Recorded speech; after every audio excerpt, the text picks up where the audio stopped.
Dear couples who fight in public, stop trying to whisper. And would it kill you to include some backstory? By the time a man realizes that his father was right, he has a son that thinks he's wrong about everything. Serious question: if a man speaks in the forest and there's no woman there to hear it, is he still wrong?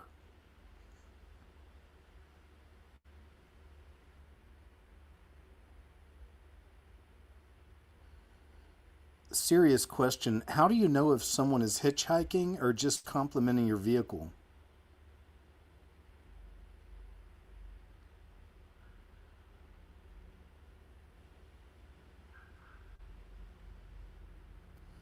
When I see ads on television with smiling, happy housewives using a new cleaning product, the only thing I want to buy are the meds they're on.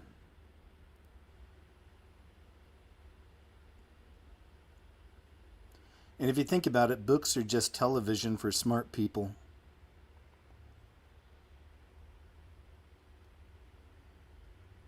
We're born naked, wet, and hungry. And then things get worse. And my name is KJ Osborne. These are just some thoughts I wanted to share. But most importantly, I wanted to welcome you, yes, you, to the show. Thank you guys so much for being here with me for another edition of KJ's What Happened. So much to get into week to week. Did a show last night. Hope you guys had a chance to attend. It was a catching up with KJ. Those are always fun because they're totally informal. It's just me hanging out in chat, talking with you guys in chat about whatever's on your mind. There's a cool function. I'm able to put your message up on screen while I'm talking, so I'm going to start doing that more during those. And I showed some of the notes I make when I'm reading the Bible. You know, I do that sometimes too, always reminding you I'm not a preacher or a pastor.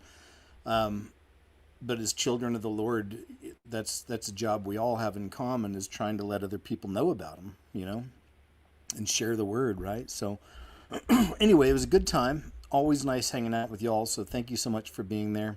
Tamara, good to see you, my friend. Thank you so much for all your hard work. Thanks for being there last night. This week I got a new video coming up, man. A lot of stuff in this one too. That's why I like making them a little longer like that, so I can get everything in. But there's a lot to show you. So looking forward to getting my new video out. A huge shout out to all of you who write to me to the P.O. Box. Thank you so much. There is a P.O. Box underneath the player if you'd like to send anything. Thank you, of course, to the Rumble membership wells, always. And, of course, to the Subscribe Star family. It's been my backbone now for years. Thank you all so very, very, very much, man. I really appreciate you. All right. On that note, let's go ahead and jump into it, because like I said, there's plenty to get into as we watch this world crumble on the doorstep of tribulation. Naked woman arrested for throwing bottles at hotel guests after her Lord and Savior Michael Jackson told her to.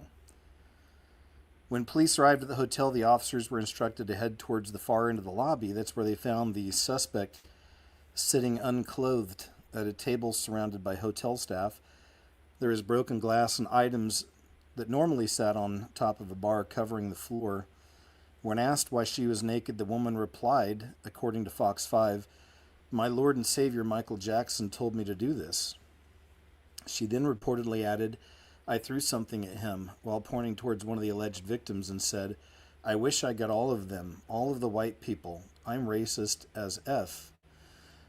You know, this is just another really good example of that satanic imprinting that's happening out there with people here in this beast system. This racist crap is, you know, it's on full blast. And of course, a lot of it tilted towards whitey. Not good. Whoever it's pointed at, it's demonic. It's evil. It's not from the Lord. This is not something the Lord wants us to be like, to be involved with. We stand against this. But this person sounds like not only was she imprinted with that, but she may have had one on her, if you know what I'm saying. That's happening a lot these days. Oh, also, just real quick, while we're just getting started, I always like to do this just to make sure, but I hope I'm coming in loud and clear. How am I sounding to you guys? Is everything sounding okay to you? But I hope I'm coming in. Yep, I think it is. I just checked on my end. It's sounding good. So hopefully it's good for you. All right.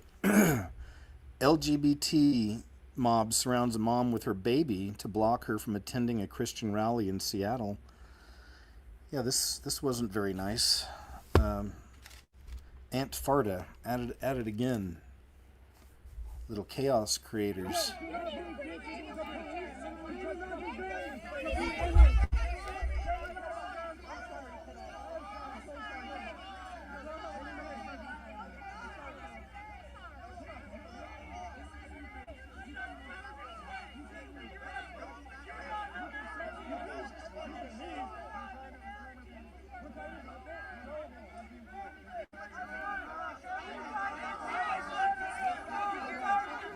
Guess that's about all you get, but it's just a Christian lady with her baby going to some kind of a Christian assembly. Meanwhile, Aunt Farta shows up and tries to ruin everybody's day. Bud Beasy. What a cool name, too. Hey, man, thank you. I really appreciate that. Good to see you. Thanks for your kind generosity. Much appreciated, my friend. Tinder CEO says Gen Z isn't hooking up as much, plans new direction for app. Well, I like to hear that.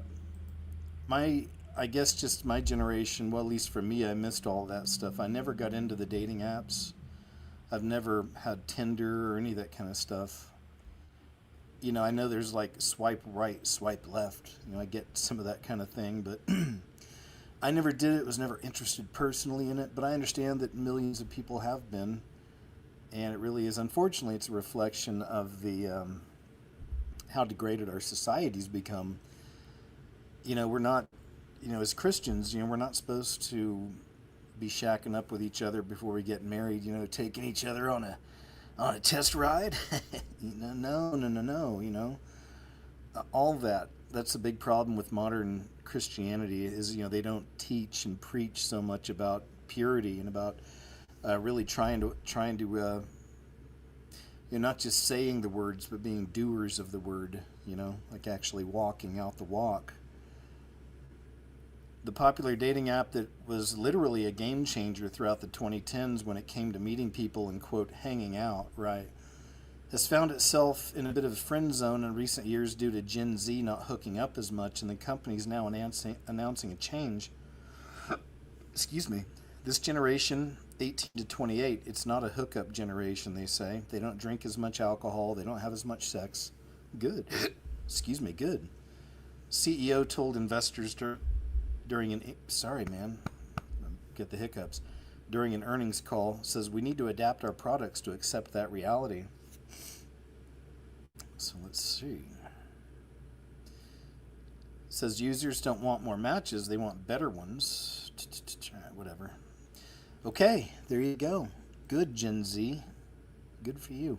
Christian YouTuber Redeemed Zoomer says it's evil and weak to attend a faithful evangelical church. What? Redeemed Zoomer is a Christian YouTuber who's gained a following over the years for discussing the differences between denominations and how to save the mainline church. 560,000 followers. At only 22 years old, he founded Operation Reconquista, whose goal is to capture mainline denominations from progressives. However, many have questioned whether he's the right man for the job on account that there are over 1 million members and nearly 18,000 ministers in the PC USA, and he's only managed to attract the smallest percentage of them. All right. I'm going to move on. If you want to check this out, it's on protestia.com. In a first, commercial driverless trucks are now operating on Texas roads thanks in part to AI. I've shown this to you guys before. I think I even put it in a video a while back, but did you know Elon Musk already has tons of driverless trucks ready to go, driverless semis? Yeah, like this is all just a part of the program. I've been kind of waiting on it. So here it is. This is definitely a next step. They're taking our jobs. They really are. Like, they're taking people's jobs. AI is. Quickly, quickly, man. It's amazing to watch this final age of man manifest so quickly like this, right in front of everybody. Please choose Jesus. I always have to say it. If you haven't accepted that free gift of salvation, I really hope and pray you do, because that's what time you're in. And truly, the scariest parts of the Bible are about to start playing out in real time. And then the Bible, the book itself, is almost complete, which is a trip. It is a trip. I'm saying less than 10 years, easy. We're that generation. We're that generation. And if you've been lost and confused and didn't know all this time, don't beat yourself up. The delusion is very high in this world. Many people, even people you know and love, are walking around under different forms of delusion because there's so much. And the only way to really break that spell is to have the Holy Spirit, is to be saved in these days. Make sure you've got Jesus. Make sure you've got the Holy Spirit, because the delusion is thick and it's real. Thanks to artificial intelligence combined with a powerful computer and sensors that can see beyond the length of 4 football fields, Aurora Innovation Inc. is the first company to operate commercial self-driving trucks on public roads in America, with the launch of their service in Texas. Taking your jobs. They really are. They really are. Jordan Peterson refused to say he's a Christian in a viral debate with an atheist. He says, "I don't have to tell you." Here's the clip. Why is that relevant? Because you go to account. Well, Jordan Peterson, is he saved or not? It's not a good look. He's definitely not bold for Christ. Now, I know his daughter is saved. She's got a BitChute channel, Michaela, I think her name is, and she talks about her faith quite a bit. Jordan Peterson, a lot of people have wondered. He seems to be right there on the edge, So yeah, there's that.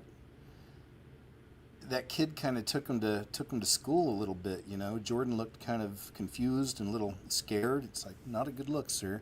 But that just tells me he doesn't really know Jesus yet. He's not bold for Christ, Judge blocks New York from forcing Christian photographer to work same-sex weddings. In a decision published Thursday, judge of the U.S. District Court of New York sided with photographer Emily Carpenter in her years-long battle. She seeks to ensure she won't have to take actions that violate her deeply held religious beliefs as a condition of conducting business in New York. A federal judge blocked New York from enforcing laws that could require a Christian photographer to work same-sex weddings, despite her deeply held beliefs. Carpenter alleged the state's public accommodation laws preventing non-discrimination on the basis of sexual orientation and gender identity violated her free speech and free association rights. So yeah, it's coming, y'all. It's already been here. It really is a battle. The LMNOP is becoming quite forceful over these last few years. Lots of things signed into law favoring LMNOP. T.D. Jakes, speaking of LMNOP, he's associated with Diddy and all. T.D. Jakes, the preacher, stands by defamation lawsuit against man accusing him of naughty things. With the help of his high-profile attorney, Jakes insisted Tuesday former pastor turned registered sex offender Dwayne Youngblood fabricated a claim that Jakes assaulted him when he was a teen some 40 years ago. Christopher Static Driver, my goodness, sir. Thank you very much for your kind donation, man. Appreciate it. Let's go home, Rapture brother. I know. I'm watching every day, man. I'm so done here.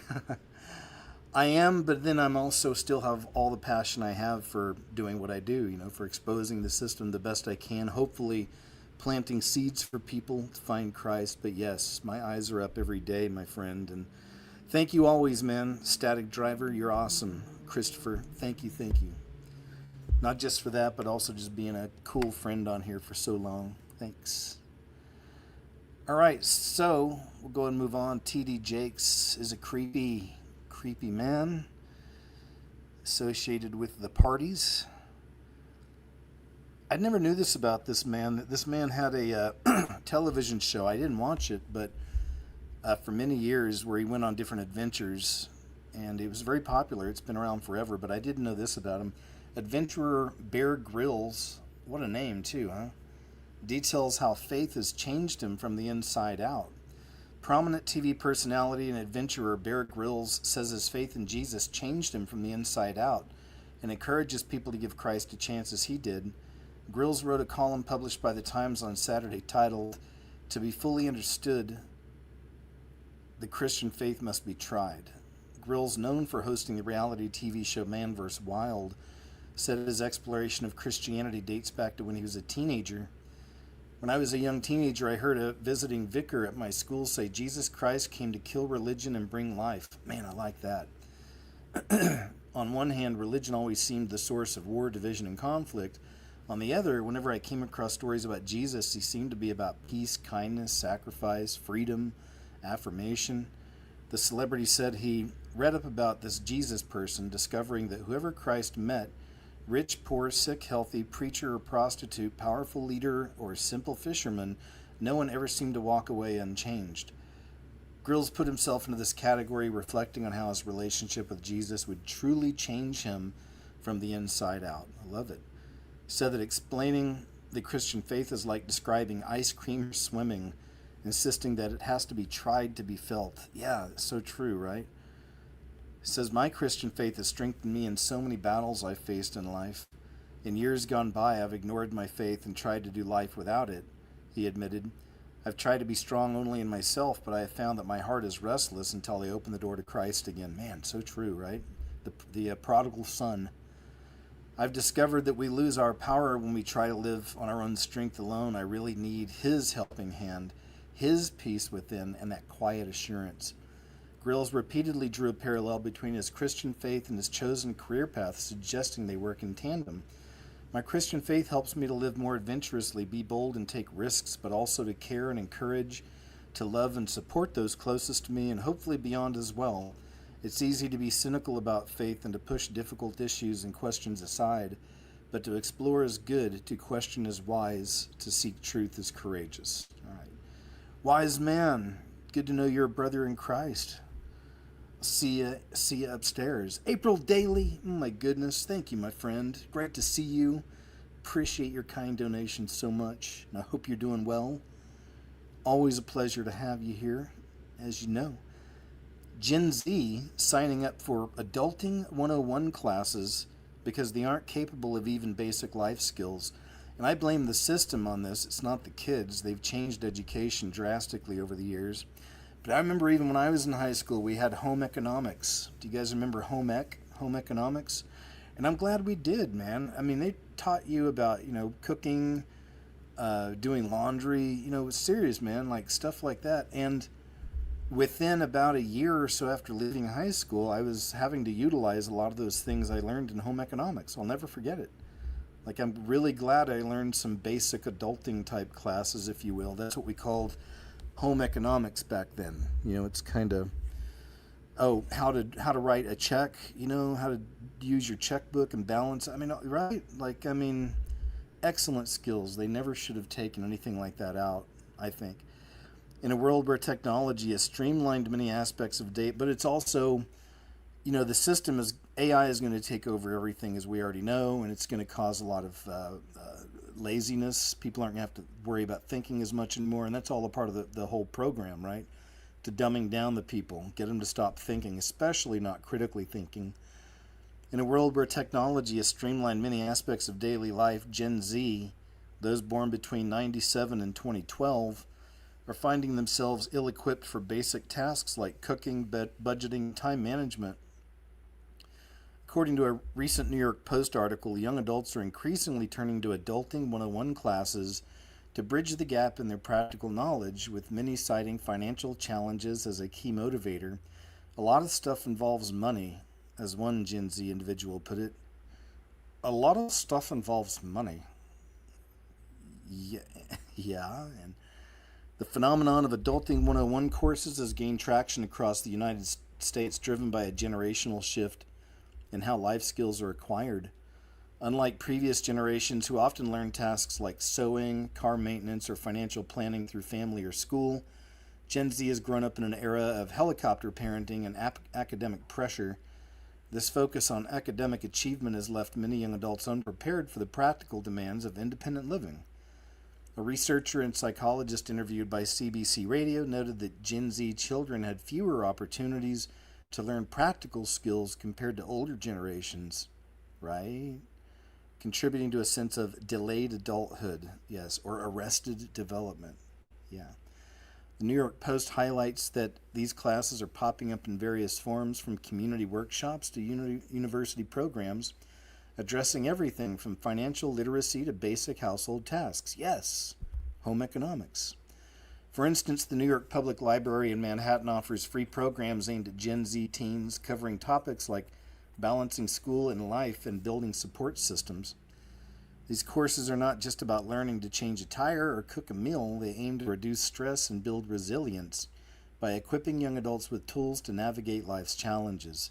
The struggle to adult stems from a combination of societal changes and educational gaps. All right, so there's a little on that. Yes, man, definitely got to be teaching the young people these things. Yes, and like I mentioned, they used to. Artificial intelligence may be listening in on your doctor's appointment. Bzz, bzz. A growing number of doctors are using AI-powered ambient listening tools to record and summarize patient visits, allowing them to focus more on patient care and less on administrative tasks.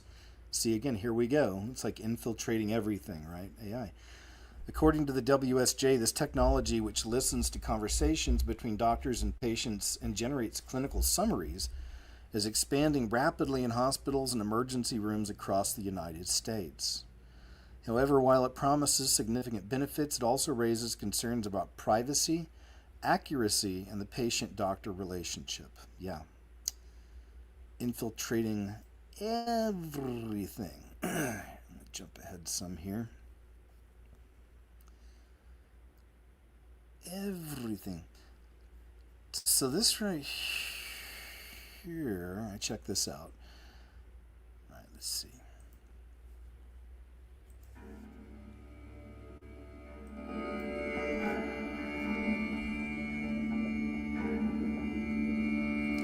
Oh, okay. Now I get it. Sorry, I'd forgotten what this one was.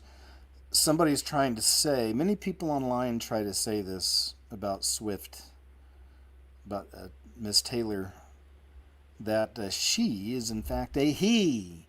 And we've seen this a lot. This is a big thing online. There's whole subcultures of this, that channels out there that'll claim that every single female, celebrity is a dude. Like every one of them, like hands down. And it's not true. We start getting into the kind of psyop type stuff, where people are muddying the waters. Because some of the stuff is true, like the Obamas, right? I mean, some of those more obvious. But yeah, I mean, it is happening. It does happen, but not on that scale. Not like it's everybody, but somebody put this video out of Swift, and I guess we're supposed to draw our own conclusions, if you know what I'm saying. I think that's what they're having you look at. I don't know if you see that. You understand what you're looking at. There's that. So I don't know. Is it a thing? Is it a you know what? Is it some part of the costume? I don't know. But there's that. So I think that's kind of all they show you here. Oh wait, here's some more.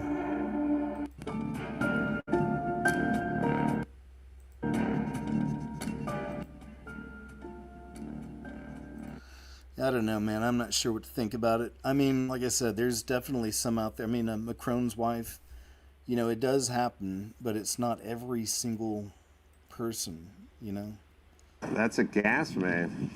It's a good one from Adam Carolla. Adam checks out Palisades area And this is from just over a week ago, but I wanted to check this out because he's one of the people that lost his home out there, and not a lot of people are doing any reporting on the area or showing anything, and he's one of the few people I find that does, and he's old school comedian. You may be familiar with him. He's still does stuff out there in Hollywood, shows and stuff, but funny fella.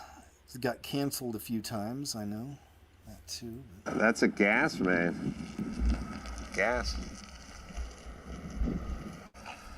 Oh, man. What is that, a gas meter? Yeah, gas meter. Wow. Yeah, they used a lot of steel in this house, didn't they?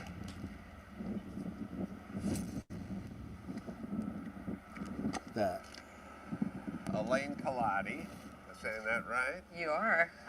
Elaine, I don't we call you a developer? What do we call you? An entrepreneur?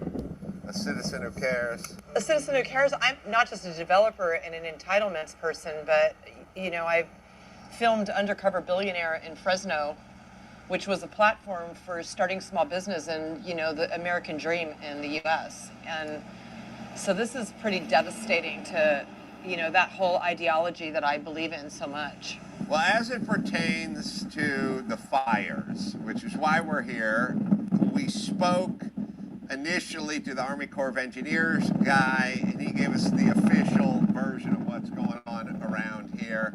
But you're more boots on the ground, concerned citizen, and you have inside information into what's going on politically around here as well. So you've lived in the Palisades for how long?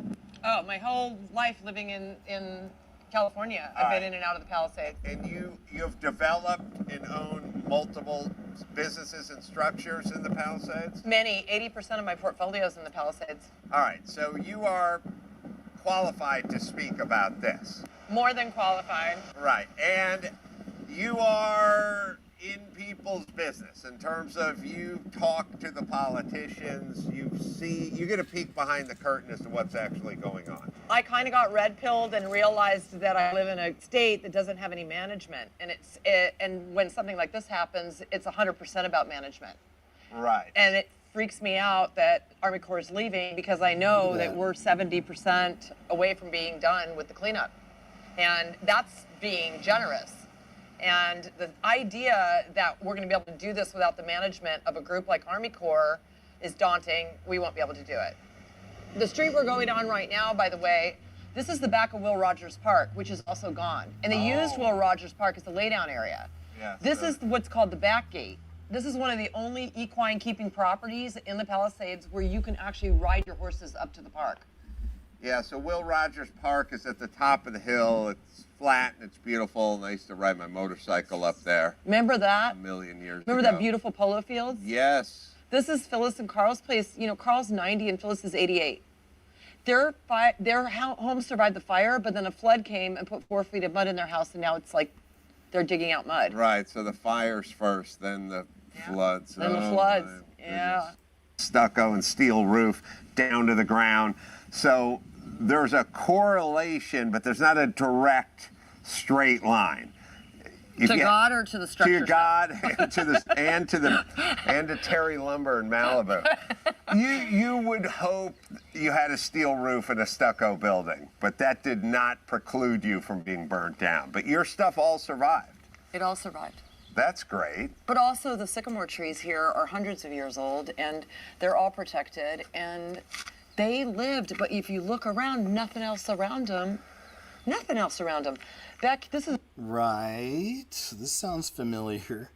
a 25,000 acre Will Rogers Park. Mm-hmm. And you couldn't see anything.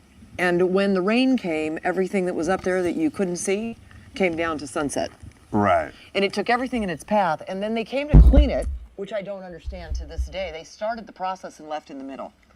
The arborist showed up. Somebody from City of Los Angeles, it was basically the public works crew and probably Bureau of Engineering, trying to figure out how to mitigate the amount of debris that came out of there if there was a second big rain.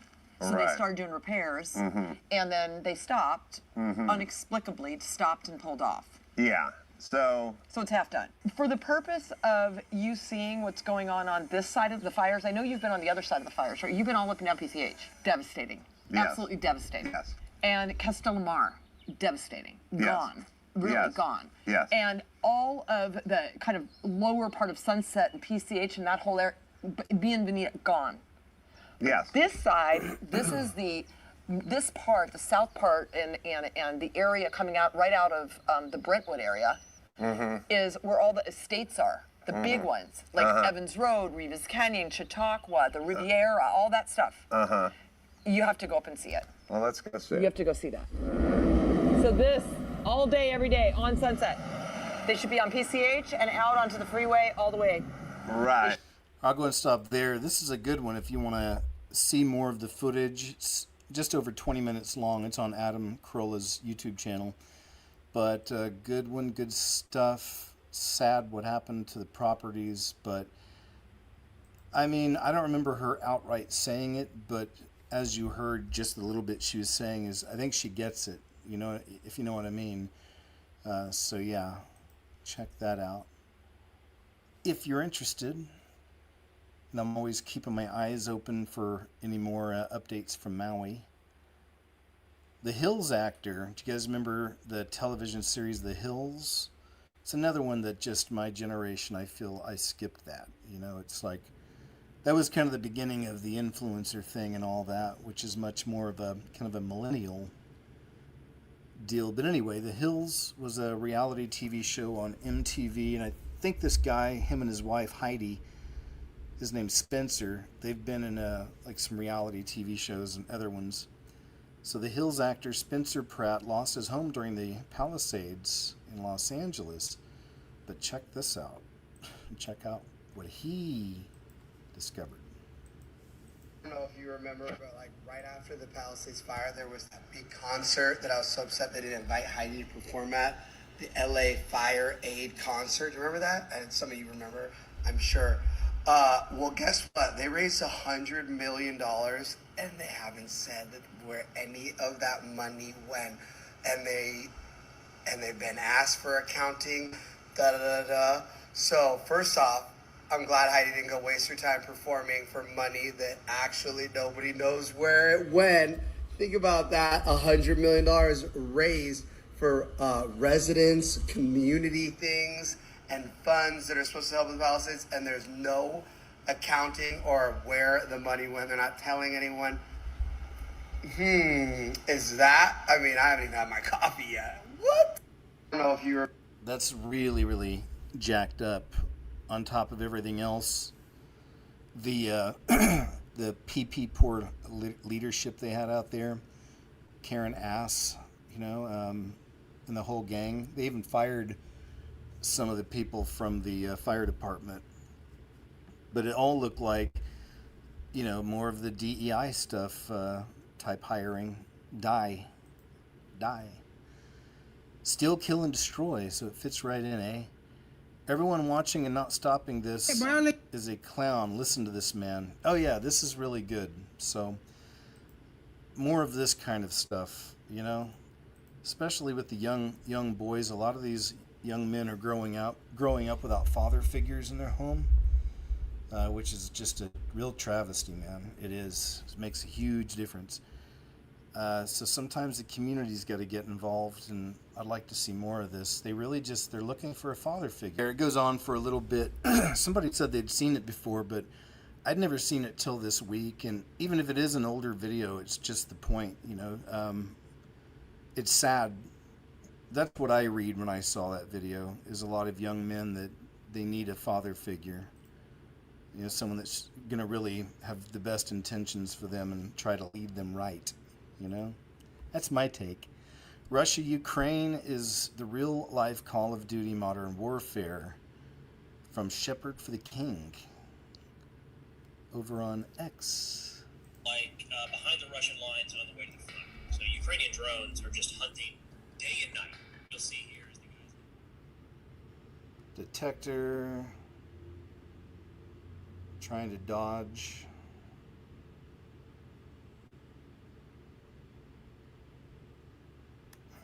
The real-life Call of Duty Modern Warfare. And little do people know, games like Call of Duty right here actually serve as programming and military propaganda. Or we can actually see from multiple articles where video games are a key battleground in the propaganda war. As we can see right here, when video games went mainstream, the Pentagon realized their potential as a promotional tool, spending hundreds of millions of dollars on war-based games. But now the wheel has come full circle as they use game-style interfaces for real-life tools of war. This is why we see in Ukraine how gamers make the best drone pilots. And for those who do not know, in the late 1990s, the U.S. Department of Defense was beginning to sense the power of the gaming industry over adolescent men, which is the department's main audience, and created a campaign of recruitment and manipulation around gaming. Now, serious institutional power underwrote the move to tie the global video games industry into the Western military complex. Where we can see down here, the Pentagon spent more than $150 million on military-themed games or simulations in 1999 alone, with another $70 million injection in 2008, and still more since, all on projects with their own very particular political agenda. Now, apparently, and according to a Mint Press News article, there are documents that prove the Call of Duty video game franchise is military propaganda. As we can see right here with this article, the United States Department of Defense has partnered with the makers of the Call of Duty video game to create military propaganda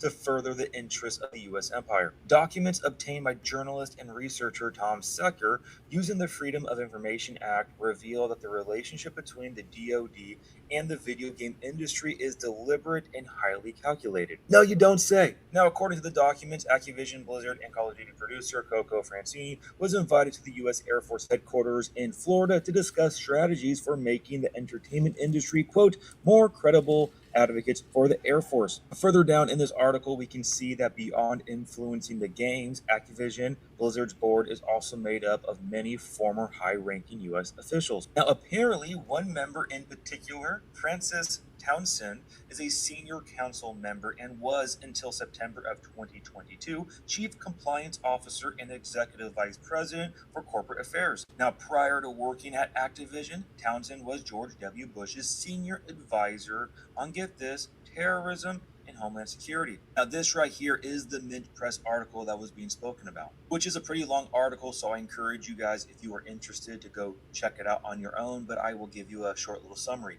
Go over a few bullet points throughout the article. So we can see right here a closer inspection of Activision Blizzard's key staff and their connections to state power, as well as details gleaned from documents obtained under the Freedom of Information Act, reveal that Call of Duty is not a neutral first person, but a carefully constructed piece of military propaganda designed to advance the interests of the U.S. national security state. And we continue reading down, they claim that it has been a matter of public record that American spies have targeted and penetrated Activision Blizzard games, where apparently there has been documents released showing that Alphabet agencies have infiltrated the vast online realm such as World of Warcraft, creating make-believe characters to monitor potential illegal activity and recruit informers, where I guess at one point there were so many of them in one video game that they had to create a deconfliction group, as they were wasting time unwittingly surveillancing each other. If we continue going down, we can see that Call of Duty collaboration with the military goes back much further,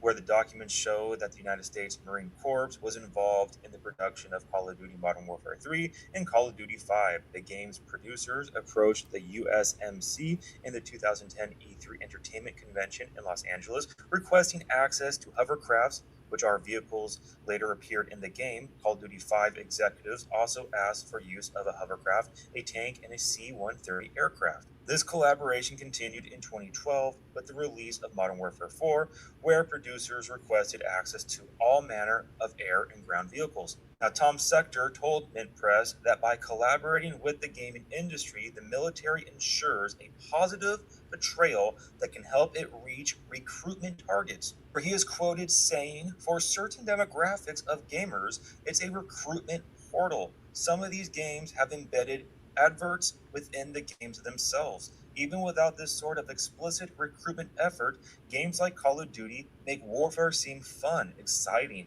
and and escape from the drudgery of their normal lives. Again, like I said, this article is pretty long, so I'll drop down to the bottom here. Video games are a massive business and a huge center of soft power and ideology. The media makes for particularly persuasive propaganda because children and adolescents consume them, often for weeks or months on end, and because they are light entertainment.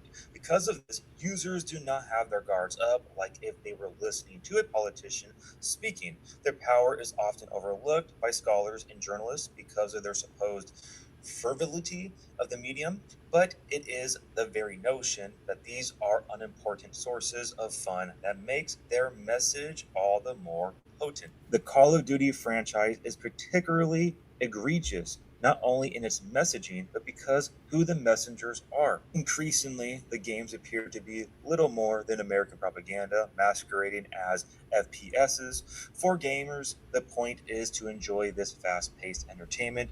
For those involved in their production, the goal is not just making money, it is about serving the imperial war machine. Now, you may be asking, why am I bringing this up? Why am I talking about this? Well, it's because we do not wrestle with flesh and blood, but against principalities in the heavenly realm. Ephesians chapter 6, verse 10, finally, my brethren, be strong in the Lord and in the power of his might. Put on the whole armor of God, that you may be able to stand against the wiles of the devil. For we do not wrestle against flesh and blood, but against principalities, against powers, against the rulers of the darkness of this age, against spiritual hosts of wickedness in the heavenly places. These principalities are working through different operations down here in the flesh. Now, as we saw with the original 111. video of the war in Ukraine, which Call of Duty has completely desensitized individuals, preparing them for those images, we have things like this, how Ukraine relies on secret weapon in its drone attacks on Russia.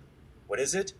Gamers. Xbox has given the Ukrainian military an advantage in its war against Russia. Foreigners with a lot of gaming experience have become a secret weapon for Ukraine in the battle that's become increasingly reliant on drones. The dexterity you get with an Xbox controller is directly transferable to flying drones. The best drone pilot I've ever met was a relentless gamer. Yeah, and that's by design. As we can see with this PBS News article, U.S. military focuses recruiting efforts on video game playing teenagers. There's always a deeper agenda and a deeper motive. With that all being said, you can do your own research on it, but I am here to encourage you guys to focus upon the Lord, fixing your eyes upon Jesus, for Thank you, sir. Always the best message. Numero uno. Make sure that people have Jesus. That's it. Number one. And then, we go from there. But that's definitely number one. It's a really cool one. Unidentified object was seen streaking across the skies of Southern California with hundreds of witnesses claiming it made landfall with booms and flashing lights. This is like straight out of a Hollywood movie, like what you're about to see. It's pretty crazy. All right. Couple of POVs here. That's a big meteor. Well, that's a fucking nuke. No, that's a meteor. Dude, I've never seen one go that long, ever. Wow, look at that shit. Oh shit, it's a fucking... It's a meteor. Oh, it is. Dude, look at how long it is. Hey, that's gonna be a pretty big fucking meteor. It's gonna hit Area 51. Holy smokes. That's one big meteor. That's what she said. Now watch. Hey, this is she said. Oh, shit. It's gonna hit Napomo. I've never seen a meteor. There he goes. He has a funny laugh. It's dying out. Look, it's finally dying out. Oh, it's not going to die out. No, it's gonna keep going. I was going south. You're going south. It's going south. There it is. That's south below, so it just died out. It died out. What the fuck?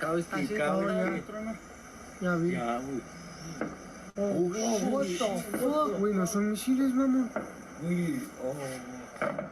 What the fuck? Güey, si se escucha como misiles, güey. Sounds like artillery shells.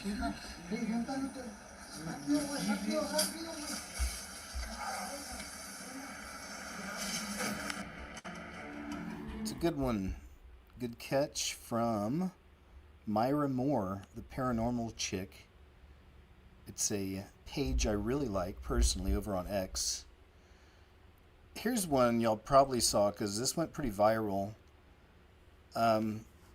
Emmanuel Macron having problems with the old ball and chain, if you will. And it says they didn't think the cameras would catch this, but check this out. I guess they opened the doors a bit too soon.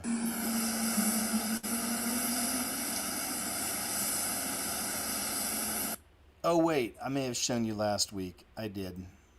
Because remember, it's like I remember comparing it to Naked Gun. It kind of reminds me of that. Hi guys. Alright, there we go.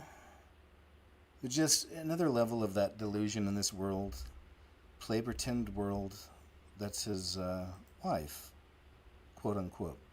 Short-lived ex-UK Prime Minister Liz Truss. Unless we get a grip, the West will be finished in 10 years. What did my UK friends think about Liz Truss? I know we have some friends over there. I don't know if you're listening live. But... And what I am saying is unless we get a grip and change the way our countries work, the West will be finished in 10 years. And what do I mean by that?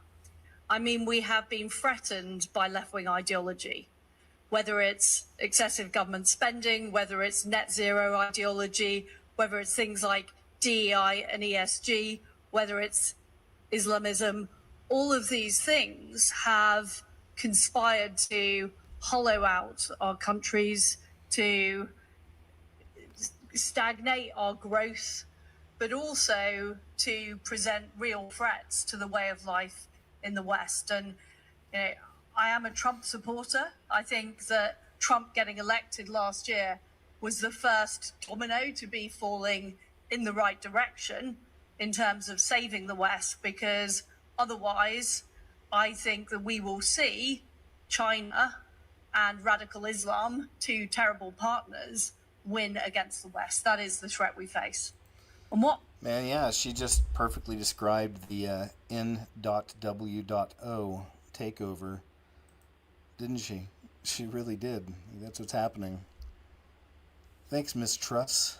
Appreciate yous. Remember this one? This is a good flashback, and the title just says you're actually watching a movie. This is one of those times where, again, we had a different Biden, you know. I don't know which one. I lost count after a while, but look at the microphones. Not at the moment. How fake is that? Look at that. Well, now let's remember. Come on. Look at that, though. A lot of people are pointing out how fake this is. How the microphone somehow goes underneath his arm like that. You were actually watching a movie. And then just with him barely able to talk out the... And, you know, touching little ones, sniffing their hair, giving them kisses on the lips, you know. Oh boy, what you gonna do, you know? What you gonna do? Yep, Bo Jiden, that's right. Bo Jiden. Which one, though? Retired Secret Service agent here. Let's see what he has to say. I'm retired Secret Service agent Scott Bryson. Let's talk about the deep state for a minute. Okay. Everybody's up in arms about Bongino and Cash. And listen, man, I'm a little concerned too, not because I think they're a part of the deep state, because I'm worried about maybe the deep state got to them. I don't know what's happening behind closed doors in D.C. any more than you do, but I know Dan Bongino. I used to work with him. The dude's a true patriot, and I got to give the man the benefit of the doubt. So, Dan, if you're seeing this, brother, give us a lifeline. Like, we want to believe in you. We do believe in you. Until it's proven otherwise, then I'm going to be a Dan Bongino fan, and I'm going to be a Cash Patel fan, and I want to be a Pam Bondi fan. But I got to be honest with you, out of all three of them, she worries me the most. And what I don't want to do is I don't want to worry about the other two, number one and number two at the Bureau. I'm hoping things are going to work out, I'm trying to hold the line. I'm trying to be glass half full, which is weird for me because I'm usually glass half empty. But we gotta let this thing play out just a little bit more. Alright. Somebody's saying my audio is low. But no, it's the clips are always going to be a bit higher. You know, unfortunately, I don't have an equalizer. And we're watching clips from all over the internet, and all of them have their own audio issues and different levels. So I do my best to equalize it. But what you're hearing right now, hopefully, my voice is coming in loud and clear. So please let me know. Yeah, I'm already seeing. Okay, good. Saying my voice is low. Guys, please let me know in the live chat if voice is coming in loud and clear. Is this good enough? It's the same setup I had in the beginning. I just want to make sure. But sometimes people get it confused because the clips are going to be a lot higher a lot of the time. And again, it's not pretty, I know, but we're watching the end of the world. It's not going to be in 4K all the time. It's not going to be the best audio. But yeah, okay, good. Thanks, y'all. I appreciate it. Good. Thanks for the love to Chubbs. I appreciate that. I'm going to let him know. I just don't want him getting a big head about everything, you know. Some people even send stuff for Chubbs in the P.O. box, man. Thank you, guys. Oh, Heather De La Cruz, I think it was you. They sent my card back to me, and they said there was no box or whatever, like, you know, at your address or something. So I'm going to go ahead and resend it out, though, this week. And just letting you know, I appreciate you sending what you did, but I did send a card back. Like I said, it just came back. I just found it a few days ago in the P.O. box, and I'm going to have to resend it. But it said, like, box not available or something. I don't know. Anyway, I'm going to try again. All right. Former Arkansas youth group leader pleads no contest to, you know, naughty things with a 15-year-old. And then once again, get that Jezebel spirit, that running loose, unfortunately. And it's typically, almost always, young and, you know, physically attractive ladies getting involved in this. And most of the times they're married. Reagan Gray, a 26-year-old teacher from Little Rock, Arkansas, faces charges involving a 15-year-old student from a youth group at Emmanuel Baptist Church. So even in church, the Jezebel was operating. The alleged incidents occurred in 2020 and 2021 during her tenure as a teacher at Little Rock Christian Academy and a volunteer in the church's student and music ministries. It's horrible, man. Freaking. And just because they're physically attractive, a lot of people give them a pass, or some dudes would be like, high five, bro. Wish I had teachers like that, man. You know, it's like, no, man, no. They're just as creepy and abusive as some of the typical male type, you know, you find, you know, overweight, you know, half bald, you know, thick glasses, you know, whatever it is, you know, kind of that stereotype. But no, and they all come in different shapes and forms and sexes. So yeah, there you go. Creepy McCreepsville over here. One of the young... This is from a channel I just found this past week called Uniquely Mary. So, you know, unfortunately, and no offense to them, but, you know, they're real big into Mary, obviously, and their Catholicism and all this, you know, all that, right? So I'm not personally necessarily with any of that, but he does have a lot of interesting content, so I wanted to check some of it out, and he's got some, and here's some right here. Former Satanist reveals demonic reality that might convince you to quit watching the bad stuff, if you know what I'm saying. Men that I was at the exorcism of, when Satan came out to say what reasons he had to be able to possess this person. He had the right of possession through addiction to heavy metal music, porn, and masturbation. And those three things were the reason that Satan had the right to be there. Tempting them to sin is the job. When they sin, the demon dances with glee because now they see the stain of that sin is on that person's soul, and unless they go to confession, that person is going to die and go to hell. and then they'll get to tempt them and tease them and torture them for an eternity in hell. Ask, do witches pretend to be Catholic in order to get close to you, and then they kind of embed themselves in the church or in your life, or to put things in your house or things like that? Is that something? Generally, not to attack the church, but they will attack you personally, and they will befriend you. They will not. I had a friend recently that told me that his wife got befriended by somebody, and she said that she seemed nice, and she seemed to talk the talk, and she wasn't really like religious, but she was spiritual. And that's a warning right there. When somebody says, I'm not religious, I'm spiritual, it's like, really?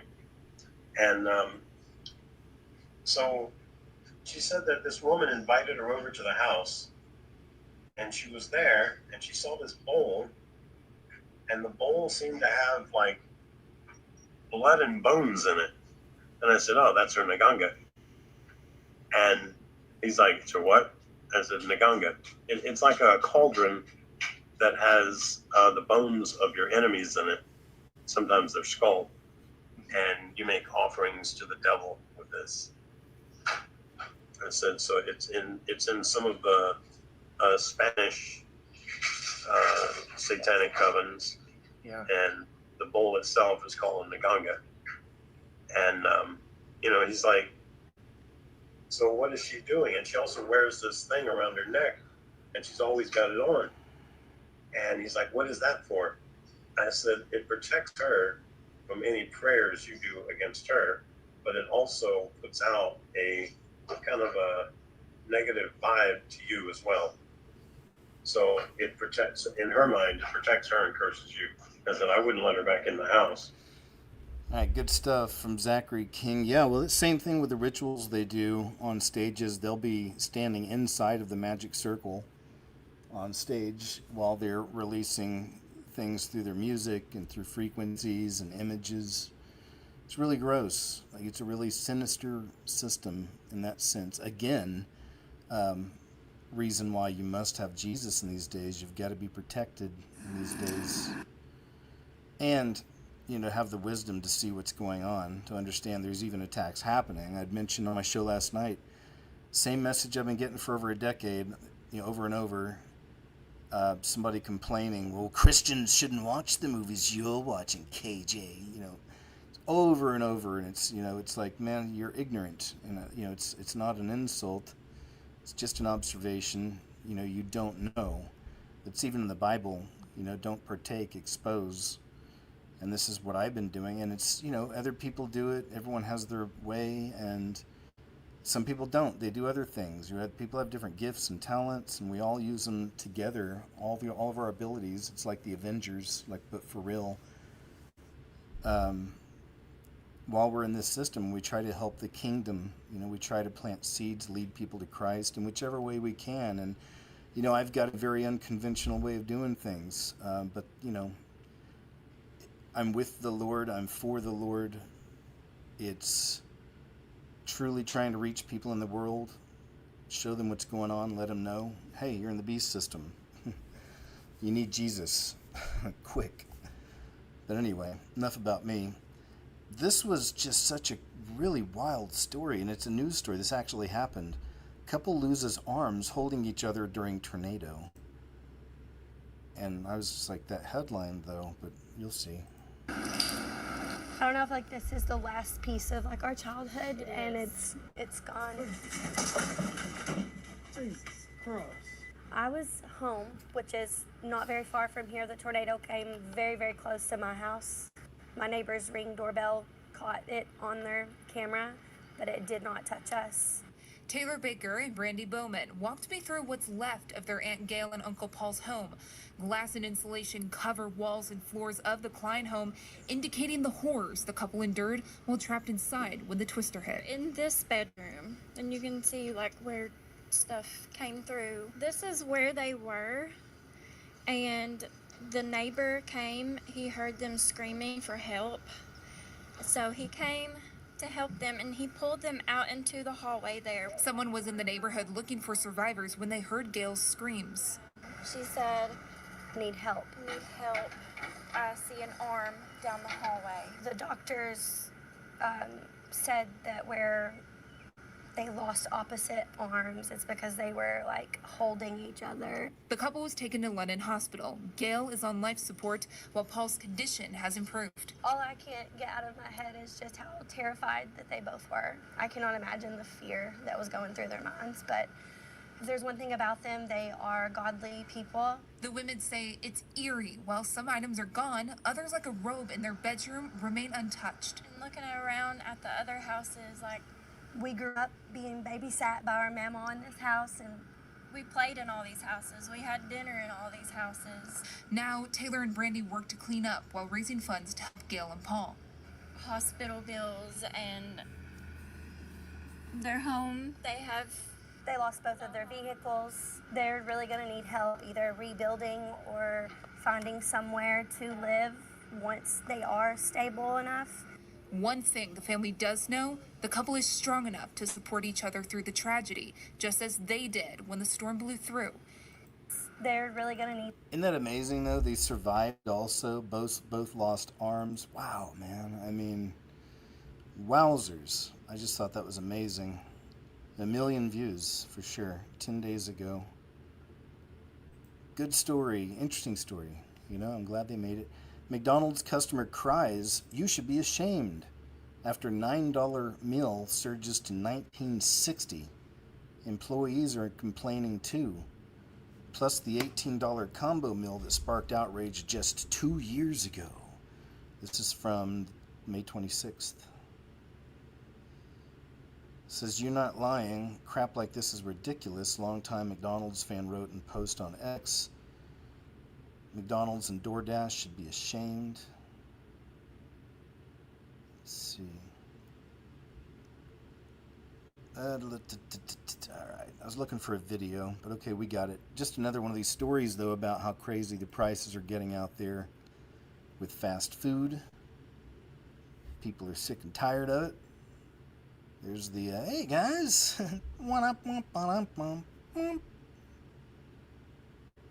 really is like a Leslie Nielsen Naked Gun scene or something. Hey. Off he goes. Clown show. Oh, this is a pretty cool one. I like some of these Dogman stories, Bigfoot stories. Check it out. He bumps into something and I hear him screaming. I later find out from him that he's screaming, "I got one, I got one." I'm looking towards the camp, and whatever these things are going through our camp, and they are tearing that camp to bloody pieces. I see parts of the tent, the canvas, and the tarp that was on it is just being ripped to pieces. I've got the fire glowing, and I'm seeing the same thing that went up the ridge, the same thing that was in front of me. I'm seeing a canine creature that is standing on 2 legs, half man, half wolf, half something, and it's ripping our camp apart. I got the stuff in the cane patch, and the cane that is beside of us, it's running alongside of the truck. That's what's focusing my attention when he hits something. He hits something that goes down the right side, passenger side of this pickup truck. And I hear it, but it's not, I got too much going on. It's not registering that this thing's trying to get in the truck or in the back end with me. So he hits the creek, bottoms out, comes up, and we tear out of the camp. And we start heading for the trace. Some point, mile, a little bit further, I've been banging on top of the truck. My friend was an excellent pursuit driver at work. He was well noted, so he was a good driver. But he was, by this point, he's just lost control, and he's driving too fast, scary, and I'm beating on top of the roof, stop and let me in. I wanted inside that truck, and I wanted to ride with him. somewhere at some point he does let me in, and he is tearing out of Land Between the Lakes, and he is heading towards the south check station towards Dover, Tennessee. Towards Dover, Tennessee.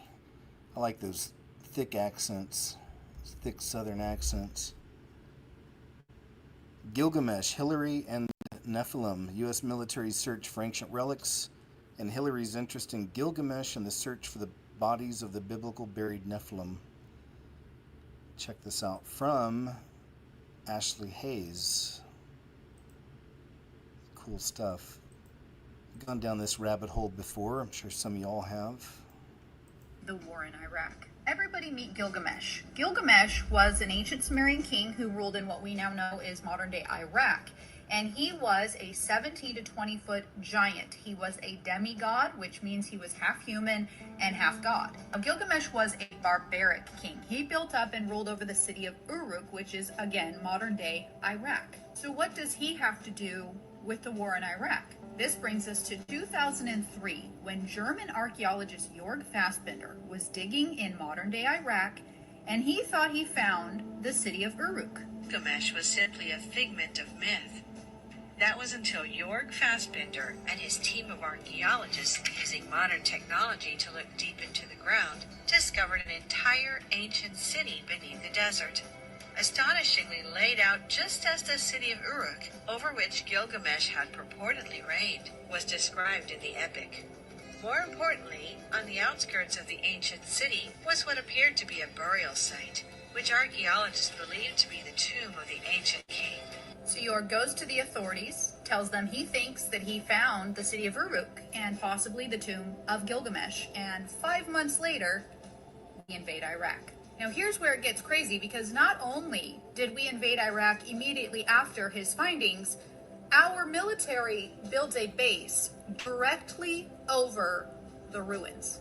Anyway, it's not a secret that the USA established a base in the old Babylonian city, destroyed some historical artifacts, and also took with them many of the artifacts. They constructed buildings and helicopter landing pads in the ancient city. It's not a secret that they were searching for something very important. This is where it gets crazy. Yeah. All the archaeological sites were then stopped in Iraq, so stop digging, you're out of here. And the U.S. military set up an encampment around the tomb site. But the locals around this encampment reported that the U.S. military were digging at night, taking things out of the ground and putting them onto trucks and driving them off. There were none. There were no weapons of mass. Okay. And you know, something's wrong. It's a whole world of deceit.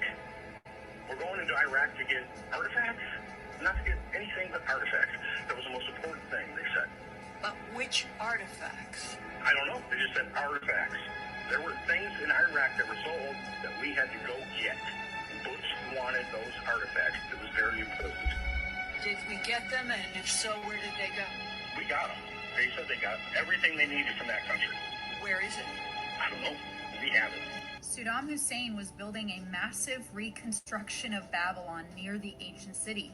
Was he trying to hide something huge? Is that why the U.S. decided to invade Iraq so fast and acquire the ancient relic? If you go on the Department of State's website and type in Gilgamesh, you are actually brought to the formal request for the ancient tomb of Gilgamesh. They were requesting his body from the burial site. So when we invaded Iraq, we went in and just took it all, and we actually had to return it. There's even an email from WikiLeaks that says requesting documents pertaining to the resurrection chamber of Gilgamesh, the location of his body, and the location of the buried Nephilim. Our entire world is biblical. So what does our government do? It comes in and it covers it up. That's right. Excellent report with the receipts. You can go look these up. Good stuff. Ashley Hayes from X and TikTok. The irony. Oh, let's go back. I guess it's a bigger picture here. On the top, the God who commanded this in the world, and on the bottom, gives this in heaven. So this is like a critical thinking exercise. You know? Great meme. But think about it. So the God who commands this up here in the world, you know what I'm talking about, gives this in heaven. Hey! But see, even how that's so crossed over. I mean, in heaven, when we get to heaven, there's no more reproductive organs. You know, there's no point in that. That's part of the flesh system. We're spirits inside of a flesh suit. So, yeah, you got to leave that behind. I know. And some people are like, oh, man.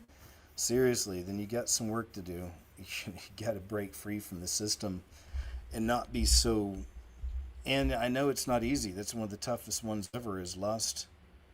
It really is. Like, that's one of the toughest spells to break, I know. But you can break it. You know, Jesus will help you break it. The Holy Spirit helps you.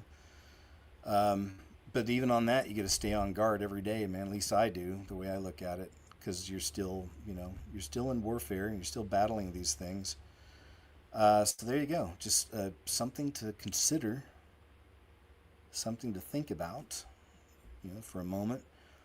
American went to urgent care and just had their first experience with a Gen Z doctor. This one was good. It reminds me of Idiocracy. You guys seen Idiocracy? Classic.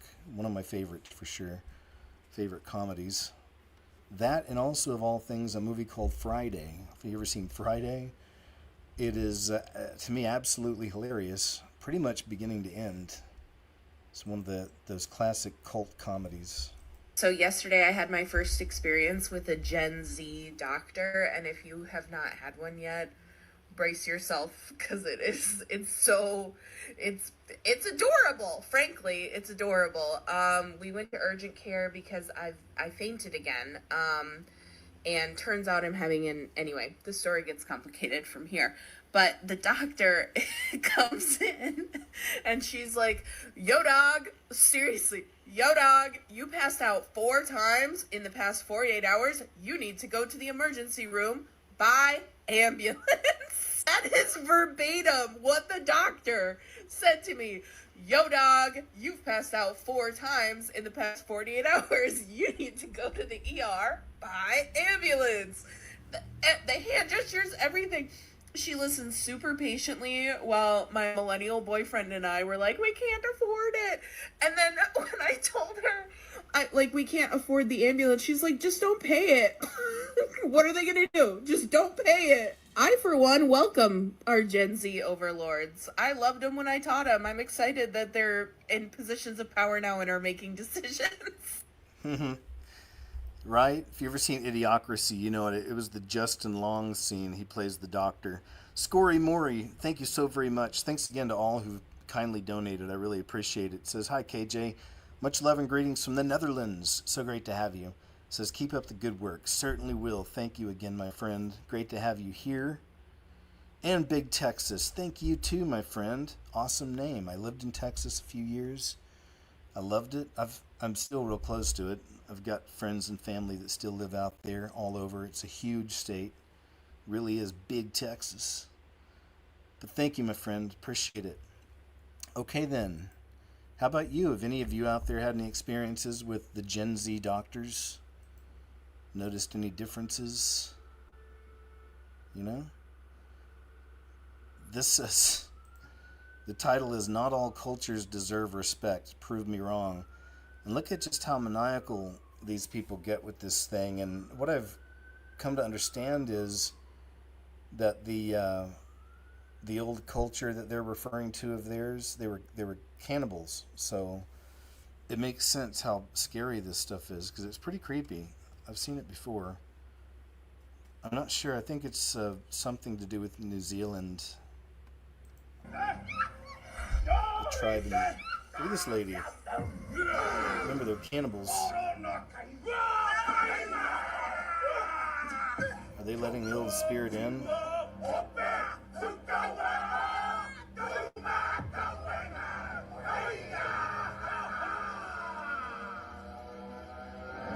Look at these people, like, what?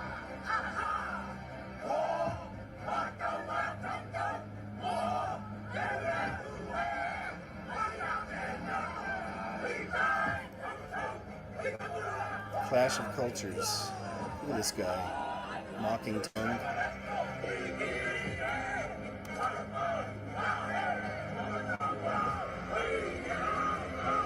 lady's the craziest. Look at that. Imagine that face chasing you down a hall at night.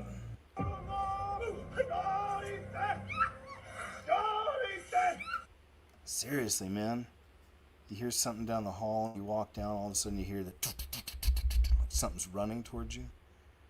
You start jogging back, and that face comes out of the darkness. Haji's, she's hot, you know, whatever.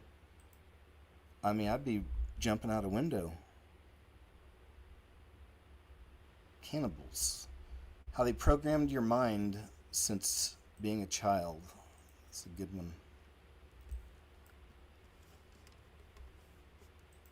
What color was kindergarten? Kindergarten? Yeah, when you was in kindergarten or pre-K, what color was it? Ooh, it was every color. Yeah, I was gonna say rainbow. Okay, now when we went to first to second grade, what color was it? I don't know. It was bland. Sand. Yeah. It was that color. Yeah, it was like jail. Exactly. Then when you went to high school, what color was it? Like jail. Yeah. Okay, then when you went to work, what color was the wall? Yeah. It's waning you off the frequency. When you a kid, you vibrant, you running around, and then the first thing they do is they say, wane them off the frequency. Make the walls tan, make everything tan, make it boring. Sit down, don't move. They just get you right out of spirituality. And then the next time that you do get introduced to a colorful environment, guess where you at? You in a club. If the club was this color, nobody would go. But since it's black and it's universal light, aka from red and purple, it feel like you in the universe. It feel like you in the universe. So this is why people like the club. It's called colorology. Even hunger. Hunger is triggered by the color red, yellow, and orange. What color? What color? I just mentioned that last night. What color is Chick-fil-A, McDonald's? Every highly successful fast food franchise, I guarantee you, if they not all red, orange, and yellow, they have either one of them colors at a high value. That's right. I just mentioned that on the show last night. And in my defense, I did a video on that showing that and other influences colors have years ago. It's something I've covered for a long time. Not trying to brag or anything. I'm just saying. This is really sad. I don't know if any of y'all have ever been to Fisherman's Wharf out in San Francisco. Been out to that area. But, you know, San Francisco itself used to be, still the way it's built and everything, it used to be just a real cool place, real cool city. Very high-end, very expensive to live there. And I got to go there because I went to Petaluma, California for my medical training for the Coast Guard, and that lasted a long time. I feel like it was almost a year. We had a lot to learn, and then I went and did it for 4 years, you know, as a job. But anyway, out in Petaluma, just across the Golden Gate Bridge was San Francisco, so everyone had a chance to go. There was one weekend everyone had a chance to go. It's kind of see stuff. But yeah, beautiful city. But not anymore, man. They effectively destroyed that city, as they have many. But also just to, you know, a mirror to the destruction of our country on purpose, you know, by design. An end of this age, if you will. This was the main entrance here for Liotos. No more. No more. Over 100 years. 100 years ago they opened in 1925. Not anymore. This was another entrance here. This is where they will have the outside section, boil the crab and sell crab.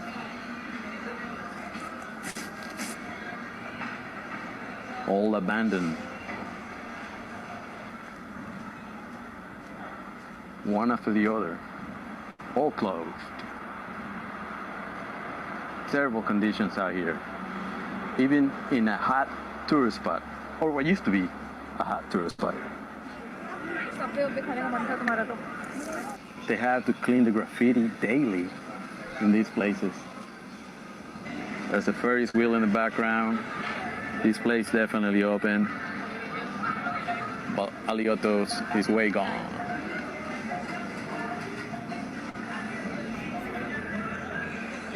Both Aliotos and Fisherman's Grotto, all gone. The city didn't have their back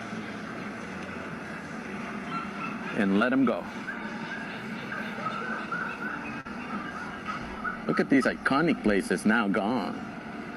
How can this be? 100 years in business. This year was another retail shop here on the bottom of the Hyatt. All empty now. Every shop is empty on this block. This year. Seriously crazy. It reminds me of, we watched a video a few months ago from a guy on Sunset Boulevard walking through Hollywood and showing how everything's shut down now. So yeah, and more people now, it's trending. The last few weeks are talking about the death of Hollywood, how it's completely changed now. They're not even really filming most things there anymore. All the programming in the system has people trying to do this twerking stuff. And this is literally how female gorillas seduce males right here. It's madness, I tell you. It's madness.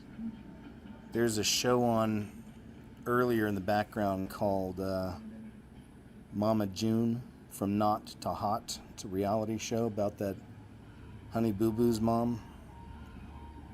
Anyway, it was just playing in the background with the audio off, but there was a part where I had to turn the audio up because they were trying to teach one of their infants, a baby, how to twerk. I was like, you gotta be freaking kidding me, man. You know, like you're starting him off on the wrong foot already.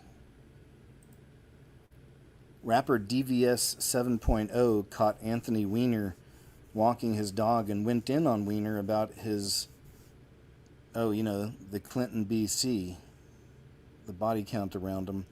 A group of teenagers joined in to call him a peebo. Good times. Anthony Weiner in the house. How you doing, my guy? So, I mean, who are you carrying for?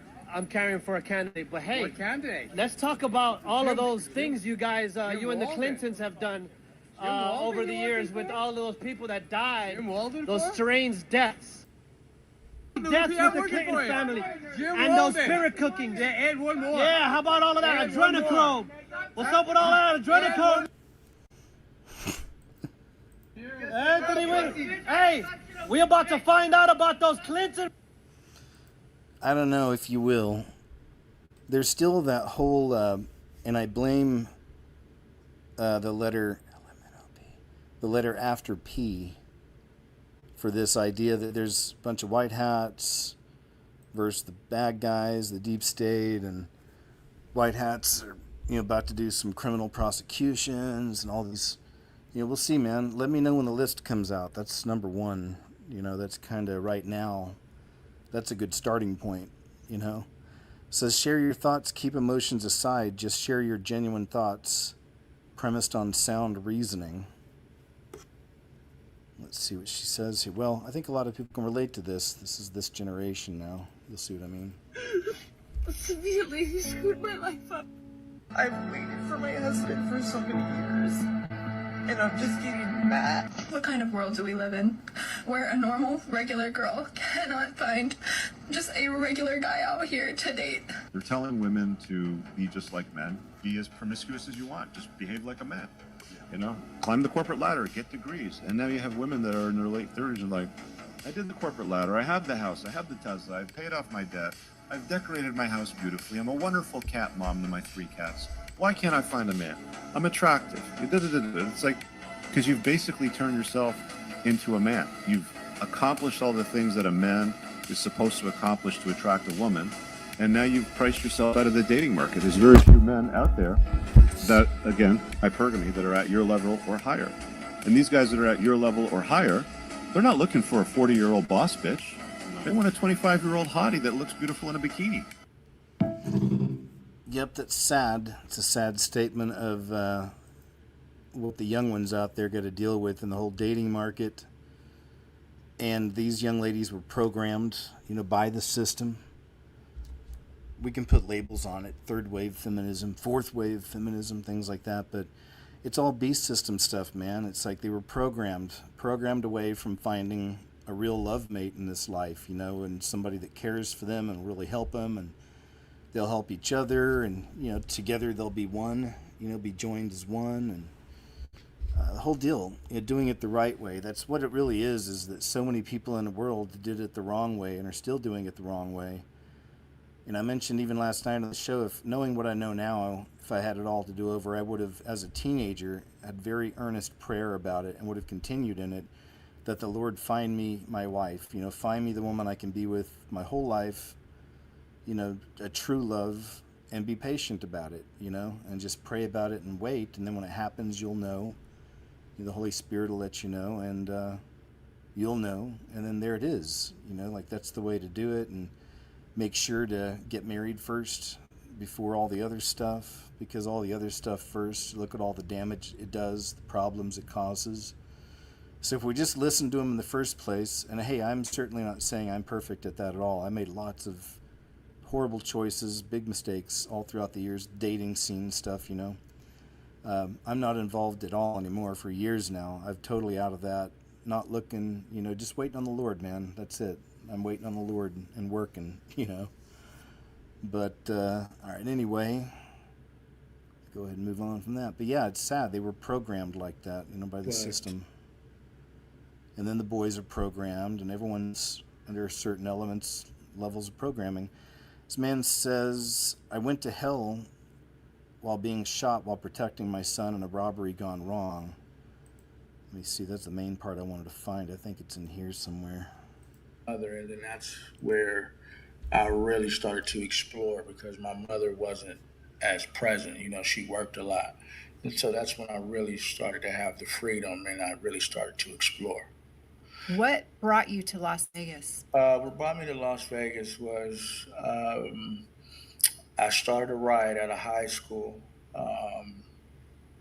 and they kicked me out of the school district. And my mother just felt it would be best for me to move back with my father. And at this particular time, he moved from California to Las Vegas. And he moved to Las Vegas so Jason and himself could pursue their career, because he was set to go to the 2000 Olympics. Like that. And so from that point on, as I just got older, is when I really started to get into the drug game. Started to sell black, which is like a tar substance of heroin. And I used to sell that. And I used to go to the neighboring states, that was next to us, Arizona. And I would, kind of set up shop there and get things going there and build relationships there. Dark world. You gotta forgive me, because as I'm talking about it, it's like I'm kind of like flashbacking a little bit, so it's a little difficult to me. And he let me know that it didn't have anything to do with me, that my nephew had owed them money and they came to collect. Okay, here it is. So he was at a party, some guys came in, bad intentions. And my response at that time was, like, not right now, my son is here, like, can we do this a different time? And the guy that approached me, he was just telling me, don't worry, we just come to collect our money and that's it, and we'll be out. I can kind of hear tussling in the background, and they were in one of my bedrooms, and they were like tussling back and forth. I looked over at my son. I could see like the fear that came over him, and I just told him just to calm down. As I stood up, right, to kind of, comfort my son, one of the gentlemen had came out, and he said, I don't want to curse. It's not what I do, but he said, after that, I'm getting ready to kill everyone in here tonight. And then that's when everything like really, really, really changed for me. When I seen him pull the gun, I froze completely. I couldn't move. I didn't know what to do. Reality of life, like began to slow down. Like what was seconds felt like minutes, like everything just slowed down. And as everything slowed down is when I didn't know at this particular time, but as everything slowed down, I seen a glimpse of hell. Even though I was here on earth, I like this is one dimension. And I knew that was another dimension. So for example, like I knew like if they would have killed me, my spirit would live on and everything. Like I would have my sight, all my senses, my smell. I knew I would be able to speak. I knew I would be in the present as I'm in the present here on earth, but I would be in the present in the spiritual realm. And I know I could feel, I could touch, I could pinch myself. Everything was exactly how it is here on earth, but it was just hell. And what I mean like here on earth, like physically, like like physically here, like I could touch myself, I could see things. And that's exactly what it was there. And hell that I seen, it was extremely dark, very, very, very, very dark. It was like another dimension, like I was here on earth, but I seen another dimension. And it was like this extremely long, dark hallway. It was like this building, like this glass room, but the room was extremely, extremely large. You could see through it, but you could barely see through it, but you knew it was extremely dark in there. And I know like a lot of souls were in there like screaming out. It was a lot of regret.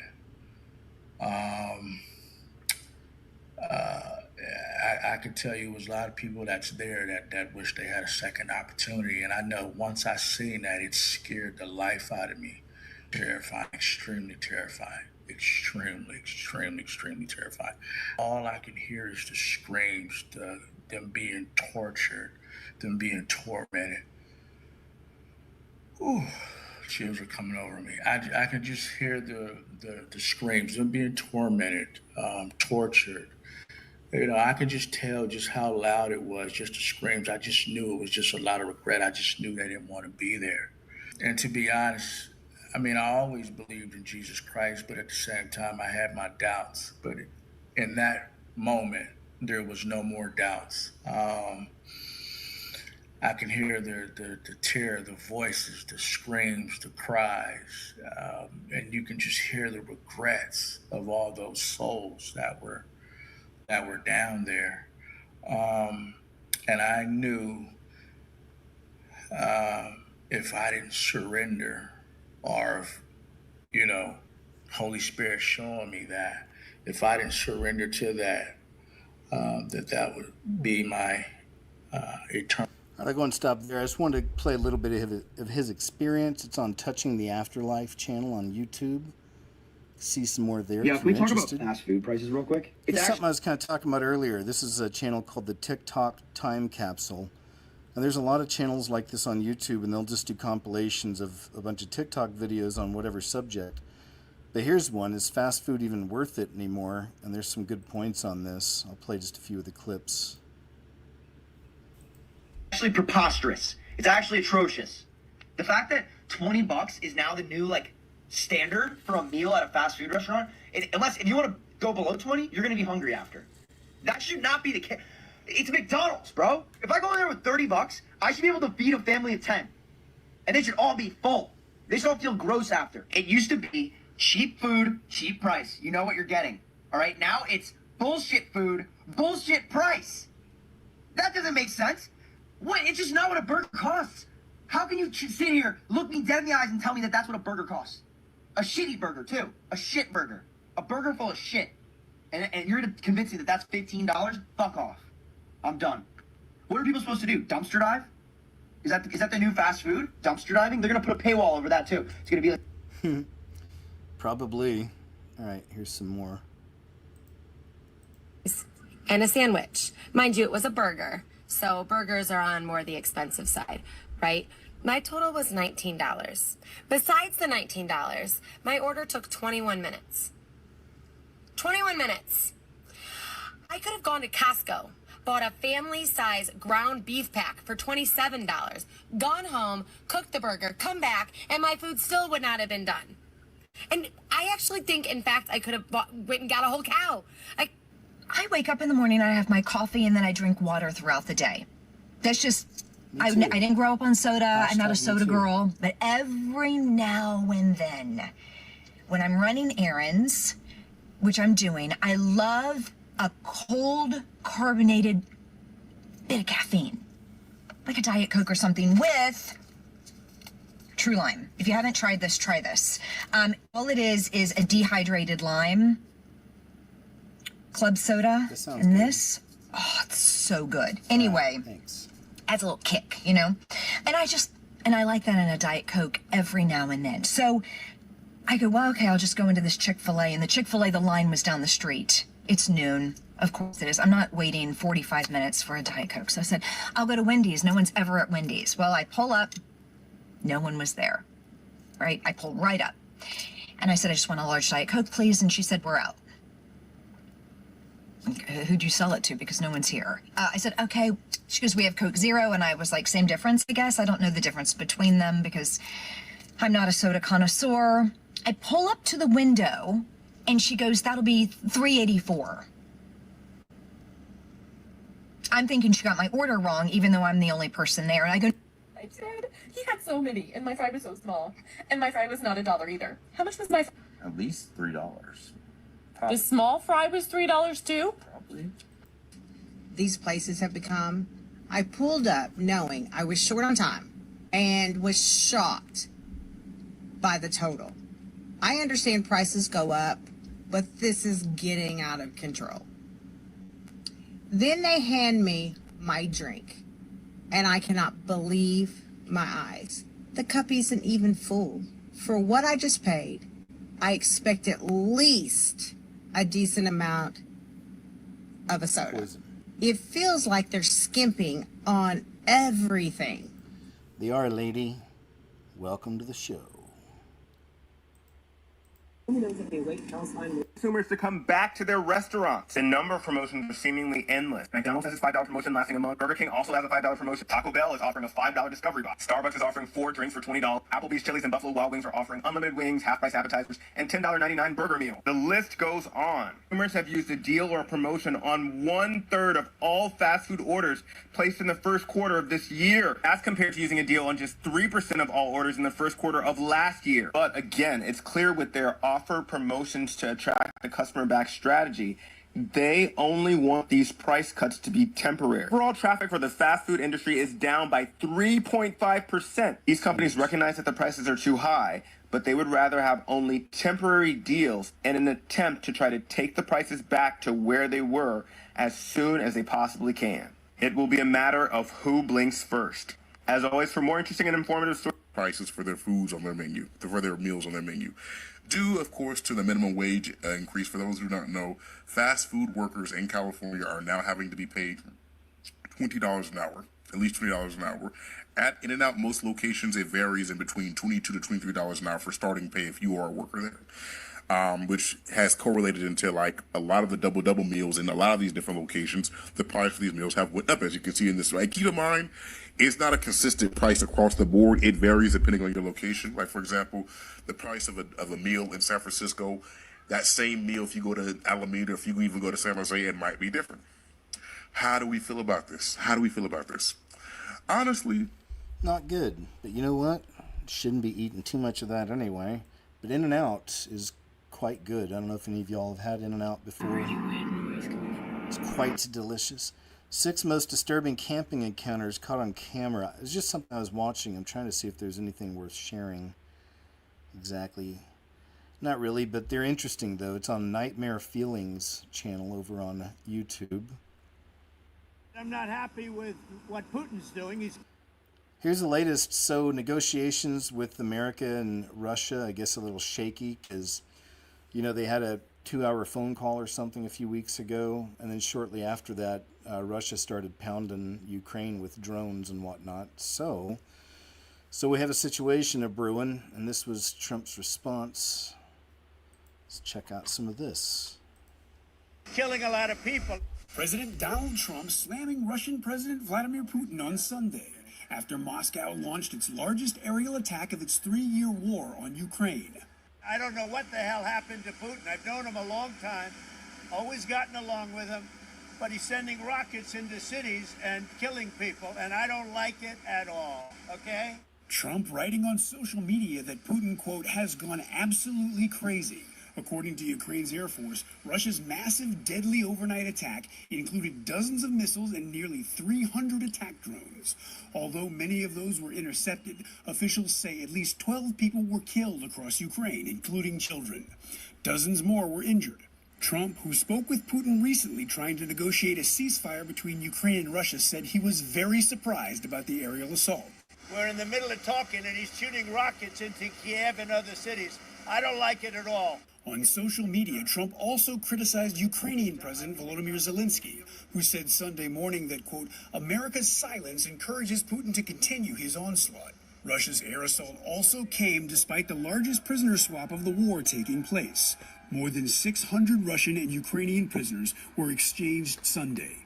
I'm Reed Binion reporting. Good report, sir. Good report. We'll keep you around. Slava Ukraine! A first taste of freedom. Reunion by phone. I'm alive. I'm healthy, he says. Ukrainian soldiers back on home soil, joyous in survival. Celebrating release. Emotions overflowing as Russia and Ukraine begin their biggest prisoner exchange since Russia began its illegal, unprovoked, full-scale invasion of Ukraine 39 months ago. 270 troops and 120 civilians of each side released Friday. Some of the 1,000 from each side expected over the coming days. I'm just so happy to go home and see my family, this Russian soldier says. In any conflict, what you are seeing here might build trust, lead to the end of conflict, but not here, not yet at least. This is the 5th such exchange this year, the 64th since the war started. And while it was agreed during the first face-to-face Ukrainian-Russian talks in Istanbul last week, Ukrainian President Volodymyr Zelensky described it as the only tangible result of the meeting. Ukraine agreed 2 months ago to President Donald Trump's demand for a 30-day unconditional ceasefire. Russia still refuses. The low-level talks in Turkey last week, the prisoner exchange this weekend, the latest examples, Ukraine says, of Russian President Vladimir Putin's intransigence in the face of Trump's optimism that he is on track to brokering peace. On his That's a word you don't hear very often, intransigence. He probably patted himself on the back after saying that. I'm going to have to figure out what it means, start using it more. Intransigence. You know? Like, why not? Hey, can someone pass the salt? Yeah, sure, but you don't have to be so intransigent about it. I want to figure out what it means. Truth Social platform, the US president jumping the gun on the actual exchange, saying this could lead to something big. Since Russia invaded in 2022, it has released more than 5,000 captured Ukrainians, according to Ukrainian officials. But some families are still missing loved ones, turning up Friday, hoping for news. This mother with pictures of her son.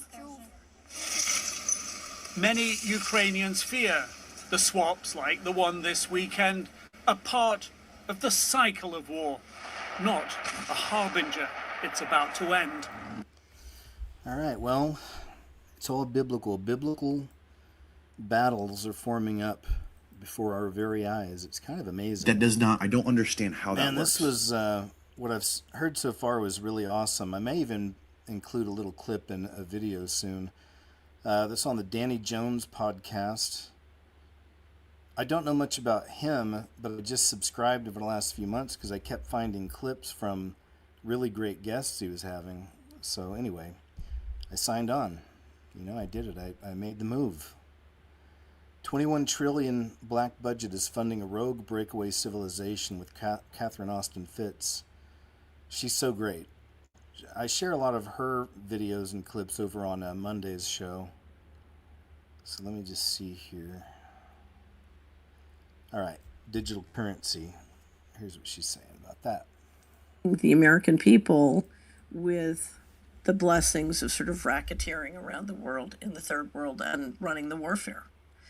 So when you go from a unipolar to a multipolar model, you lose the ability to extract the resources you need to keep that going. So for example, if I want to trade my Danny dollar for, labor and resources all around the world, and the BRICS nations don't want to take the Danny dollar, then I'm losing the ability to subsidize the American way of life. Okay, so I have to cut back.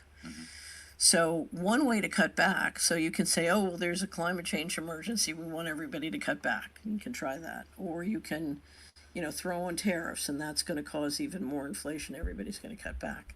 But at some point, if you're really going to cut people back, it's very helpful if you have complete control. So if you're the bankers and you want to control fiscal policy and collapse the current constitution system, if you can exercise complete control with digital technology and an all-digital financial system, you have complete control. So go back to the pandemic. If we say, okay, we want you and your family to lock down, then suddenly your money won't work outside your house. You can order a pizza to be delivered, but you can't leave the house. If you have an electric car, ultimately you can turn off the electric car. And if they say, well, we want you to take the shot, it's mandated. If you don't take it, we'll turn off your money. Right. So you're talking about complete control. And this would be utilized by spending the government money and giving people money. And in addition to having a centralized, controlled digital. This would be used by using the private and the public sector financial train tracks to exercise complete central control. So I don't know if you've ever seen, there's a wonderful video that I keep showing of Augustine Carstens, the general manager of the Bank of International Settlements in Basel, Switzerland, in 2020. I was brought up, basically, I was trained to be a central banker. Okay. And I had never seen a central banker tell the truth in open public in my life until I saw, when this happened, I almost fell off my chair. Being sleep deprived makes you perform as poorly as someone who is legally drunk. These deficits include slowed reaction time, reduced working memory, impaired decision making, and poor emotional regulation. Poor sleep is also an early predictor of death. In fact, people with highly irregular sleep patterns face mortality risks on par with heavy smokers. Most people... Oh boy. They gotta sell the products. Okay, here we go. At a time. Right. Right. And so I can do it It's for not eight. a broad brush. It's very specific. It's 8 billion, and I can collect all the data and apply my social credit system just to you. If you're good, you'll get, maybe you can travel a little bit more. If you're bad, you get locked out. Maybe you can explain this to me, because I've never had anyone explain this to me before, but there was a story that came out a couple years ago, and I forget the name of the country, but there was a country somewhere in Eastern Europe where the United States basically offered to pay them like a couple $1 billion to mandate vaccinations and all these sort of controls during the pandemic, and they refused to do it, and they refused the money. But basically, the United States was paying another country billions of dollars for these mandates. Right. Well, they do that all over the country and all over the world. I don't understand I don't understand how that works. Can you explain, like, why? What is the benefit of us giving billions of dollars to some other random country on the other side of the world for them to lock down their own people? So there could be many possible reasons, but one is prototyping. So, this is something you're planning on doing in your own country, and you want to see how you could get it to work in another country, and it's a prototype. A lot of times those are prototypes. Okay. So, Steve, so you can find that article. Yeah, help me to know. We'll go ahead and move on. I just want to play a little bit. It's 2.5 hours long, but some of y'all are already familiar with Catherine Austin Fitts and how awesome she is, her information. So yeah, if you want to check that out, go to Danny Jones' channel on YouTube to see some more from Catherine. All right, y'all. Have you seen that motherfucking video floating around the mouthful? So here's the thing, though. So I think it was last week I showed the clip at the end of the show of what some people are saying is Kanye West, like the real one, but brains are scrambled now. Anyway, so I went and found it again. Somebody else posted it here. I just wanted to see it again, but here, we'll check this out. Kanye West, it looks like he's been lobotomized. Like, people are really saying he's cloned. And then there are people out here saying that it's AI, but they're only seeing the still shot of the video, like a picture of it. They're not actually seeing the fucking video. I'm about to insert it. Y'all tell me what y'all think. He's deep in a meditational state right now, like he's on a frequency that I don't think I can get on right now. Need a quarter for that too. Boom. So what do y'all think? Do y'all think that they lobotomized him and it's a fucking clone right now? Or do y'all think since he did all the, hooded, pointy hood stuff and all the talking about that one demographic of people that maybe they lobotomized him since then and that's why we ain't really seen it? Like, to just view the homeless people time. And they wanted to medicate me every day. You realize, like, they could have just switched to medication and I wouldn't be here. And on the news, they would have said it was because of a mental issue, right?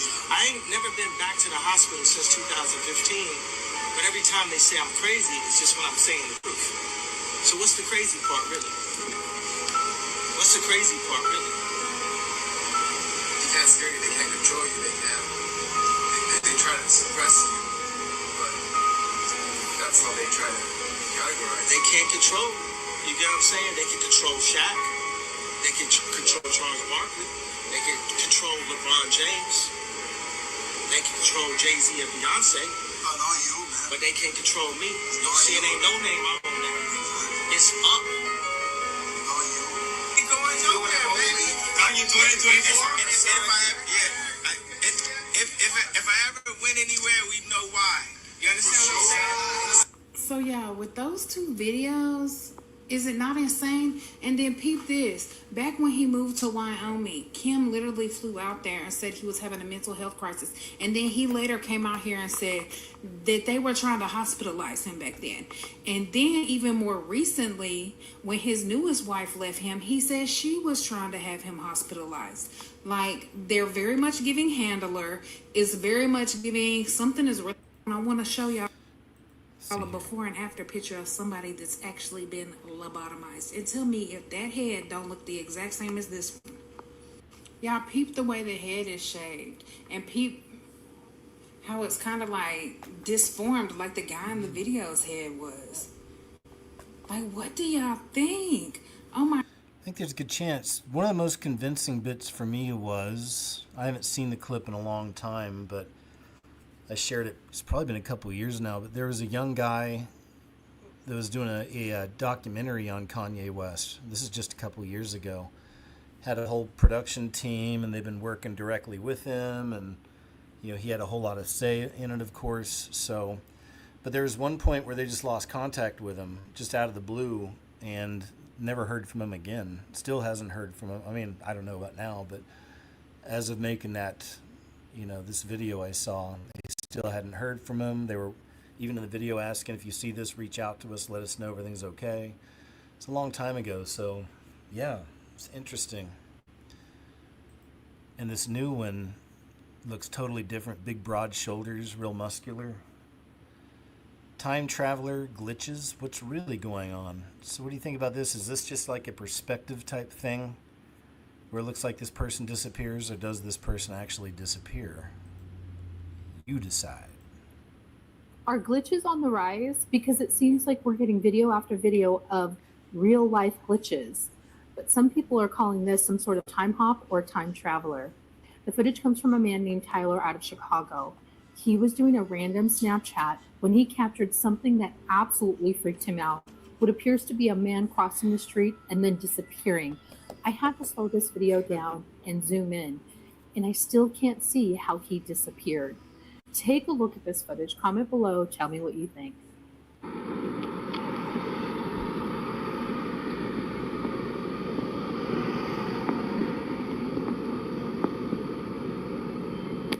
Where the fuck did he go?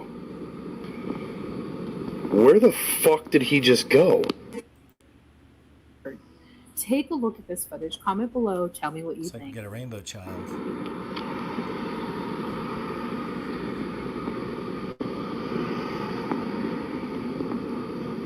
That is weird. Where the fuck did he go? Take a look at this footage. Comment below. I'll turn the audio down.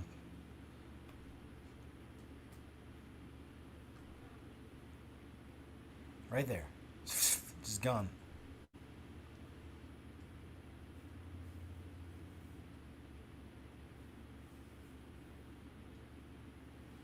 Speed reduced. Rainbow child activated. Form of pail of water. Shape of eagle. So now we watch slowly. And it's right when it gets to the edge of the truck. The front. It looks like. Yeah, it's just like gone. It's pretty interesting. So I don't know, what do you think? POV, or is it veil lifting, thinning? Well, crazier things coming in. This was an interesting one. Residents try to catch a glimpse of mystery animal in Hawaii. Look at this. a cat, a dog, Looks like a cat. It's the question many are asking after photos emerged of a mysterious animal above UH Manoa. State agencies spent hours searching on Friday, and more returned this morning. Nikki Schanfeld follows up.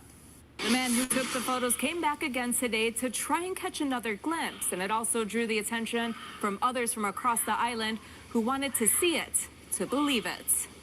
Everybody going to say what they say, but like, hey.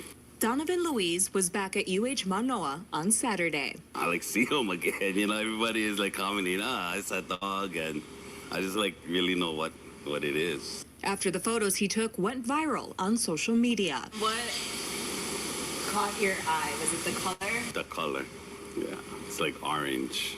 After my pictures, I saw it stand up, shake, and walk right into that area, into that, it looks like a den kind of thing. He says he sent the pictures to state agencies on Monday. Right here. When he saw it again on Friday, he wasn't the only one, and he sent the photos to the Department of Land and Natural Resources. As soon as they saw the picture, they were here. So, I mean, that says something, right? DOGE officers were seen looking above the area where he last spotted the large animal. The LNR guys was throwing rocks because they was right above it. Like, I guess throwing rocks to see if the thing was going to come out, right? This morning, he saw state agencies heading up to the area to place trail cameras, and people stopped by to try and spot the animal themselves. I'm a believer, yeah. Especially the different angles of the photo. One was facing this way, and you can see the other photo, it turning its head. Louise admits he'd be skeptical too if he didn't see it with his own eyes. Good point. Yeah. And now everyone is making guesses. A leopard. A leopard. Yeah, right here. Now showing that here there's the white coat of fur in the chest, and it could be a mountain lion. What is that?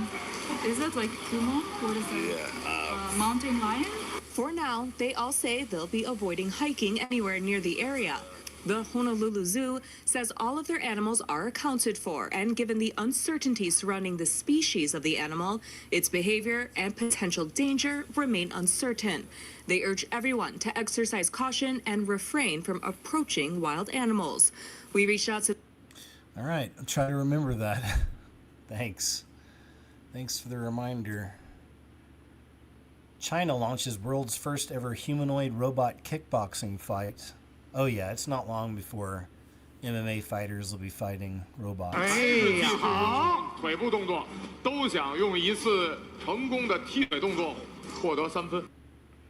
Gotta kill the music just in case.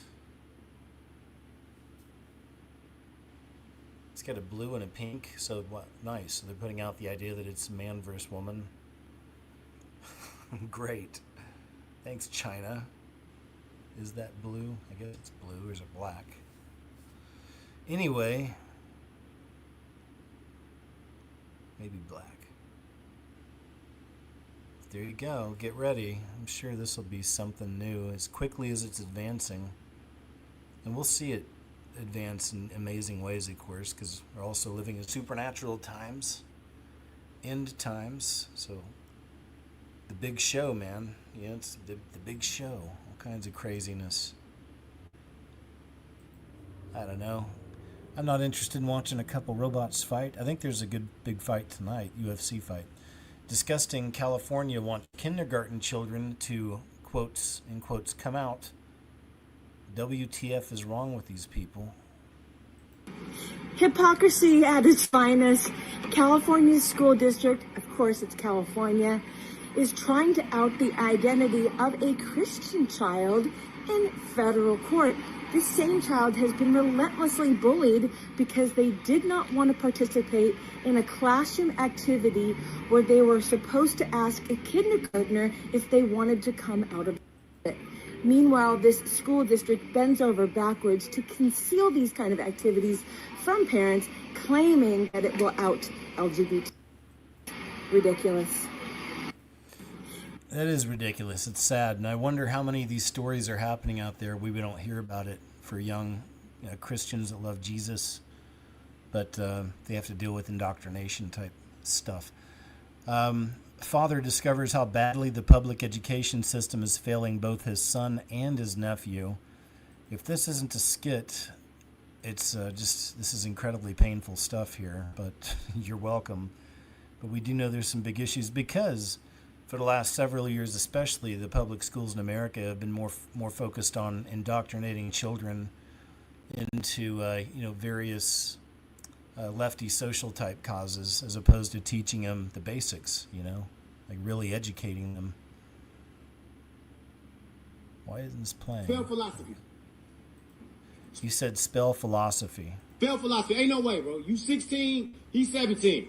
Y'all juniors and seniors in high school, man. Spell it. Ain't no way. We erase the board. We're going to forget about the other stuff. I'm going to give y'all another chance. Spell philosophy. Mother. Dog. Keep going. I'm curious. I'm curious to see. Come on. Spell philosophy. Yeah. Man. Damn face. Come on. Get out the way. Let me see what y'all spell. Come on. All right. Uh-huh. So that's oh, y'all ain't done. So philosophy. That's our final word? Philosophy? Huh? Look at y'all. Man, spell cute, Makai. Spell cute. I'm gonna give you something simple. I ain't even gonna say no cute. That's a fourth grade word, dog. Spell cute. Spell it. Dog. Makai. That don't make no damn sense. That don't make no. I don't know what school you going to when you graduate. I don't know what you going. Y'all going back in grades, boy. You going back to the 9th, 7th, 5th, 6th. You going backwards. Spell two. It's 3 different ways you can spell two. It's 3 different ways. Spell the first two, Maurice. Spell two. Nick. Dog. Y'all serious? Spell the other two. Makai. Spell the other two.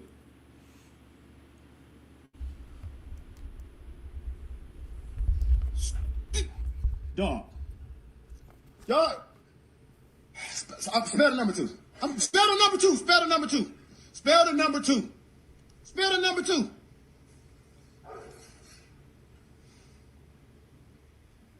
Get the fuck out the house. Go. Go. Get out. Just go, bro. There ain't no way. Philosophy 22, cute. And y'all think y'all spelled this stuff right? Show ass like a man. You go, bro. Just go. Go ahead. Go. Take the ball. Oof. Painful, right? Yeah, real painful. But seeing all the things we've seen over the last few years from American school board meetings, things like that, we understand. We see where this comes from. This channel is called Yak Motley, and he basically does the compilation TikTok videos, but he comments on all the TikTok videos. He's one of those kind of channels, I guess, which they get big. He's got like over 300,000 subs, but either way, I do appreciate the consolidation of information. Klarna is something I never even heard about till I saw this video.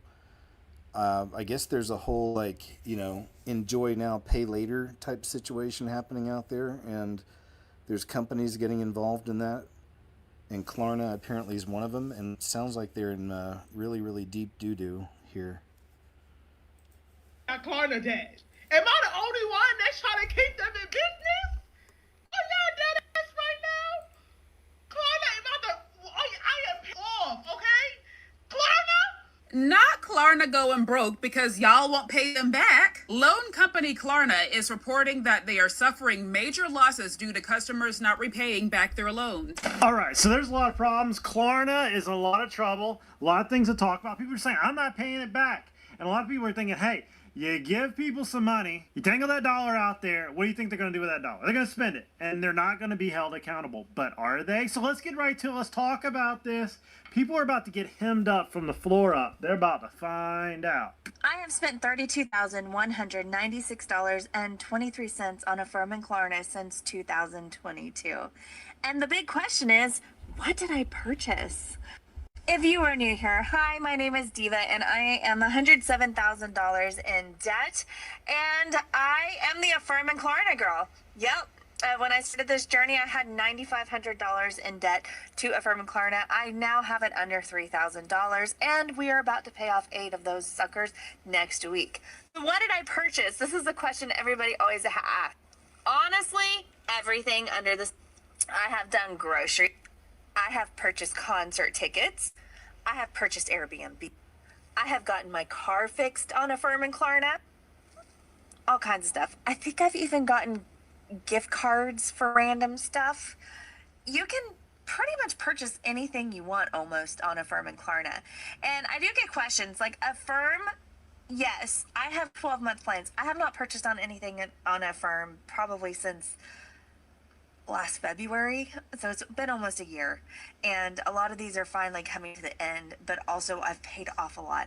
I literally had like 50 of these when I started this journey in May. It's crazy. It's insane. I know what I'm saying is insane.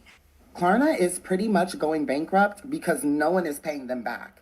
Like, they have a record high number of users on the platform. They have 100 million users. But at the same time, no one is paying them back, so they literally reported $136 million of unpaid debt. Like $136 million that people are just not paying back, and they're just, saying fuck it. And now Klarna is at a major loss. Even though they have a record high number of users on the platform, there's more users who are just not paying that shit back. And that's because you guys are letting people finance groceries and finance DoorDash orders.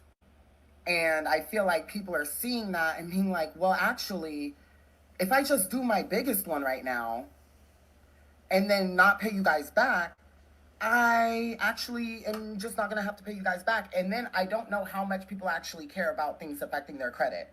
Like, I don't even think they're thinking like, oh, yeah, like, this is going to affect whatever, blah, blah, blah, blah, blah. I just think people are like, whatever, I'm running off on the plug right now. Like, literally, people are running off on the plug, dead ass, with Klarna. They said, actually, yeah, I agree to all your terms and uses and all that. And they get their loan of whatever and they say, yeah, but I'm not paying you back.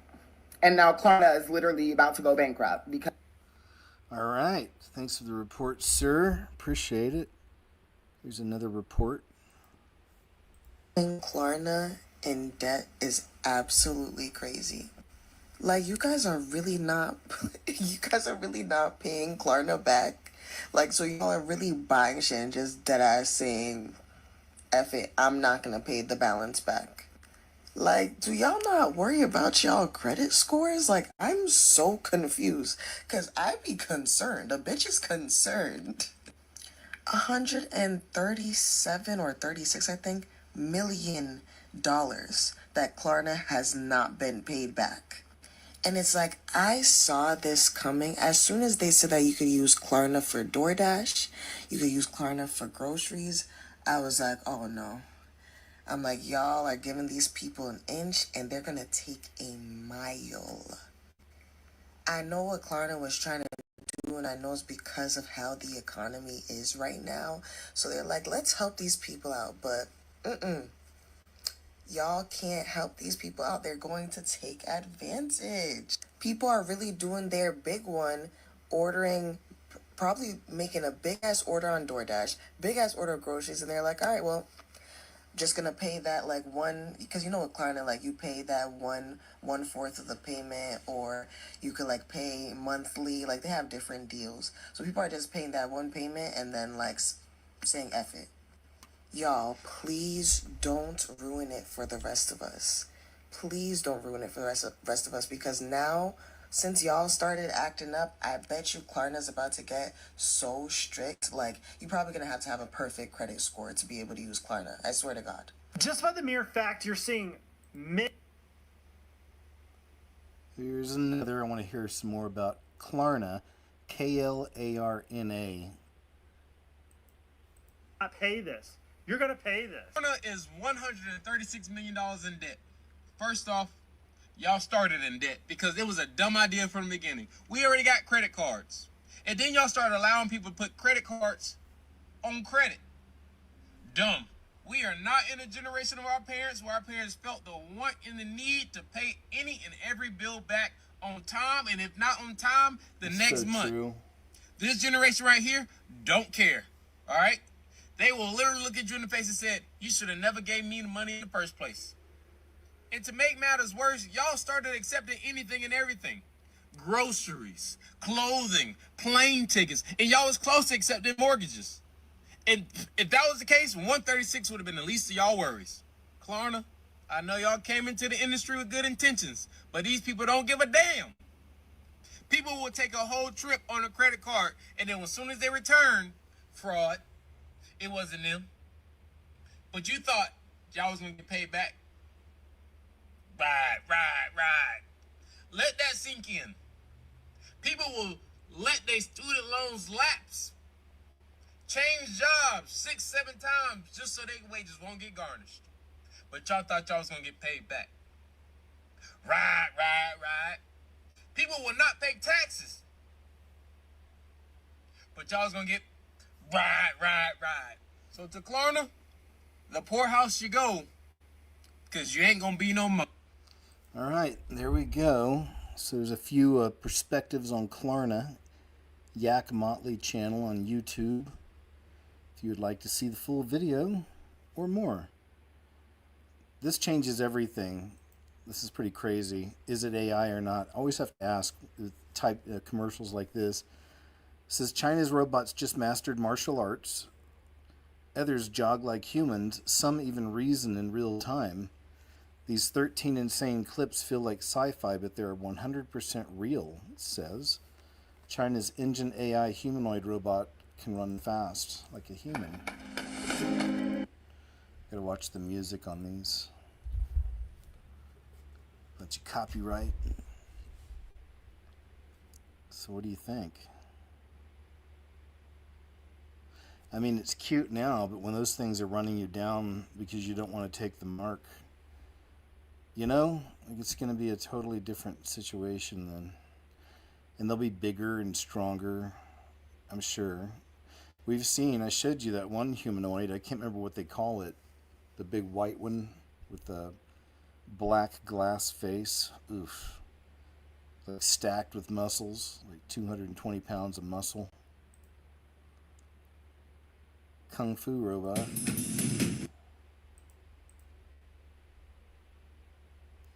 Right? Like, oh man, that's so cool. It's cool now until you're in a back alley having to fight it. It knows like all these different martial arts, even things you probably never heard of. Right? So I don't know. Paint guns, I think, are going to be... paint guns will be really good to have in those days. This is from Tesla's Optimus rival. This humanoid is built to function in homes and factories. Sun symbol with the owl. Nice.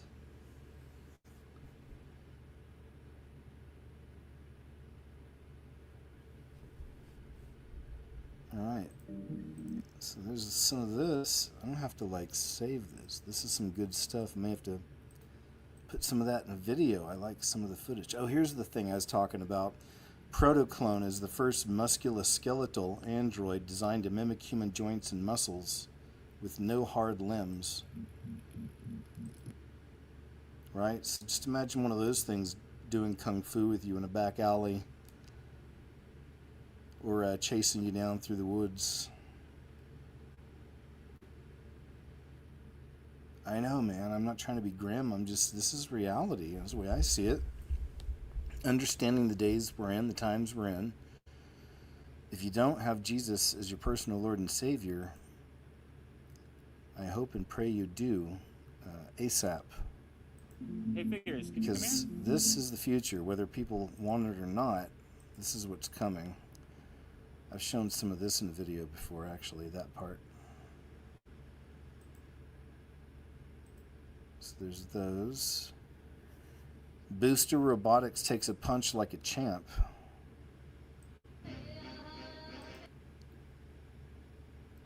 So again, right? Oh man, look how strong they are. This is so awesome until it's trying to get into your house, you know, and you have to stop it somehow. I know, grim, but it's true. Look at the movement on this thing. It's the one that was jogging earlier.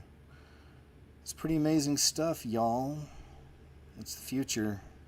Ooh. Whether people want it or not.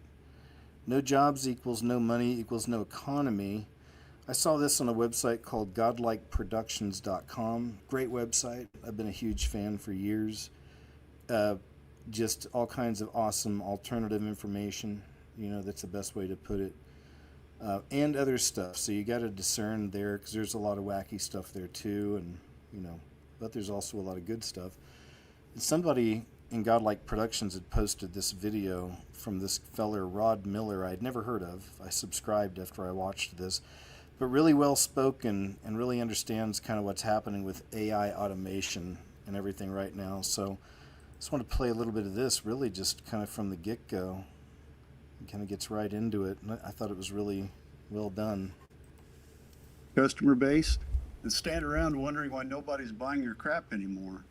Is like burning down the forest to sell more chainsaws and then acting surprised when there's no more trees to cut down and nobody can afford to buy your chainsaw anyway. So today we're diving into the fundamental paradox that could collapse the entire consumer economy faster than your dreams about keeping your hair past 50. Nope. It's go away fast. So stick around, because this affects every single mortgage payment, college tuition bill, and grocery store trip you'll make for the rest of your economically precarious life. And coming up here in a minute, we're going to be talking about UBI, Universal Basic Income. I know that's something a lot of you have asked about. Here's where it gets beautifully screwed up. Studies predict that AI could replace as many as 2 million manufacturing workers by the end of this year, according to MIT and Boston University research. While McKinsey estimates that between 400 and 800 million individuals globally could be displaced by automation by 2030. And that Goldman Sachs research that we bring up a lot suggests that 300 million jobs across the US and Europe could be lost or degraded due to AI adaptation and adoption. Now here's the math that should terrify every AI executive who's currently high-fiving about their AI implementation. During the 2007-2009 recession, consumer spending cut of just $200 billion triggered a massive economic collapse. I remember I would pick up my phone on my desk and literally just see if there was a dial tone there, kind of hoping that there wasn't a dial tone, so it would say that my, my phone was out of order, not just that it wasn't ringing with more work that somebody wanted me to do. And it was a tough time. Doesn't seem like that long ago. We knew that once the economy recovered, we'd be getting it back. But in the meantime, I saw a lot of my friends who were contractors and things, pickup trucks in the bank parking lot with for sale signs on them because they'd been repossessed. It was scary and sad at the same time. So if AI eliminates hundreds of millions of jobs globally, where exactly do these brilliant business leaders think their revenue is going to come from? Are the robots going to start buying iPhones and subscribing to Netflix? And just to prove these companies are accelerating their economic suicide, Meta just instructed managers to put 20% of employees in the below expectations performance category, up from 15% last year.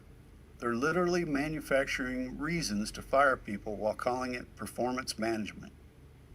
Mark Zuckerberg told staff he wants to move out low performers fast, which is corporate speak for, I need to eliminate human jobs before the AI is ready to replace them. They've created a category called non-regrettable attrition, basically a fancy term for humans we're happy to see disappear. The irony in that is they're eliminating the very people who would buy their products and click their ads. Meta makes money from human attention and engagement, yet they're treating humans like disposable manufacturing components. And if you think about it, what they say, 20%? How many people does Meta employ, you think? Let's say... I'll go and stop there. I'll move on. Just want to play a little bit of his rant. I thought it was good. Rod Miller, new channel I found, talks a lot about artificial intelligence. This little boy found an older skater to hold his hand as he attempted a trick, and then he landed it, and he had the best reaction. So, nice little doom break here for us. Wait, did somebody remove the video? They removed the video. Why would they do that? Okay, that's weird. Anyway, it was a nice video while it lasted. It's supposed to be my doom break. Doom break got taken down. Here's another one.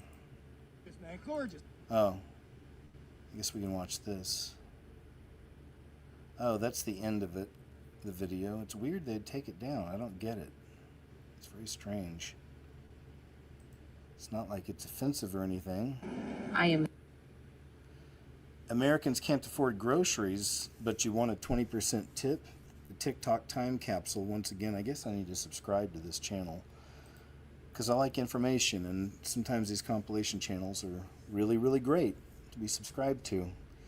So let's check some of this out. It looks like it's people talking about tip culture, which, you know, I've got a dog in this fight too, because myself, I worked as a server for many years, all through college, several years, or not several years, but for a while out in Los Angeles at a few different places. A really nice Italian place in Glendale. That was a cool gig. With a real Italian chef, could barely speak any English.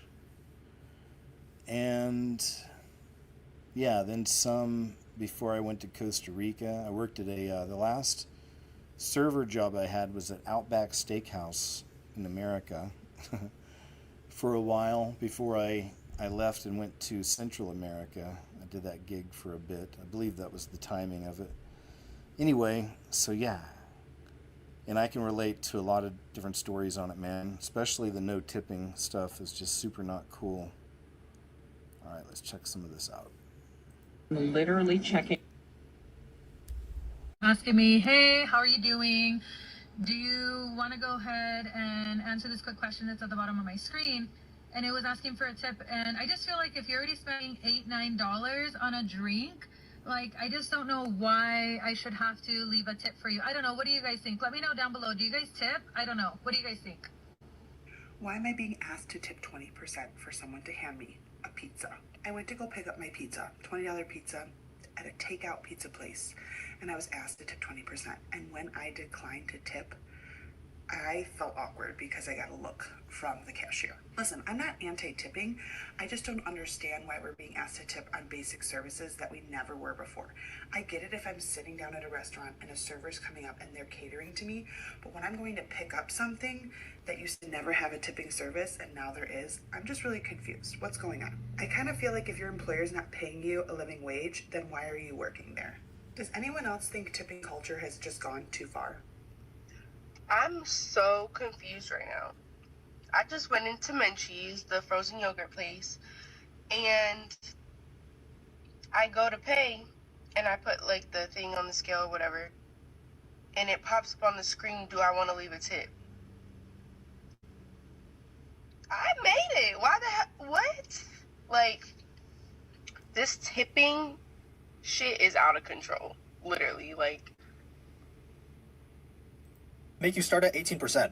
And if you don't want to do that bullshit, you have to go to custom tip and manually type it. To whoever designed that thinking it would bring in more money, I can tell you right now that it's completely backfiring. I think most people would tip if it just started at 10 or 15%. But if you're starting your tip at 18% and you're making the page unskippable, I will gladly take the time to go to custom tip and put a fat fucking zero. This may be controversial, but I'm not tipping percentages. It makes no sense to me that because something costs more, I'm tipping more. Five Guys just asked me if I wanted to tip. Mind you, I just came in and got my own food. How much do you think I paid? Okay? I got a bacon cheeseburger, a strawberry milkshake, and fries, right? A little fry. That's what they call them. A little fry that's all over at the bottom of my bag. For $26.07. That's disgusting. I could have went to the grocery store. That really is horrible. $26. All right, let me jump ahead. Check out a few more of these. I think this was a good one here. It goes on for a couple minutes. Yeah. Waters. Then when she came back with us 5 minutes later, my mom and I ordered espresso martinis. Then we ordered our food as well. I see this steak salad on the menu. I'm like, delicious. I want it. I'll get it. My mom sees these chicken fajitas. She's like, wow, that's a ton of food. My dad's like, yum, I'll split that with you. They say to our server, wow, that's a ton of food. Is that enough for both of us? She says, yes, definitely. It's a ton of food. Like, you're good. So they order that. At this same time, my dad also orders a side Caesar.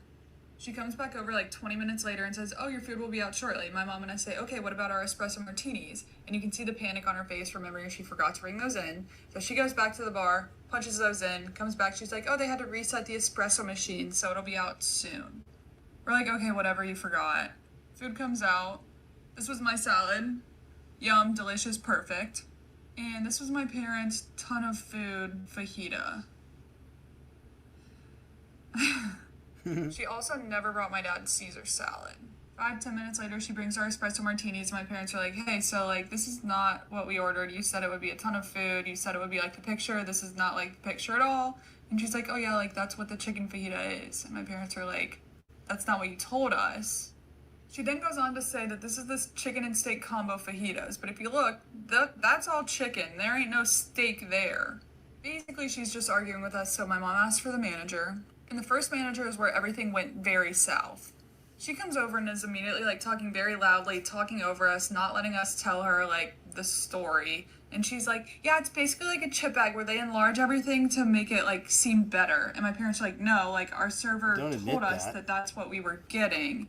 So as a manager, I'm not a manager. If I was the manager, I'd be like, oh my gosh, yeah, I'm so sorry. She told you the wrong thing. I'm just going to eat the cost of another chicken breast and bring that out for you because that's what you were told you were getting. Right. And just whatever. Shit happens. Who cares? Right. But she's just talking over us, yelling about how we're wrong and what else do we want to order and pay for. And my parents are like, we're not paying $26 for what we got. We also told the first manager we hadn't got our espresso martinis yet, and she said it was because the bar was slammed, but the two bartenders were standing there talking because they had nothing else to be doing. Eventually she says something like, yeah, I hear you, I'm listening. My mom goes, you're not, you're talking over. And she says, I'm done, I'm going to get the other manager. And I'm acting this out for you. We're going to pretend the other manager's right, like, here. So she runs over, she's like jumping up and down, pointing at us, yelling at the other manager about what's going on, and everyone in the bar area is, like, turning, like, open mouth staring at us, and we're like, what is going on?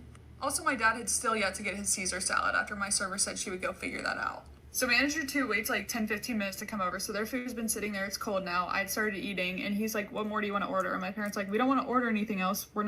This is not $26 worth of food. We were promised the picture. Can you bring us another chicken breast? He never offers to do that. He did end up getting my dad Caesar salad, which he had ordered 45 minutes ago at this point in time, and nothing else was done to resolve the situation at all. My parents just ended up not eating the fajitas. It's like 9 p.m. at this point in time, so I ate my salad, they sat there, we watched the UK-UT game, and then we didn't tip. If it wasn't for the rudeness of the first manager, we probably would have given the server a couple dollars, but we didn't because the manager was insane and out of line and should not be managing anything. All right, I'll go and stop there because this goes on, I think it's actually it was over. My bad. So we'll go and move on from these. I want to share some of those. Those are interesting, though, from the TikTok Time Capsule channel over on YouTube. I want to bounce back now. We'll come back to those. Start in a different spot here. Mix it up a little bit. you know, keep it fresh for you. South Korea creates Terminator-style liquid robot. South Korean scientists have built a shape-shifting liquid robot that can slide through tight metal grates, merge with others, and move across water, just like Terminator. That's crazy. It's soft but stable, coated in water-repellent particles, guided by ultrasound, and tough enough to bounce back from impact. In Terminator, they also had one of those. It's a common theme you see in movies. It's the red, black, and white color code. It's the sacrifice on the floor, on the black and white checkered floor. And they had a sequence of that with this liquid Predator, or liquid Terminator. He was a police officer. They were in a police station, and of course it was a big black and white checkered floor, and he snuck up on somebody at a snack machine and took him out. And they'll always show you the red, black, and white. They'll show you the aftermath on the black and white floor. Scientists discovered 2.6 million golden eggs near underwater volcano. I'm saving this so I can. It's one I just found over the last few days. I want to look more into this. Look at these things.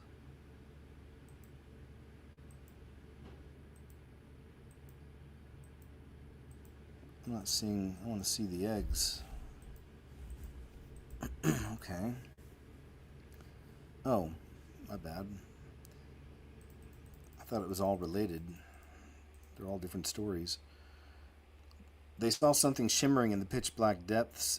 It wasn't treasure, nor was it an optical illusion. When researchers drove a submersible close to a submerged fossilized volcano off Canada's west coast, they didn't anticipate seeing any form of life, but they spotted something on the sea floor in the millions. The cameras rolled, jaws dropped. What was below was far from what they'd ever witnessed before, and it has made scientists re-examine evolution, survival, and what else we could be overlooking in the last frontier on Earth. That's really cool looking. So like I said, I'm going to do more research. It's the only story I found so far. I'm sure there's more by now, hopefully, about these golden eggs. Because the symbolism of the egg's been out there a lot lately. That's why I'm going to have to look more into this. Like the KFC AI commercials had them worshiping the golden egg.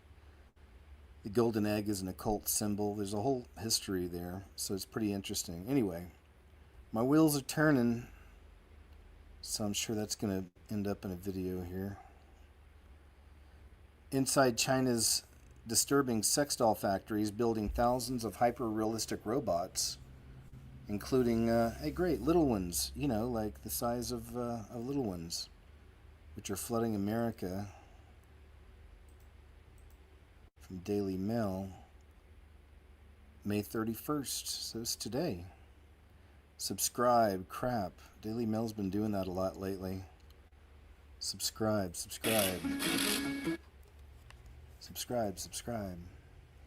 Paywall. Anyway, here's some of the footage here.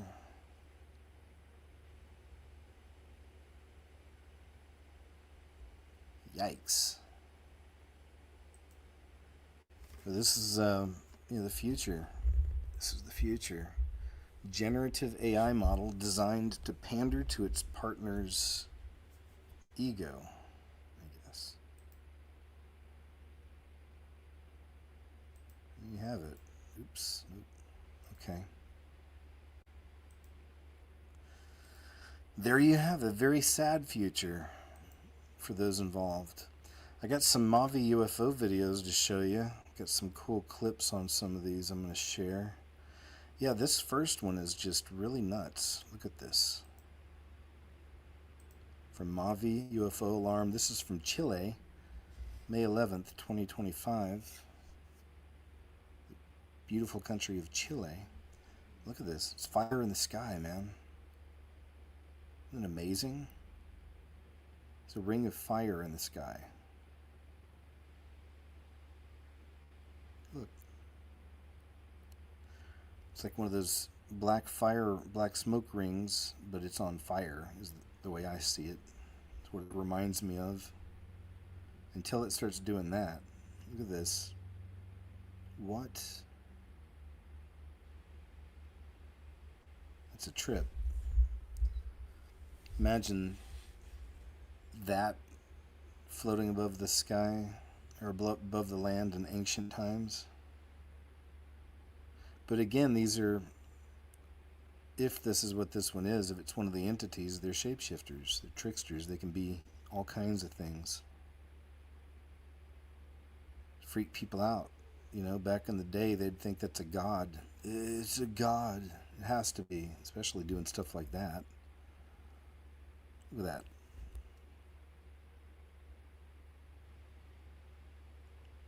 Yeah. And they did, you know, they did have contact with these things throughout our history. Mavi UFO alarm. Thank you. All right, let's get a fish around a bit. Oh, there we go. This is a pretty weird object. It's from Austria, May 24th. Look at that. Reminds me of the Nazi Bell UFO. BELL UFO. Have you ever heard of those? There's another term for them. I can't remember it. Maybe, well, then there's, some people may say that's a Vimana. Vimana. Vimana style. And then there's the ones that look like a rolled scroll or a tube. Those are called, some people call them the Valixi. Valixi. That weird, right? Just chilling, just floating above you while you sleep.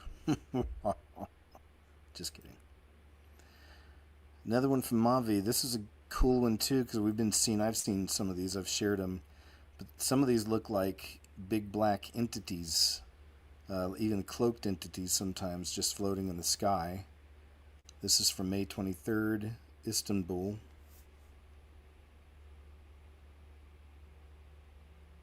It's another one. Like I said, we've seen some. It almost looks like there's an orb at the top of it, or maybe it's in the background or something. See, it looks like it kind of lights up. But could also go to the idea again that these are their energy, they're interdimensional beings, shapeshifters. They could be an orb one moment and then look like a airplane up in the sky. Let's see, it seems to be moving around a bit, doing some shifting. Is there any music on this? Yeah. They copyright all the music now, unfortunately, on Mavi. Started using the copyrighted stuff. Isn't that weird though? It does kind of almost look like a black cloak. Something just floating in the sky. But then you have the weird kind of white orb component at the top, it looks like. And then you see it just kind of shifting and changing and turning into itself. Right? That. All very strange. Still has that humanoid kind of figure to it. Another good one from Mavi UFO Alarm.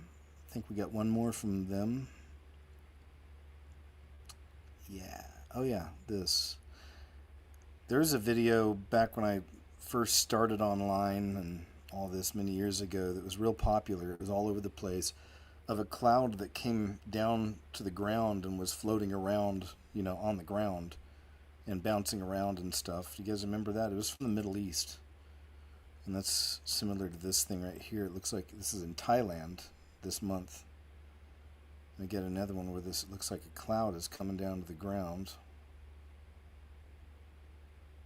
So I've seen this before, and that one, the other one was probably like 2012 in the Middle East. You can even look it up, 2012 Middle East cloud touching the ground, maybe, or something.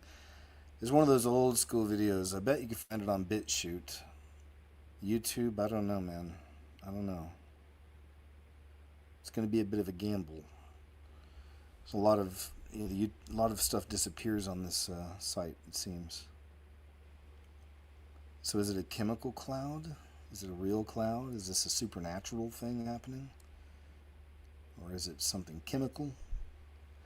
And the other one too, that people were touching it. They were actually going up to it, touching it. I think that's about it on this one. Yeah, that's all. All right, Mavi, thank you. UFO alarm, Mavi UFO alarm. Thanks for your service. Online, I mean. The $100 million missing from the Pacific Palisades. That's right. We heard a little bit about this earlier. But here's some more. Shameful. This benefit concert might be one of the biggest scams in disaster fundraising history. And as usual, I'm bringing the receipts. First off, according to reports, the Fire Aid benefit concerts raised over $100 million, supposedly for LA fire victims. But since then, residents have been asking, where did all the money go? $100 million raised for residents, community things, and funds that are supposed to help the Palisades, and there's no accounting or where the money went. They're not telling anyone. Let's figure this out. So, according to the Fire Aid website, it says that all direct donations will be distributed under the advisement of the Annenberg Foundation. According to the IRS 990 form, the Annenberg Foundation is a 501c3 based in Conshohocken, Pennsylvania, in this lovely office building. One massive red flag right away is that only 33% of their annual expenses goes towards actual charity programs. The rest goes to administrative costs like executive compensation. And if you look at the numbers, they treat you pretty good over there, starting with top dog Cynthia Kennard, who's making $750,000 plus another 6 figures in bonuses, which is basically almost 7 figures just for one person there. Here is Cynthia, aka Cinny, hanging out with Gavin Newsom, discussing, strategizing about things like how to solve homelessness, among other things. This is one of those if you know situations. Anyway, just to give you a point of comparison with another nonprofit, Doctors Without Borders, they spend almost 90% of their money on actual programs versus less than 1% on administrative costs. Local journalists have also been asking, where's the money? They found, quote, the Fire Aid website names only 3 Palisades organizations that receive grants, among almost 120 organizations listed as receiving grants, none of whom are specific to Pacific Palisades, and those 3 are Kehelet Israel, Chabad of Pacific Palisades, and Palisades Charter High School. Others have tried to directly reach out to the Annenberg Foundation. They were kind of given the runaround, various extension numbers, somebody saying they would call them back, no one called back. Also referring them to some mysterious man named Philip, no last name, he was never found. This is just crazy. So essentially what they're doing is taking the $100 million, then paying themselves roughly 70% of it, and then the rest of the money they're dishing out to various other nonprofits with their own administrative expenses, and that's how $100 million just ends up disappearing. Excellent job, sir. I was trying to find his handle, but I'm not seeing it anywhere. But I've shared clips from him before. He's good. Oh, James Lee. There he is. James L.I. Lee. Good stuff, sir. Thank you. You did good. We appreciate yous. Trump and Elon are playing everyone with their little WWE theater, this young man says, from The Shepherd for the King. America, what happened to Donald Trump, Elon Musk, and DOGE? DOGE's objective was to quit spending, which he says that Donald Trump and his team's objective was apparently just to pass a bill that's going to raise the debt by trillions and trillions of dollars. So Elon Musk believes that all of his efforts were just negated with this bullshit. All right, hold up. Let's set the record straight, okay? The Department of Government Efficiency's objective was never to quit government spending. That was the camouflage, the disguise from the true objective, which was to insert Palantir AI into the government mainframe, connecting agencies together while collecting data, laying the foundation for AI governance. This was always the objective. This is why we saw article after article like this one right here. Palantir is helping DOGE with a massive IRS data project. DOGE, with a handful of Palantir representatives along with dozens of career IRS engineers, have been collaborating to build a mega API. The recruitment effort that helped build the DOGE army. At least 3 individuals associated with Palantir, or its co-founder, Peter Thiel, were involved in an online recruiting effort for DOGE late last year. Oh, you don't say. Palantir CEO touts Mr. Chip in Your Brain DOGE ability to hold sacred cows of the deep state accountable. Oh yeah, okay. The Palantir CEO CTO voices support for DOGE in fourth quarter earnings webcast. Oh, you don't say. 100 days of DOGE assessing its use of data and AI to reshape government. This right here was always the objective, the implementation of AI to reshape government. DOGE using AI to snoop on U.S. federal workers. A DOGE recruiter is staffing a project to deploy AI agents across the U.S. government. Chances are, Mr. Chip in Your Brain is already using your data, collecting it illegally by DOGE and building his AI machine Grok. Is this what we were always scared of? DOGE is building a surveillance state.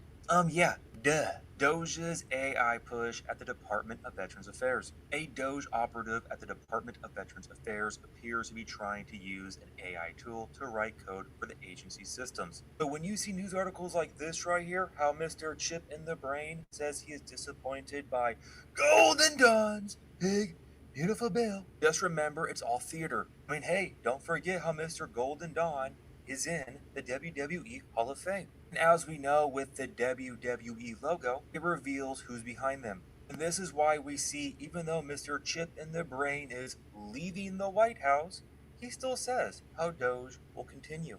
As my scheduled time as a special government employee comes to an end, I would like to thank Mr. Golden Dawn for the opportunity to reduce wasteful spending. Yeah, okay. The DOGE mission will only strengthen over its time as it becomes a way of life throughout the government. I really hope that you can read between the lines right here, guys. And the irony and cherry on top is after this all came out, he posted this right here. The singularity already happened. Just ask the monkeys. Please understand, he's mocking us. But in the end, God will get the last laugh. I do want to give a shout out to Dustin, who is Hackable Animal on X. He has been talking about this stuff for a while. He has a lot of good information. All right, Hackable Animal. You can check them out too. Thank you very much for your report, sir. Appreciate it. Doge. We went from striving for the American dream to record numbers of younger Americans living in their cars. Yeah, this is another thing I'm seeing more and more people talking about.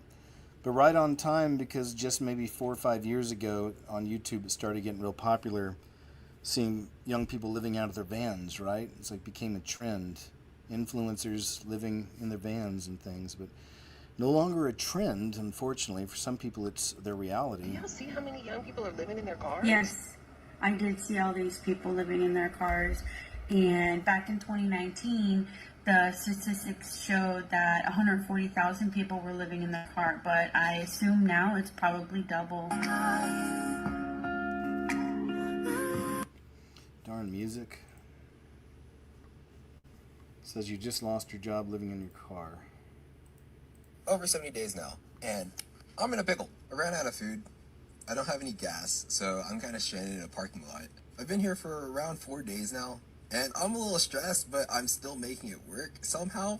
I'm trying everything in my character to just not go on the side of the road and beg for money. And because of the out-of-control inflation that we're having in our country right now and rent prices being over $1,500 a month, I have been outpriced at the rental market, and I live here in my car full-time. Hey, I'm homeless. I live in my car. I've lived in my car for 11 and a half months, and today is the day that my car broke down. Okay, so I am homeless. So let's talk about how I lived in my car for 6 months.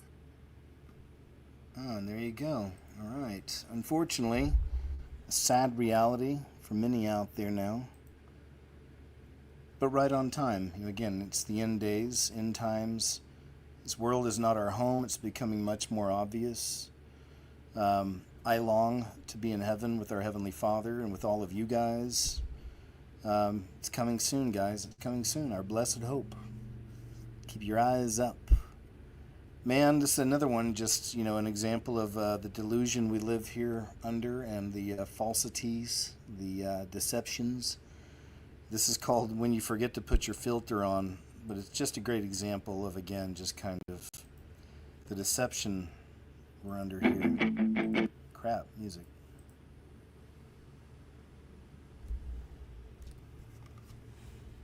difference, right?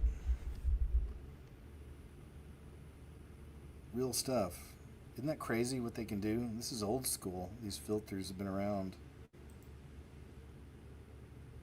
It's a completely different person. But then they get to live, the lady doing this, and under this kind of this delusion. It's like catfishing, you know, when people pretend to be someone they're not online and they fall in love or get someone to fall in love with them. It's just fake, you know. And for her age, she's a beautiful lady, I'd say, right? Totally. Like, just, you know, do the best with what you got. She's pretty. Good hair and all that.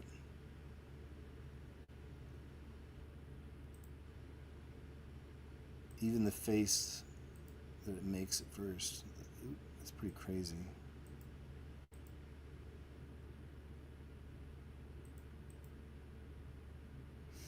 Yeah, crazy times, man. Crazy times. And now with what they're doing with the new AI models and how you can create amazing videos, it's just wow. It says it went from bad to worse for Seattle Mayor Bruce Harrell. Evangelical Christians flooded City Hall and called for his resignation after Harrell labeled their weekend concert an extreme right-wing rally. They always try to throw Christians into that, don't they? And now federal authorities are investigating the city for potential violations against religious groups. Ha ha.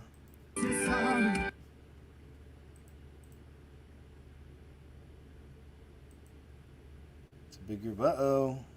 Woke mind virus. Drug overdoses are up 89%. Property crimes, rapes, and violent assaults are all up. He announced the White House was aware of what was going on in Seattle and would be taking swift action. Serving a search warrant. On cue, Deputy FBI Director Dan Bongino posted on X, "We have asked our team to fully investigate allegations of targeted violence against religious groups at the Seattle concert. Freedom of religion isn't a suggestion." And we're just here not to ask for special treatment. I'm here to ask for ordinary treatment. Pastor Johnson is also threatening to sue the city for First Amendment violations after the mayor implied he would deny Christians any future permits for concerts at certain city parks. Meanwhile, Antifa counter-protesters outside the barricaded perimeter continue to cause chaos and target Christians trying to get into the rally. Look at this woman with her baby being accosted by the crowd, and these people cornered and assaulted by the mob. Journalist Katie Daviscourt was chased by militants before police intervened. They all hunted me down. Seattle police had to save me. All right, we're now here at the corner of Cherry. And I was also menaced on the streets. Oh my gosh, I don't have time for you. Surrounded by these goons and this masked man who lunged at me with his camera, body checking me as I walked towards City Hall. I defended myself as I tried to leave the scene. Get off my face, man! Police eventually arrested him, along with 7 other activists throughout the day. Another Antifa militant arrested here right now. Fallout for the mayor has been swift. His approval ratings continue to plummet, and local media critics are having a field day. It's probably because he's trying to score political points with the left. In the end, the mayor refused to apologize or resign and is doubling down, releasing a statement saying he will not be intimidated by fear-mongering or a divisive rally. Bye-bye, Bruce! Bye-bye, Bruce! About to drop an album here at City Hall. Pastor Johnson says the hubris and lack of humility being exhibited by the mayor will ultimately be his downfall. All right.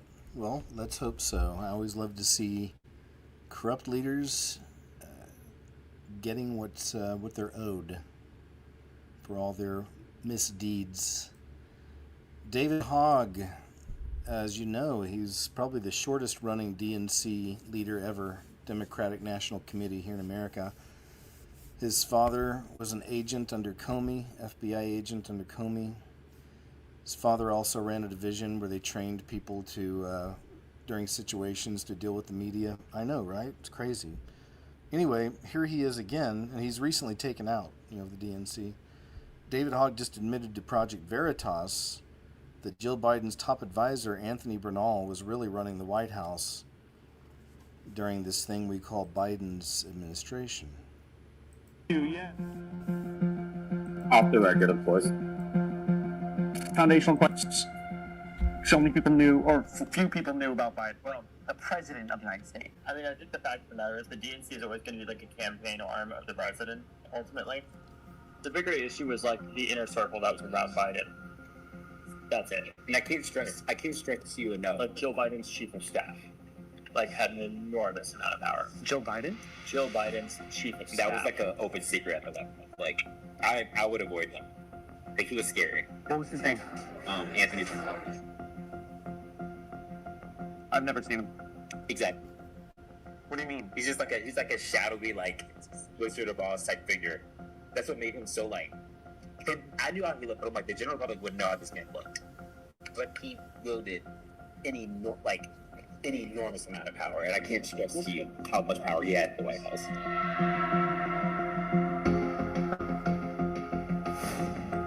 All right, we'll be looking for it for the exclusive here. Sounds like David Hogg spills the beans, which we like. We like when people spill the beans. Maryland sheriff blowing the whistle on Senate Bill 292. Maryland Democrats are trying to pass. This could be a bit of an issue if you haven't heard of this one. 2 weeks into this year's legislative session, and already we're seeing some of the bills, and there is a bill that, of course, makes me scratch my head and say, I wonder what they're thinking. In this bill, well, wait a minute, I think we'll just show you the video. Check out the video.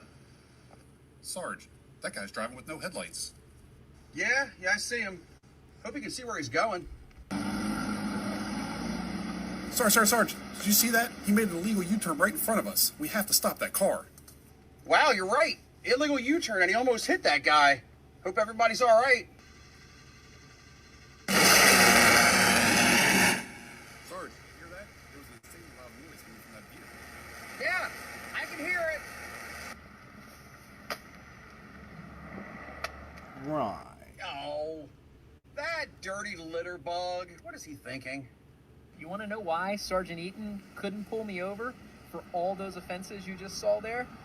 Well, it's right here. If Senate Bill 292 were to pass in this year's General Assembly session, law enforcement officers in Maryland could not pull you over as a primary offense for expired registration, driving without headlights, making illegal U-turns, driving illegally on a bus lane, excessive noise coming from your vehicle. And, as you just saw, I can throw all my trash out the car window and litter our roadways in Maryland, and you guessed it, a police officer can't pull me over as a primary offense for that. Gee, I wonder why, right? And it's like sometimes people go, well, there's no way. I mean, it's almost like they're doing it on purpose. And it's like they are doing it on purpose. You know, we're dealing with Satanists, Luciferians. These people work in the shadows for a reason. They hide their intentions. And they're chaos creators because their father has come to steal, kill, and destroy everything and everyone, including these little minions, you know, that think they're doing his deeds, doing his work. Well, I guess I can clean up after him. Senate Bill 292 has a hearing tomorrow at 1 p.m. in Annapolis. And if this bill were to pass, all these offenses you just saw and more would become a secondary offense, meaning our police officers cannot stop people for committing those violations of law.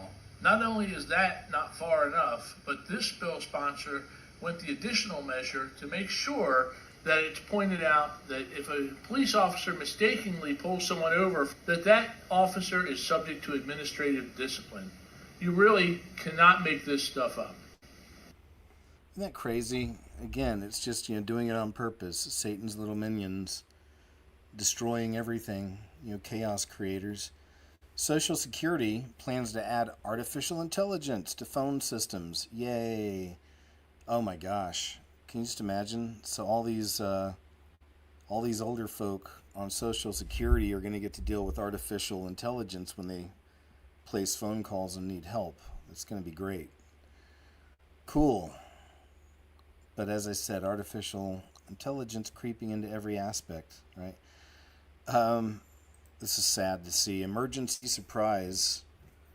The Bobbies do a raid in the once Great Britain They just don't have the same impact in 2025. And check it out. It's like they're trying to get into this home and they can't even, yeah.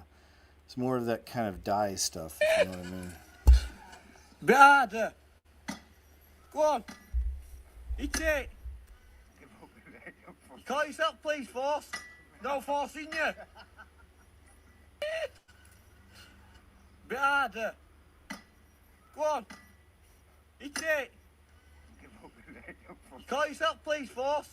No force in you. Yeah, we get a lot of these videos, especially out of the UK, out of Great Britain. Just, you know, police officers that just can't do the job, you know, over and over.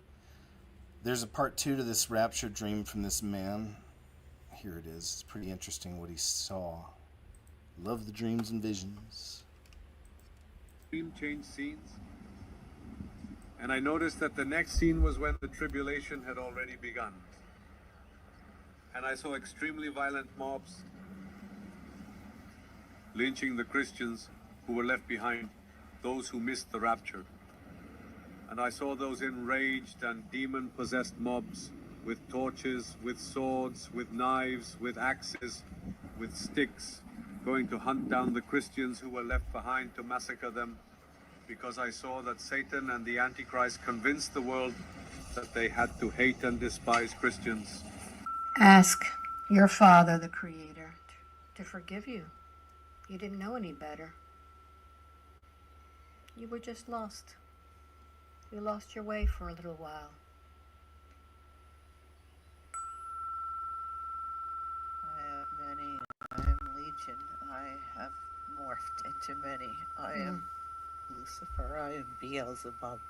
I am all of them. What the? I am all of them. I am all of them. Yikes. I am bringing them together. I am bringing all of them together. You're going to get whooped. That's what's going to happen. You've been lost. Together. All of them together. Good. We'll beat them all up together. Ignite that spark in all of them. I am Satan. I am Satan.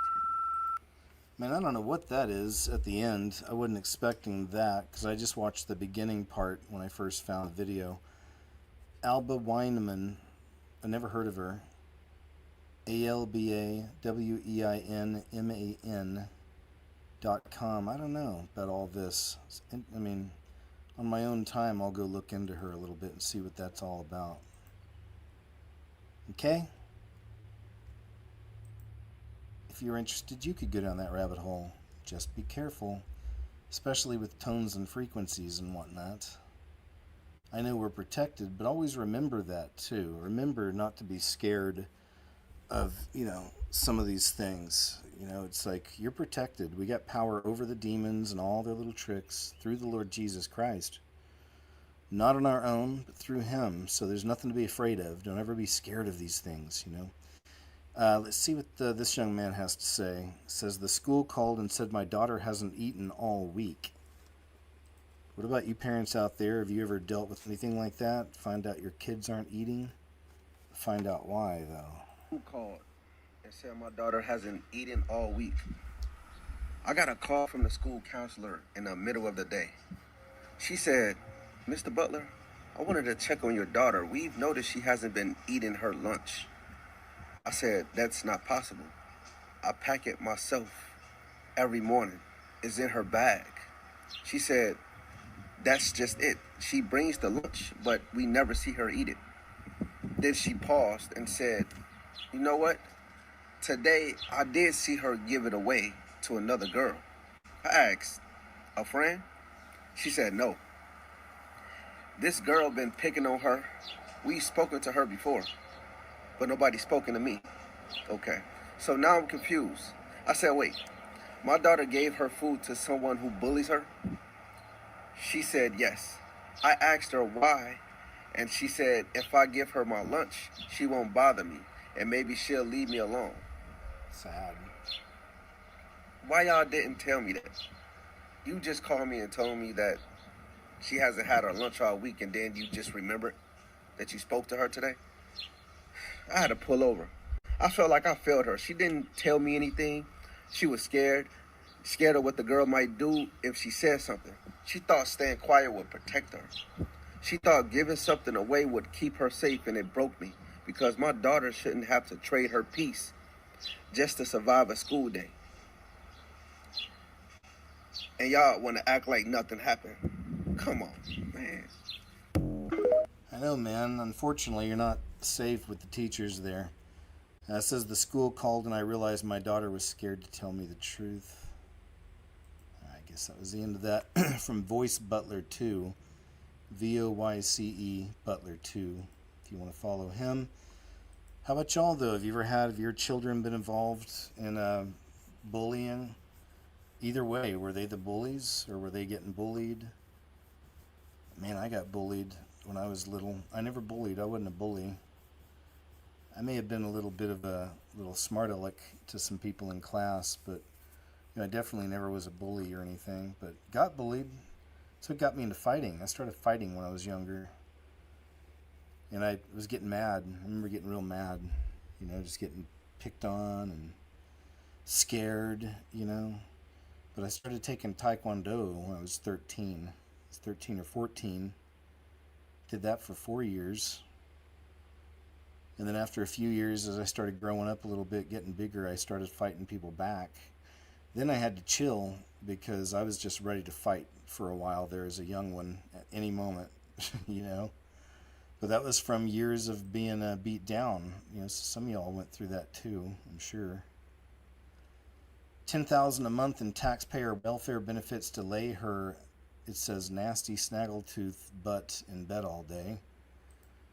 Oh, it says this video is satire. Creator of this video describes her account as for entertainment purposes only, satire, rage bait, most hated. So, still, though, it'll be a good little comment bit. Day 4. Day 4 of no food stamps. Day 4 of not being able to afford groceries for me and my 6 children. Because somebody decided to report my TikTok income to the state of Michigan. So they took my food stamps. Not only did they take my food stamps, my cash assistance, my disability checks are on hold. They're not going to pay my rent next month. They're not sending me a check for my utilities that I get every month. How the hell am I supposed to survive? All of my welfare benefits cut. So I go from over $10,000 a month in benefits that I've gotten for the last 13 years to zero. Zip. Zero. Not only that, they are expecting me to pay it all back since I've been making money on this app. Because of you guys. Because the trolls.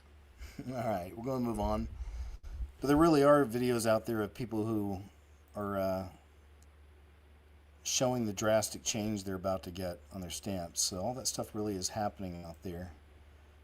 This American needs a 2-bedroom apartment in New York, but wait till you see what he gets for, or what he has to pay for this. This stuff's just way out of control. Some of y'all know I lived in New York City. I was in Williamsburg, Brooklyn. It was under a year, a few months, because I also did a internship while I was, this is right after college, film school. I also did an internship with a company called Fangoria. I don't know if y'all ever heard of that. Started off a horror magazine, but when I got there, they were trying to build their online presence, so I was part of, I think we called it Fangoria TV back then. And that was before, now everything's .tv because of sponsorships. There's a whole sponsorship thing with .tv now. But anyway, that's before that, Fangoria TV. Anyway, so I did that for quite a while and a lot of cool stuff. Got to not necessarily meet, but be in the room with a lot of horror icons, which all that stuff mattered a lot more to me back then than it does now. But it's all part of my life, So I'm out looking at apartments in the city right now, and they were like, hey, we got this 2-bedroom, 2-bath available for $7,000 a month, which is out of my price range. But I would like to show y'all what 7,000 United States George Washington dollars gets you in the great city of New York City, all right? I mean, boy, do we have a stunner here of a kitchen, right? And then let's take a look at the washing machine back from the Revolutionary War. And then in the living room, you just got that. Mind you, I'm at a 0.5 angle. So, and then the view from the kitchen to the living room, what? Like back of like the bedrooms, like good sized bedroom. Bathroom, not that bad. You know, nice bathroom. But $7,000 a month? You see the snack in the building, but that's not included. Come on, man. $7,000. I'm sorry, cannot justify. Who makes that kind of money? When I see these videos, I'm always like, seriously, man, who's making that kind of bread? $7,000 a month for your apartment. I mean, that means you're still making more than that for your other bills and living. So who's walking around with that kind of money every month? It's crazy. Schools making parents cash app them $15 to get their child's iPhones back. That's kind of messed up. Check this scheme out.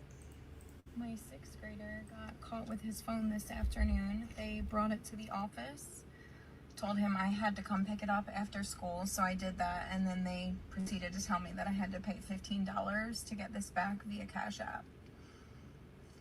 What? Like, imagine how much money they're making off people like me and my fucking son. My 6th... That wasn't very nice at the end. My effing son. Someone's in trouble. Woman attacks boy who called her fat and Miss Piggy during a plane trip back from Disney World. Man, I used to call somebody Miss Piggy, so I did say some mean things sometimes to people. I remember that. I called her Miss Piggy Face. I know. Looks like Hillary. Kinda.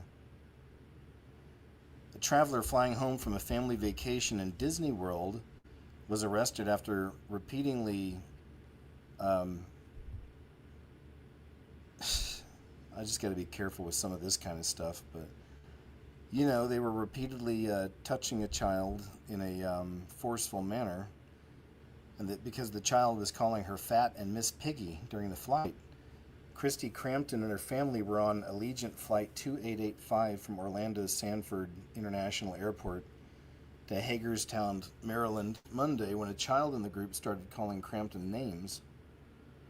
While the relationship between her and the child isn't known, Crampton began swinging at him after he told her she couldn't fit in the airplane seat. Oh, we got a little wise guy, it sounds like. Excuse me, this is from a witness. Crampton then began forcefully touching the child in a not nice manner with her, clamped hand, and gave him a smack on the head with the old water bottle routine. That's never very nice. At one point, she slammed the child's head towards into the airplane window. Throughout the whole thing, the child used his arms to cover up. Crampton told the authorities the child was very rude and disrespectful on their trip and that she took away his phone when he first started calling her names. She claimed the child pushed off the armrest twice, pushed her off, which made her react.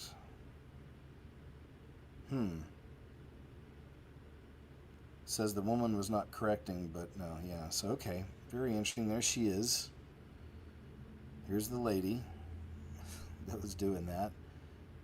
She got called Fats and Miss Piggy. Moving on. Hey, Teresa Doyle, good to see you, and thank you very much, my friend. Says, Brother KJ, first time supporting you and Chubbs and Tamara, who is awesome, yes, on YouTube.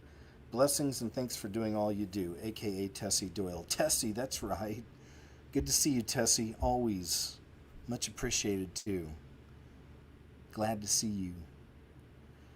Something is flashing at us from space, and scientists have no idea what it is.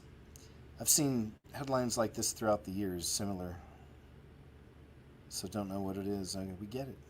But what is this? 44 is always interesting to me because that's Obama's number.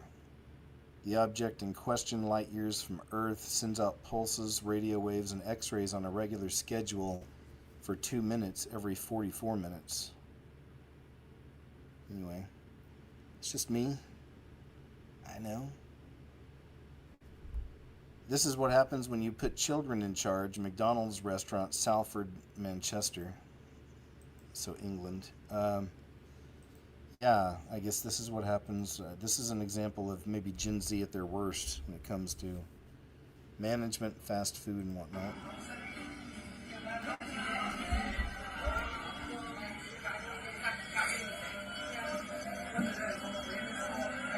I am.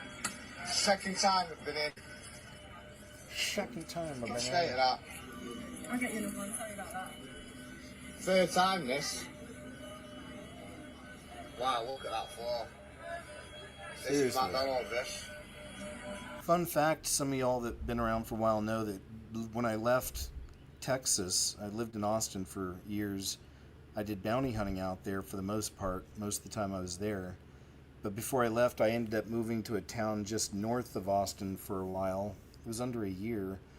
But I had a friend that knew a regional manager for Burger King. It's a whole long thing, but I ended up becoming a manager at a Burger King, of all things, in this little town for probably about 6 months or so.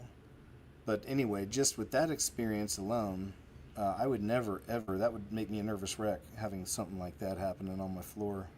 Salford. Wow. Wouldn't happen. Heck. Don't matter, does it?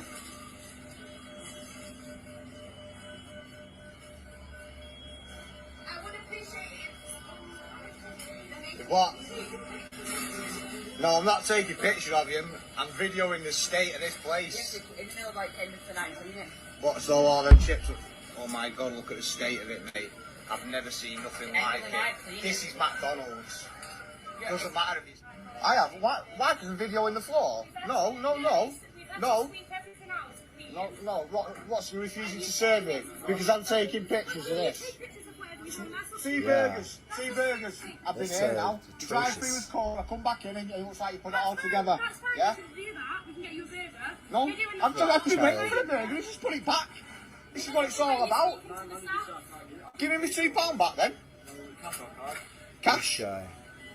Oh, so you're refusing to serve me because I'm taking videos of your floor? That's exactly what I've done. Yeah? Oh, I haven't spoken to your staff. I haven't recorded them. I'm recording the floor. You're recording people I'm recording the... I don't... Under 18? Yeah. No, I'm recording the floor. Can't you see me recording? Yeah, and like we've been said to you, we're pushing everywhere. Isn't that crazy? Like, there's no way. You know, man, I actually, aside from the pay wasn't great doing it, but I loved working with all the high school kids, man. It was predominantly Mexican kids, all high school. I had a cook who was probably in her 50s or 60s named Rosa, who couldn't speak a lick of English, but was the quickest, most efficient, best cook we had. I always try to make sure she worked with me. So, but the kids were awesome, man. I really liked the kids. I mean, they were even trying to invite me a few times to their, like, games, whatever they're called, like homecoming and stuff. I was invited to that. And something else they were trying to all get me to go to one time, and I'm just like, I can't do that, man. I'm way too old. It's not that I wouldn't want to. It'd be fun to go hang out with all the kids at the lake or something. You know, at night they were doing bonfires and stuff like that. But, you know, it just gets weird, man. Like, you know, I know my role. I was okay with not hanging out with the young ones after work. You got to also keep a boundary there, obviously, if you want them to do what you tell them to do. So there was that. But really, really cool kids, man, all of them, you know. Pretty fun experience, I thought. As long as Rosa was there. These are the new tariffs in action at Walmart. Here's a report, citizen journalist reporting from the scene. See what he's got. Hey, look, y'all want to see the tariffs in action?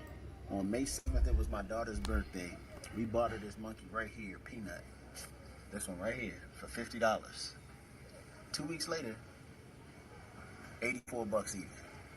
It was $49.97, $84. Cool monkey. She sleeps with it every night, plays with it. $34 more expensive. $34.03 to be exact. I ain't fooling around with these tariffs, man. Y'all better vote. I'm trying to tell you. Thank you, sir. Well, hey, look. I don't know. There's really not much of an option at this point.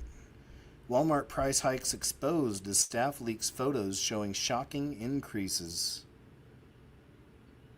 So here's one from $34.97 to $49.97. Hasbro product. They all like to do that hand sign.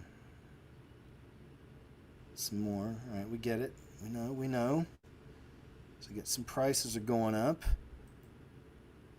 I just went grocery shopping the other day, but I go to Brahms. You know, where I live, we have a thing called Brahms. It's pretty awesome. Kanye's wife breaks the internet and possibly the law. Bianca Sensori. And this whole thing is just such garbage. They always put her out naked or half naked like this. Oh, the shock value. Oh my gosh. And then this guy that they're all saying is Kanye West. Look at that. How he's built even is bigger. He's taller, broad shoulders, big muscles. Close, right? But more I think about it, I really think we might be looking at him out there on that park bench. That's really sad. I even prayed for the guy the first time I saw that video. Hope he breaks his conditioning or something, or who knows if that's him. David Sachs just identified Elizabeth Warren as the one controlling Biden's auto pin on live TV. She controlled the auto pin during the administration. Oh boy. But will they do anything about it? Jesse, and we have to encourage it. What the Biden administration was doing, and let's face it, it wasn't Biden. Elizabeth Warren controlled the auto pen during that administration. She, for some reason, has this pathological hatred of the crypto community. She wants to drive this community offshore. She doesn't want it happening in the United States.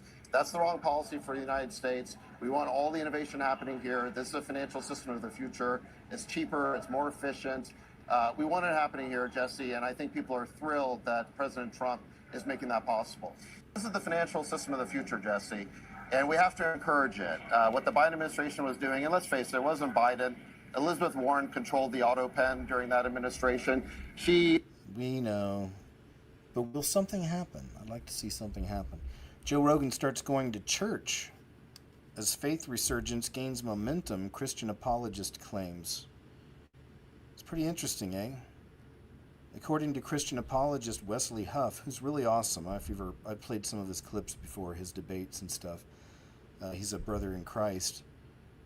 According to Christian apologist Wesley Huff, who appeared on the Joe Rogan Experience in January, the world-famous podcast host has been attending church consistently since their on-air deep dive into Christianity and the Bible.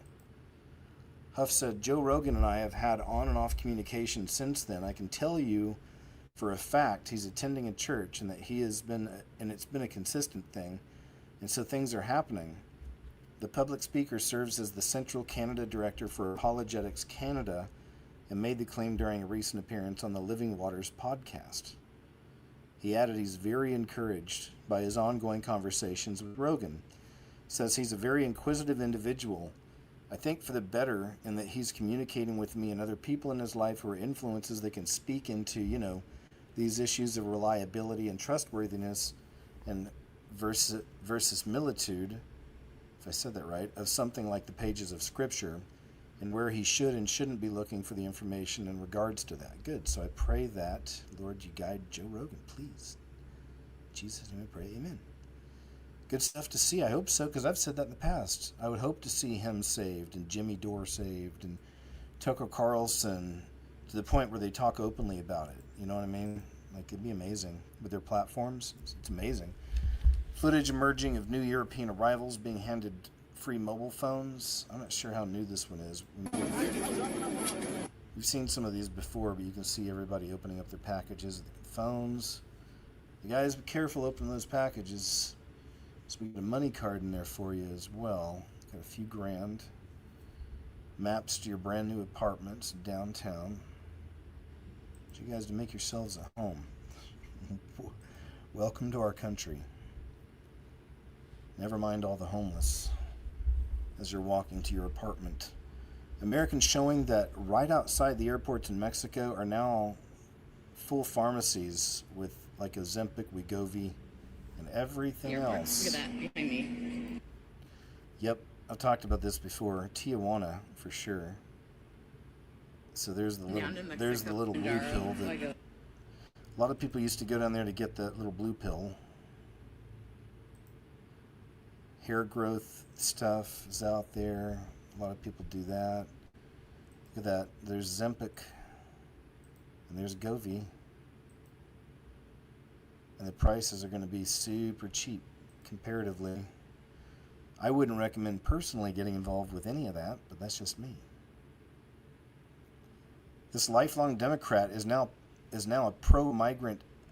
I'm sorry. This lifelong Democrat and pro-migrant activist who is planning to vote for Kamala, says she switched to President Trump after her quiet town in Colorado was overrun by illegals committing naughty things, as they do.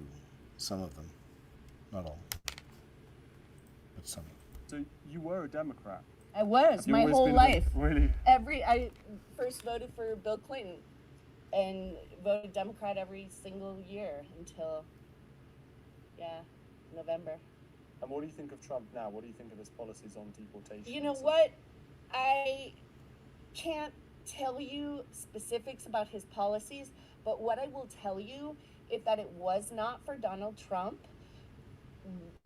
we might still be living next to gang members because everything changed after he was elected. So you feel a lot safer now that he's in the White House again? I do, because he's taking it seriously. The Democrats simply ignored it. They said it was lies. They won't talk to people who have been victimized by this. Now, I know you said you were a gun owner. I am. Yeah. Are you a gun owner? Now we are. Because of this? Yes. Mm-hmm. So you've turned from like a Democrat, Bill Clinton supporter, to now a gun owner. Did you think that would happen? Never in my life. I'm the last person. Absolutely the last person. I used to have a group called Teachers United for Immigrant Rights. We can't just have anyone cross the border. And if they're showing us that their intentions are not to live in a peaceful way with us, then why not deport them? And so people are arguing about the policies of that, and they're talking about due process. But I think we need to look at, do we interpret due process for people who have crossed our border illegally differently than U.S. citizens? Because I think we also have due process, right? I mean, we're talking about the right to live peacefully. She's getting it. She's snapping out of it. I mean, it's tough because of the whole left-right paradigm thing, and it's easy to get caught up in that because it's the two choices we're offered since we're, can remember. But you know what? I would take that over being full-on woke mind virus left loony style. So she's on her way. The truth is a path where all roads lead to Jesus Christ. That's the most important component and aspect. And please, please, please make sure you have accepted that free gift of salvation. Spencer Wimmer, a devout Christian, was reportedly fired from his job at Generac after the company discovered his faith and learned that he refuses to use somebody's preferred pronouns. Generac as a entry-level customer support agent. Within 3 years, I had as many promotions, like one every year, to the point where within 3 years, I was actually in leadership and I had 13 people directly reporting to me. My performance reviews were glowing. Spencer Wimmer worked at Generac for almost 5 years and earned excellent performance reviews. But when he told his supervisor that his deeply held Christian beliefs prevented him from using the preferred names and pronouns of transgender employees, the company's opinion of him changed immediately. There was never any complaint against me. What happened was my beliefs were discovered. I confided in my supervisor, who I had considered a friend, what my beliefs were. Generac had no policy requiring employees to use any particular references when addressing other employees, and no employee complaint was ever filed against Spencer. My focus was always on being professional, being respectful, and creating a professional work environment where we are going to improve as a team and just improve the company in general and have higher returns for the company. Despite a sterling performance record, Generac fired Spencer just weeks after discovering his religious beliefs. Generac actively went out of their way to remove me due to my beliefs. They considered me having these beliefs and my unwillingness to affirm the beliefs that they espoused to be harassment. After terminating Spencer, the company immediately escorted him off of its premises. Spencer's office items, including his personal Bible, were later returned to him badly damaged. I go to church as anytime they're open, very involved with the church community, Bible study consistently. Like, my faith is extremely important to me. We believe that what Generac did to Spencer was unnecessary, inappropriate, and illegal under Title VII of the 1964 Civil Rights Act. My faith has actually grown through this. Having to openly choose God, my love for God, over myself, over my job. Spencer should not be forced to affirm the claimed gender identities of others over his own religious beliefs. Will has filed a complaint with United States Equal Employment Opportunity Commission as the first step in securing for Spencer and so many others the right to be free from religious discrimination in the workplace. Well, there you go. Wisconsin Institute for Law and Liberty. Good job, Spencer. He's fighting the fight. And that's messed up. They returned everything damaged, of course. But good job, man. If he didn't have that mustache, he'd look like he's 15 years old. He's one of those people. He's going to hold his age well. Texas is funding college for 59,000 illegal aliens while you're struggling to pay your grocery bill. Oof. Are they? Texas, man. They keep... Although the governor did finally get on top of Epic City. That's a good thing. Right now, over 59,000 illegal aliens are enrolled in Texas colleges and universities, and they're getting in-state tuition paid for by your tax dollars. That's because back in 2001, Texas became the first state to allow illegal aliens to receive in-state tuition. Unreal. Since then, at least 24 other states have followed our bad example. Senate Bill 1798 by Senator Mays Middleton would end it. It stops both in-state tuition and financial aid for illegal aliens. Now, this bill passed out of the committee on May 14th. It's been sitting on the Senate intent calendar since May 16th and hasn't been brought to the floor for a vote. The Texas GOP calls it a top legislative priority. So why is the Republican-controlled Senate dragging its feet? If they don't act now, the House won't even get the chance to vote before the May 27th deadline. It's simple. If Republicans can't pass a bill to stop taxpayer-funded tuition for illegal immigrants, then what exactly are they doing in Austin? Texans are watching. Right now, over... All right, thanks, lady. Is that a filter? See, I can't even tell. You don't know. She could be using a filter. It could be a 40-year-old dude, for all you know. It's the world we're in, my friends. Welcome to 2025. Just like this is Lauren Sanchez, the owner of Amazon's, Jeff Bezos' wife, I believe. But look at, again, it's just like a good example, a mirror of this mirrored reality we're in, this inverted world. Everything's flipped upside down, fake. I hate fake. I just hate fake anything. Fake people, fake conversations. Just fake. Liars, deceivers. Just can't stand it, man. But isn't that a shame what she did to herself? Beautiful in the beginning, I think. Beautiful lady. And now, looks like that whole thing that a lot of the ladies in general, even a lot of the young ladies, have themselves going through these. There's an actress that just did this. Gosh, I can't remember her name. But gosh, what's that TV show she's in?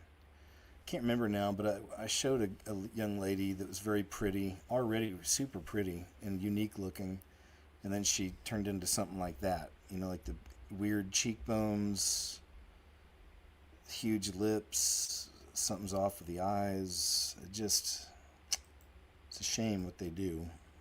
Just because they can, I guess. Christian rally in Seattle Park. We saw that earlier. Aunt Farda showed up trying to ruin the fun. Here it is again. Antifa and Trantifa gathered again. Alright, so yeah, just more of this. Little chaos creators. Spreaders of chaos. Artificial intelligence could wipe out half of all entry-level white-collar jobs. May 28th, 2025. Urgent warning. What it's like to date a horse. Ex-users react to weird stories with unbridled passion and humor. So I guess there's stuff here to do with animals and people, which is gross. But right on time for the times we're in. For the degenerates. Reprobate minds. Can you imagine that? Gangs of reprobate minds running loose. Palestinians to raise flag at World Health Organization for the first time after vote. Rut-row. Rut-row. New ChatGPT model refuses to shut down when instructed. That didn't take long. Seattle mayor blames Christian rally for inspiring violent anarchists who infiltrated. Yeah, so again, it's like they just can't, Inversion. It's inverted. United States prepares for war with Russia as Pentagon orders reinforcement of the northern border of Europe. NATO stands in high readiness. May 27th. The two biggest players in the Middle East are Mohammed bin Salman and Emmanuel Macron, we just saw that video of with his wife, who together will decide the fate of Hamas and Gaza. Headline, now the end begins. Climate change, from the Hill, of course, is threatening more than 3,500 animal species. Of course it is. Not. Right? It's from the Hill, mainstreamy stuff. Says it can kill anything you throw at it. Skinwalker parasite kills human cells and wears their remains as a disguise to escape death. I just want to share the title because this is nuts, but I'm actually we'll read a little bit on it on Monday's show. It fits right in, and it's crazy. That, with also the Japanese scientist creating the liquid metal AI robot. Light of life is real. Scientists prove we emit a glow that fades when we die. Yeah, you bet it does. AI chatbots are fueling self-proclaimed prophets. Odd. Growing number of people are turning to AI not just for productivity or entertainment, but for spiritual and existential guidance, sometimes with deeply unsettling consequences. According to a Rolling Stone report, AI-driven delusions are fraying personal relationships and blurring the line between reality and fantasy. See how quick this is happening? One woman recounted how her husband became obsessed with using ChatGPT to dissect their marriage, eventually spiraling into conspiracy theories and emotional detachment that ended their relationship. He believed he had uncovered mind-blowing secrets with AI's help. Madness, it sounds like.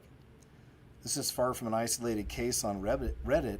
A thread titled ChatGPT-induced psychosis has become a sounding board for people whose whose loved ones believe they've been chosen for divine missions led by AI. A teacher described how her partner thought he was a modern-day messiah under ChatGPT's guidance. Another woman said her husband, a mechanic, became convinced he was a spark bearer with a higher calling inspired by the AI's cryptic responses. These stories point to a growing psychological phenomenon where AI's authoritative tone and imaginative storytelling fuel delusions rather than calm anxieties. It's another one I need to save somewhere else here. Good one. Experts warn that the appeal lies in AI's ability to spin captivating, often sycophantic narratives without the checks and balances of real-world feedback, right? So just feeding into people's egos. Why are you doing this, Jim? You're meant for so much more, giving living robots made from animal cells a brain. Yeah, just what the title says. Look, I still think it's weird that these guys were made, and we're all just kind of okay with that. Essentially, if you take skin tissue from a frog and then let it grow on its own, they turn into these weird little mobile robots that can reproduce. They display somewhat intelligent behavior, they can gather up materials, and they move. Evidently, the Pac-Man shaped ones do the best. They make the most offspring, and they move pretty effectively. I've always liked the ones with 4 legs the most. Maybe it's just familiar to me. As a reminder, these guys will never turn into a frog. They stay weird. This research group decided to take it a step further and see if they could give it a brain. They transferred neural cells into the developing xenobot, and they're calling these neurobots. After transfer, the neural cells will start to develop into a structure, and they end up larger than the regular xenobots, and display more complex behavior. In fact, they actually act very much like early tadpoles. Even weirder, they developed their own version of sensory organs. Those little projections you see, those are neural structures that are functional and seem to be experiencing the environment. They go out from the center of it to the outside. That was a really strange finding, that adding neural cells would try to become something akin to sensation. Of course, it was weird from the start that taking skin tissues would not just turn into a frog, but turn into a weird little structure that, can move and have behaviors. You can see our little neurobot just swam in a circle for about 10 minutes there. Aside from just being incredibly strange, I don't know a lot of applications that these guys could have. Some people have suggested things like bioremediation or turning them on tasks, programming them. Others have suggested that it could give us information on how early life developed on Earth, multicellular life, how early animals might have reproduced. I'm not going to stop there. She actually starts getting deep, deep, deep, even too deep, but it's good. It's over on Gabrielle Torch channel. It's that young lady. Very smart. I saw some of y'all talking about John B. Wells in chat. Yeah, he's excellent, man. I was listening to Caravan of Midnight. It's his show, years ago. He used to be on Coast to Coast. There was a whole drama there that unfolded, unfortunately, but I think they were trying to muffle him quite a bit. But he's just got an amazing voice, and he's a great intelligence, and talks about a lot of the things that we like to talk about. So yeah, check out John B. Wells. He's on YouTube. I'm sure he's still on there. But man, I used to listen to his shows. Our family business, they got a cleaning business, and throughout the years I've helped. In fact, I got to help again here in like a week, but I'll jump in and go help with buildings and whatever, And there was a period of time I was working quite a bit. In fact, even with support throughout the years doing what I do, if it was ever got too bad and I was having trouble, if it ever got too low, sometimes I would just jump in and start working, cleaning things and stuff for a while. And so this is one of those times I was had my own building for like several months, but I was always listening to Caravan of Midnight. Like every night I listened to his full shows. All right, let's check this out. McDonald's inflation. This is a menu from 2007 that I found on Reddit that we're going to use for comparison. Here's my disclaimer. Pause to read. Let's move on. Let's first start with the Filet-O-Fish. So in 2007, it was selling for $2.59, but now it's selling for $4.49. That's a 92% increase in price. Next, let's go to the Big Mac. I know that image is fuzzy, but it looks like the price was $2.89. And the price right now is $5.89, 104% increase. Next, we got the double quarter pounder with cheese. And yes, the image is blurry, but I'm going to say that's $3.79. Whereas now it's $7.29, a 92% increase. So far, it looks like the price increases have been somewhere around 90 and 100%. Next, let's look at 6-piece nuggets. Back then, $2.29, but now $3.69? That's only a 61% increase. That feels so sus. Either they drastically decrease the size of the nuggets, or there's even more shenanigans going on with that chicken meat. Last, we got the large fries. Back then, $1.89, but now $4.99, 164% increase. McDonald's doing good, right? They're doing just fine. This is a breath of fresh air. How old are you? 23. 23. How long have you been together? A year and a half. If your man gave you a guilt-free pass to sleep with anybody in the world, would you take it? No. Why not? Because I follow Jesus, and the only one that I want to sleep with is my husband. So we're saving ourselves for marriage, and I don't think any pass is worth following Jesus and what he preaches. Okay, so y'all have been together for 2 years without sex? Yeah. Are you both virgins, or? Absolutely not. No, we both got a past behind us, but Jesus puts all that behind us and he gives us new life. What made you guys choose to go celibate in your relationship? It was a choice that we had both made before we were even in a relationship with one another. That's a huge reason why we even chose to pursue this relationship, is because we was already chasing after Christ in our individual lives. Personally, I've had the pointless, meaningless hookups before, and they just left me empty. I just felt broken and empty after, and it's just like, what am I doing this for? It's just leaving me alone.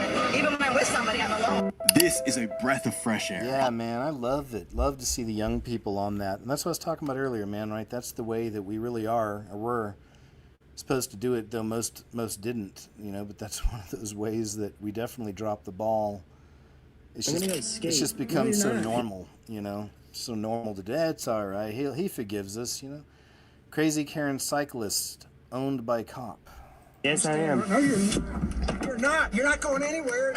You're not going anywhere. You're a fucking... Dude, literally stop. Calling the police and you're not leaving. You're not leaving. You're not leaving. Bro's got his fucking hands on me and stuff. Yeah. I'm here in the middle of this trying to sort it out, and all you want me to do is arrest him and take him to jail. You have already said that you're pretty worked up about it. I am. Is it fair to say you're probably worked up at his window? Yeah, because he wouldn't roll down his window. If someone comes to your door and is knocking on your door and you can see them visibly worked up, are you going to open that door for them? Not the door, but I'd roll down my window. Okay, I've watched people get punched for doing that. Calling the police and you're not leaving. You're not leaving. Then I'm going to issue you one for disorderly conduct as well.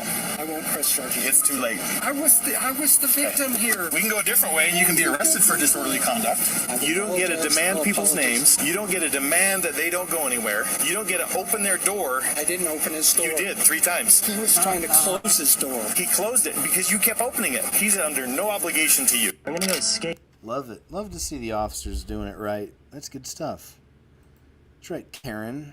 Who are the kids of Lot's daughters? So this is one of the most disturbing stories in the book of Genesis. And it goes like this. Lot leaves Sodom. Sodom gets destroyed. He loses all his wealth and his industry, his servants, everything else. He goes and he lives in mountains and caves. And his daughters are like, there's no other men for us to marry. So they get him drunk and take advantage of him. And the children that are born out of that sin, one of them is named Moab, where the Moabites come from, and that name literally means of my father, which is kind of a disturbing name. But then the other one is named Ben-Ami, which means the son of my peoples. And so that daughter who had grown up in Sodom, that's the only life she'd ever known. Her husband would have been from Sodom. Now she has a child, and when she names him Ben-Ami, it's like the son of my people. It's like she's saying, I'm keeping the Sodom legacy alive, and this child will be it. And when you study the legacy of the Moabites and Ammonites, they are almost universally evil except one of them, and the maternal of Jesus' ancestry will bring about the Savior of the world. So Ruth will be a Moabite, but outside of her, there's almost nothing redemptive about the Moabites and the Ammonites in Scripture. That's deep. I love it. Good stuff, man. My name is Kurt Angle. I'm an Olympic gold medalist and WWE superstar. The Bible verse I'm going to give you today is from the book of Peter, 1 Peter 5:10. And the God of all grace, who called you to his eternal glory in Christ, after you suffered a while, will himself restore you and make you strong, firm, and steadfast. I've had a lot of injuries in my career. I've also had a lot of setbacks, especially with addiction. I suffered a while, but I turned my life to Christ, and he made me strong and steadfast. And that enabled me to overcome my addiction, to overcome my injuries, and to remain strong in his glory. So I give God all the credit for what I've been able to overcome. And I wanted to give you that advice. My name is Kurt Angle. Thanks, Kurt. Great stuff. Great testimony. Love to see the celebs doing it. You don't see as many, but they do. Some. American started a small dump truck business in Connecticut. He's exposing what a scam commercial insurance is now. Yeah, this is no good. No bueno. All of you know here that I have a small dump truck company in Connecticut. It's not crazy. It's just a small company. 6 trucks. 1 loan on 1 truck. This is what I'm paying yearly for insurance. Without including an umbrella, without workers' comp. This is what it is. $126,000 a year. That's almost $12,000 a month just in truck insurance. This doesn't include workers' comp. This doesn't include an umbrella. This doesn't include anything else. Just for insurance. That doesn't even make any sense. There's got to be a better way. Someone on this app has to be in insurance, commercial insurance, that can help me lower this. I've never heard of anyone paying that much. All of you know here that I have a small dump truck company in Connecticut. It's not crazy. All right, thank you, sir, for the report. Citizen reporter. Appreciate it. They're the best. Good shapeshifter catch. Look at this from a recent UFC match. Real good catch. Okay, now we're going to take a look. Look at this. It's the Eye of the Fallen right there. Look at that. It's like in the movies too. They glow. What the hell happened to this guy's face? I know, right? They look like people shifting right in front of you.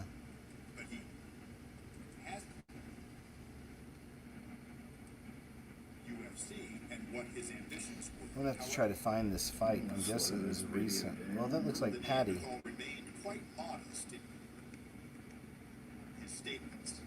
Looks like Patty. He is reigning in MMA, but he hasn't been doing it long enough to think about plans and prospects. However, It's pretty crazy. Yeah, I'm gonna have to find out where that is. Find the fight. I'm gonna save that one also. Right there. Good catch. Creepy crap. Major problem. And you know, Speaker Johnson has been talking about those maybe deadbeat folks that are on Medicaid, and maybe some of those folks are the stay-at-home sons. We don't know. But I'll tell you this, leave it to Gen Z to rebrand laziness and social awkwardness as something cutesy, like a stay-at-home son that did much the same thing with quiet quitting, where you can go to work and do less, and if you call it quiet quitting, it's somehow better. But Laura, I gotta tell you, this is also a big problem when it comes to, I think, declining birth rates, people not getting married and having children. You know, that's a big problem. They blame it on women. Well, look at what young women have to choose from. The pickings are slim. Yes, we might have a feminism problem in America, but it's the feminization of men. There are a lot of young women out there that want to get married. They want to have kids. They want to have stable families. But there are a lot of young men out there who want to live in mama's basement and order DoorDash. And therein lies a big part of the problem. I'm gonna look up a video. I doubt YouTube still has it. I thought it was. Let's do this, because they really do just erase everything, but I'm gonna try. Let's see.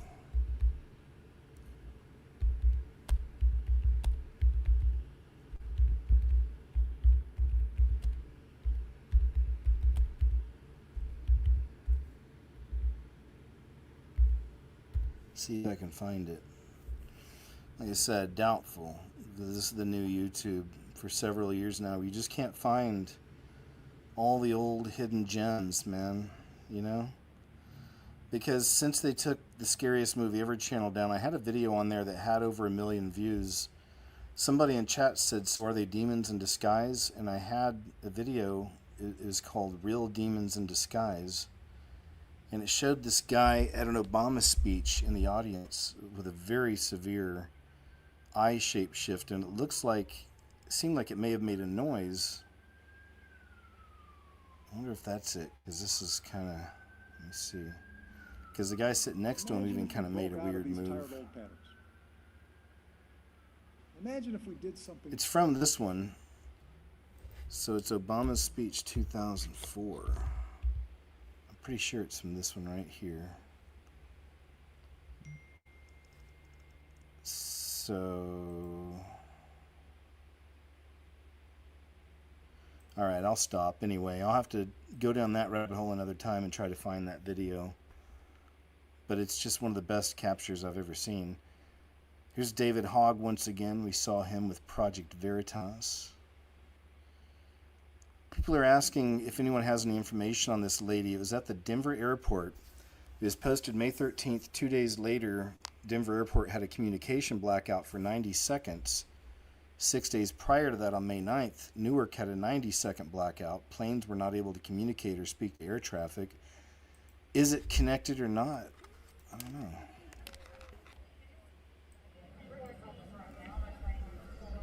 I have been kidnapped, me and my kids. Today will be a worse day than 9/11 attack. This is an act of war at United States of America. This piece of shit woman thinks she knows what's happening. We have programmed her to be loyal and stupid enough to follow our rules? Not only to know how to run away if she got caught, but also to I know who did it. Please, they are taking video. Please go away from the video, please, ma'am. Please, this is for my safety. I am a U.S. citizen and I have rights. Can you please take video of me doing this? I am asking you for USA protection. I am willing to provide all the evidence that you need and voluntarily be every time I. So yeah, man, it's a weird one. Not sure the outcome because that's all I've seen so far. People always ask Grok about all these clips. You know, that's another thing I've noticed with this artificial intelligence. Oh, you trust Grok? He'll tell you the truth. Alright, so that's her again. This is a really interesting observation this guy made about catfish and their symbolism. This is really, really cool. I'd never heard this. Look at this. Most people don't know what this is. What is that? That is a catfish skull of a catfish. But once you see this, you'll understand it. Do you see what you can see right there? Do you see the crucifix? Yeah. The cross, the Jesus on the cross? Yeah. And then on the back, you see the shield of David. Shield of David. Oh yeah, that's wild. And then you can see the. Now watch this part.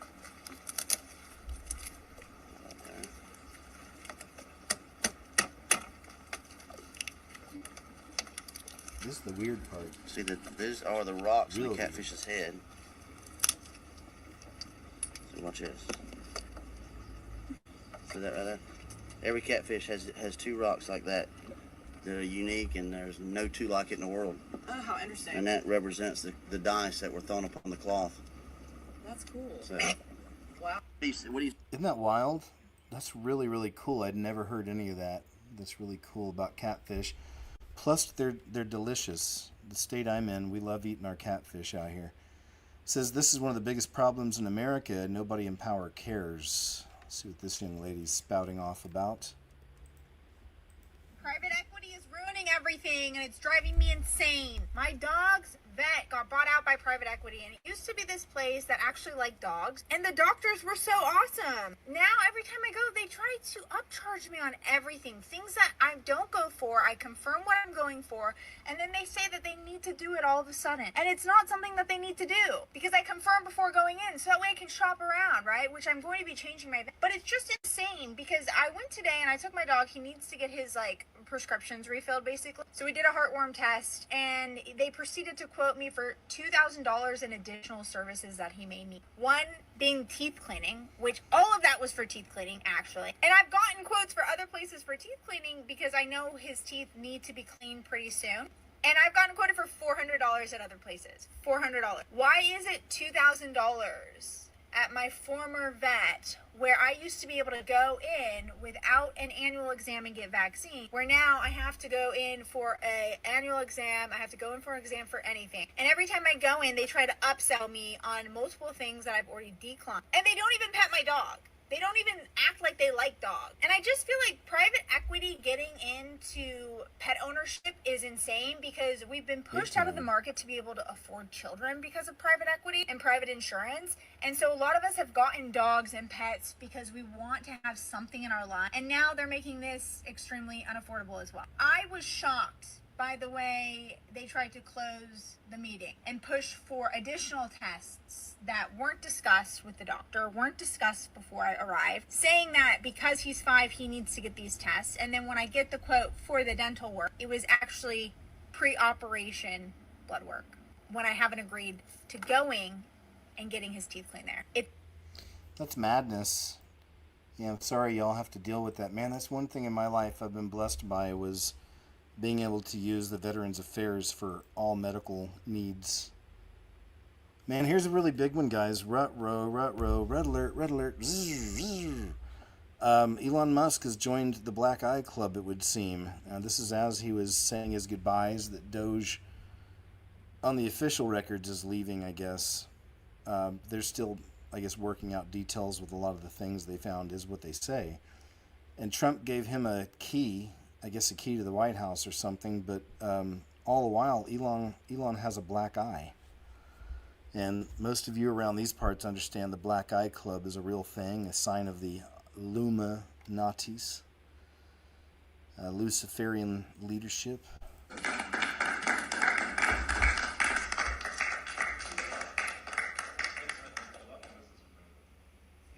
All the biggest politicians, celebrities out in the Vatican, Black Eye Clubs. The end of DOGE, but really the beginning. My time as a special government employee necessarily had to end. It was a limited time thing. It was 134 days. So there we go. I don't know, man. What do you think? Yet again, there's a whole world they all exist in that we don't. Here's a little reference back to the Black Eye Club. If you've never heard of it. Black Eye Club refers to the growing number of celebrities, politicians, business elites, and heads of state that seem to suddenly and mysteriously have wound up with black eyes. Some people believe that when a celebrity gets a black eye, it is a mark that they've been inducted into a secret society such as the Illuminati. Some people even believe that the black eye is related to a life-extending surgery that is only available to the rich. All of these theories sound crazy until you see the oddly enormous amount of celebrities that have gotten this injury. You got Ariana Grande, Lady Gaga, Pope Francis, as well as the Pope that preceded Pope Francis. For real, how are you going to tell me that the Pope ended up with a black eye? Twice. You got Kanye, George Bush, Bill Clinton, Barack Obama, Prince Andrew, Prince Philip. There are countless more of these examples. Just recently on March 1st, 2021, it was reported that Mitt Romney got a black eye. Like, are black eyes really that common? I mean, I've never gotten one, and Exactly. That's always been what I say about them, too. I mean, I'm pretty sure I had one when I was a little kid, but I don't remember, like, and you'd remember that. It's a big deal getting a black eye. The rise of false Christianity. We'll come back to that. This is a mysterious, actually, this is a good one to get into on Monday. I'll do that. It's a mysterious magnetic dust in Scotland. For the last clip, the rise of false Christianity. Let's check some of this out. Thank you again. Shout out to y'all. Still got well over 900 awesome, cool, interesting, critically thinking individuals. But I genuinely mean it when I tell you I appreciate your precious time. Thanks for hanging out live with me today. And let's check out this last clip. Cool? Really great to see y'all, man. Thank you, thank you, thank you. Thanks again, Tamara, too. Why somebody like Peter Thiel would be so invested in promoting Christianity in Silicon Valley. Yeah, you heard him correctly. You know, this guy right here, the literal puppet master behind everything going on in Silicon Valley, who is a professing Christian who also happens to be very proud about being this right here, who is apparently spearheading this Christian movement in Silicon Valley. I mean, you can find article after article on this, but here is one right here, Seeking God or Peter Thiel in Silicon Valley, when tech luminaries talk about their Christian faith. Or you also have this Vanity Fair article, how Christianity was borderline illegal, but now in Silicon Valley, it is the new religion. The new false religion, I might add. Because what we are witnessing right now, in my own personal opinion, of course, is the rise of false religion, the rise of the false church found in Revelation chapter 17. At the core, it is the ancient mystery Babylonian religion disguised as Christianity. This is why you see in Revelation chapter 18, verse 4, and I heard another voice from heaven saying, "Come out of her." Come out of who? The false church. False religion, the woman of Revelation chapter 17. Come out of her, my people, lest you share in her sins, and lest you receive of her plagues. Now look guys, I am just a brother in Christ, okay? So take everything that I say with a grain of salt. But what I am witnessing unfold right in front of our eyes is the woman of Revelation chapter 17 rising right now. This false religious spirit disguised as Christianity, speaking Christianese, but we need to be careful and pray for discernment, because we need to remember that the Lord commands us to take heed that nobody deceives us. And what better way than for the enemy to deceive individuals than coming as an angel of light, coming in the name of Christianity. And as a side note, I also see another agenda going on, possibly where they are trying to build this Christian nationalist morale, this patriotism, ready to go to war against others who come against Christianity. So I can also see that playing in here. Again, The Hegelian dialectic is real, the problem, reaction, solution. For those who have seen the Albert Pike or the supposed Albert Pike letters of the three world wars, the last one, World War III, would put Christianity against Islam, I believe, or Christianity against atheism, but Islam and Christianity are in there to then go after each other. So we could also be seeing that right now, that agenda, this, again, false church, this false spirit of religion, of Christianity that they're trying to work up. Just, again, so much manipulation. All right, that's a good point to stop. Excellent points there, sir. His page is called The Shepherd for the King. So once again, y'all, man, thank you so much. I really appreciate y'all hanging out here with me. It's always a lot of fun. I love doing my shows. I love making my videos. On that note, I've got a video coming this week. Can't wait to get it out to you. Please do check it out. I keep getting shadow banned. I've been shadow banned on Instagram now for a couple years. And now it seems over on X. I even left a note about it. It's happening over there. And it's weird because what I think happened, I'm not even kidding. There's a period of time there where I've been uploading just tons of my lost videos between losing the channel, and also there was a hack on my site for a long time. So I went through a long period of time over the last few months of just uploading a ton of videos on, and a lot of them over to X, linking them up there. But one of them was an anti-Elon one. It was like Elon is a very dangerous man or something like that. I linked up. And then later I thought about that, like, oh crap, I'm on his website. I should probably not do that. Just trying to play low key. So I took it down. But it was right after that is whenever I uploaded my next real video there is when I uploaded the massive drop in comments and views. Because typically they were getting like 4,000 to 5,000 views. And then after that, now it's down to on average maybe a 1.5, like 1,500. Maybe up a little more than that, but it's not back to what it once was. And I get like maybe one comment. There used to be a whole lot more, and that's the one thing that that really, it's no fun for somebody who's a creator on this side, and we want our stuff to be seen, and it's important to us. Yet the system we're in is constantly trying to hold you back, push you back. So please, please, please go check out the videos when they're out. Let me know what you think about them. I know. And then BitChute, I've had that comment section shut down for years, so I never get any interaction with those people. So the interaction's important. I like to hear from y'all, so thank you. Just saying that. All right, you know what? I need to go back here because I remember this happened last week. Here we go. Let's jump into here. I want to share just some of these.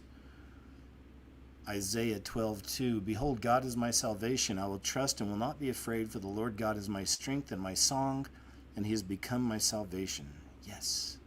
Acts 2:4. All of them were filled with the Holy Spirit, began to speak in other tongues. Oh boy, of the Spirit enabled. That's too early. We don't want to get into all that. Trying to find the basics. I always like to talk a little bit about salvation at the end of my show, just to share my platform with the Lord who provided it for me in the first place. Blesses me to where I can still be here. Blesses me through so many of you who support the videos and shows. So just thank you so much for that too.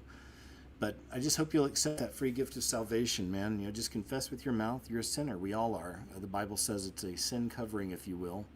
Even that subject we can go a lot deeper on sometime. But for now, you have to be rectified to the Lord. You have to be saved. You're participating in Satan's flesh system. If you die in this system without accepting Christ, you're in hell forever. It's a real place. It's a real thing.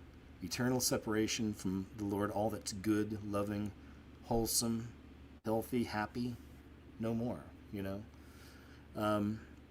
Confess with your mouth. Just ask to be saved, be filled with the Holy Spirit.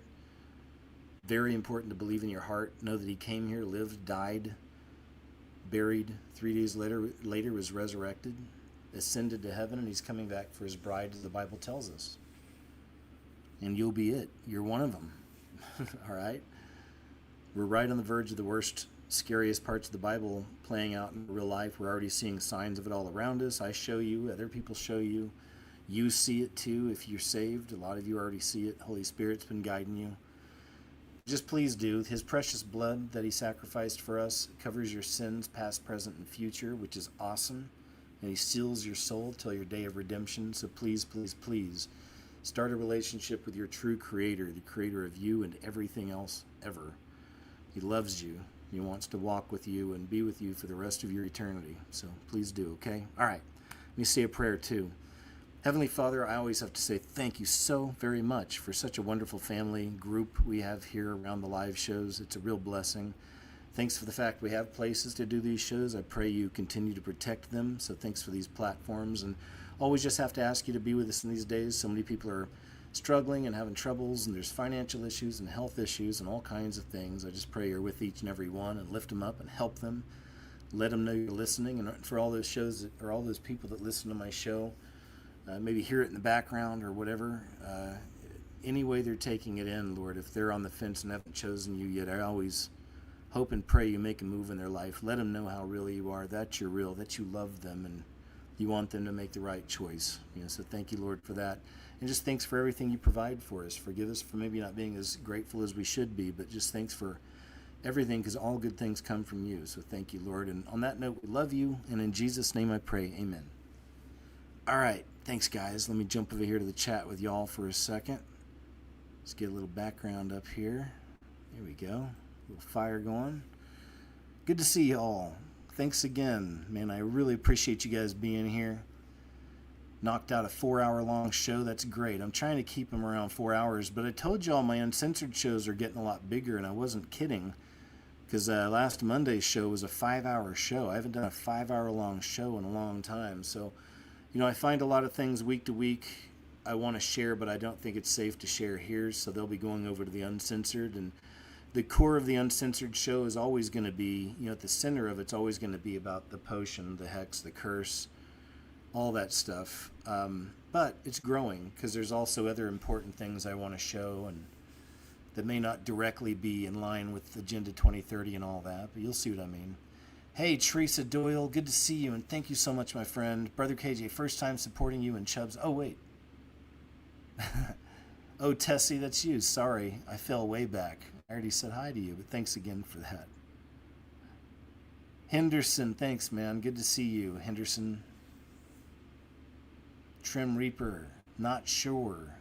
Sherla, 21. Peaceful Warrior. Edward McCoy. Man, thanks, though. Otterdam, Henderson Otterdam. Appreciate it. Nina Dawn, for the glory of Christ. Nice to see you. Myth Mioy, you too. Good to see you. Cornflakes Baby. Good to see you, my friend. TDSL, Stacy. Petra. Michael A. Wilson's here. Jay Shaky. Thanks again, you guys. So yeah, I got a big video coming out this week. A lot to show you in that. Looking forward to it. Please check it out. Like I said, it just sucks, man. It's one of those things I've had to just deal with. You got to be humble about it and just forgo all the comments and all the messages and all the shares and all the views, like that. You got to, these days at least, I've had to really do that. Put the stuff to the side and just keep forging ahead. And that's what I do. But yeah, please do make sure you check out the videos. I put everything I can into them.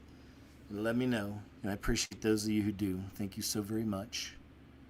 And JVMH779 needs some help. Prayers. Del Griffith, good to see you. Paul Rayo. Edward McCoy. Rick Johnson. Yeah, if you love me, you'll obey my commandments. Exactly. And you're not going to be perfect. None of us are perfect, but he just try, man. It's like, just do it because it's what he asked. He loves us, and we can at least do that. Try to clean up our act, but also being easy on ourselves and knowing we're not going to be perfect. You know what I'm saying? So good to see you, Kurt FJ and T Kerr, Rick Johnson. Once again, guys, thanks for and Christine Ritchie. Thanks for those that support the videos and shows. I always need it. So there's links below if you'd like, please do. Thanks for the P.O. Box, folks. I'll be checking it again later this week, and then I'll be writing back to y'all. Heather De La Cruz, sorry, but they sent my card back to me that I sent to you. They said there was no box, so I'll resend that out this week. And yeah, man, thanks again. Subscribe to our family, Rumble membership whales. Love you guys, all of you. Thank you. PayPal people, thank you. Always comes right in time, so thanks, man. All right, you guys. Hey, much love to you. Thanks again, Tamara, for all you do. I'll be seeing you guys here in just a couple days. I'll see you on Monday for the Uncensored show over on Rumble, 2 p.m. Central Standard. I'm on Rumble under KJ Osborne with a Z. Check it out. And, you know, I still have some people finding me again and saying, hey, where you been? Yeah, man, I never stopped. I've been active. Also, check out the website. It's probably one of the best spots now. Just look up whoiskjozborne.com. And you're going to find, plus you'll get to see a lot of the old school ones brought back to life. So check it out, or check me out over on Rumble or BitChute under KJ Osborne. But yeah, I'll see you in a couple days for the Uncensored show, and then my brand new video coming up this week. Can't wait to get it out to y'all, okay? All right. Thanks again. Have a great weekend, you guys, and I'll see you in just a couple days, okay? Really, I appreciate you. Take care.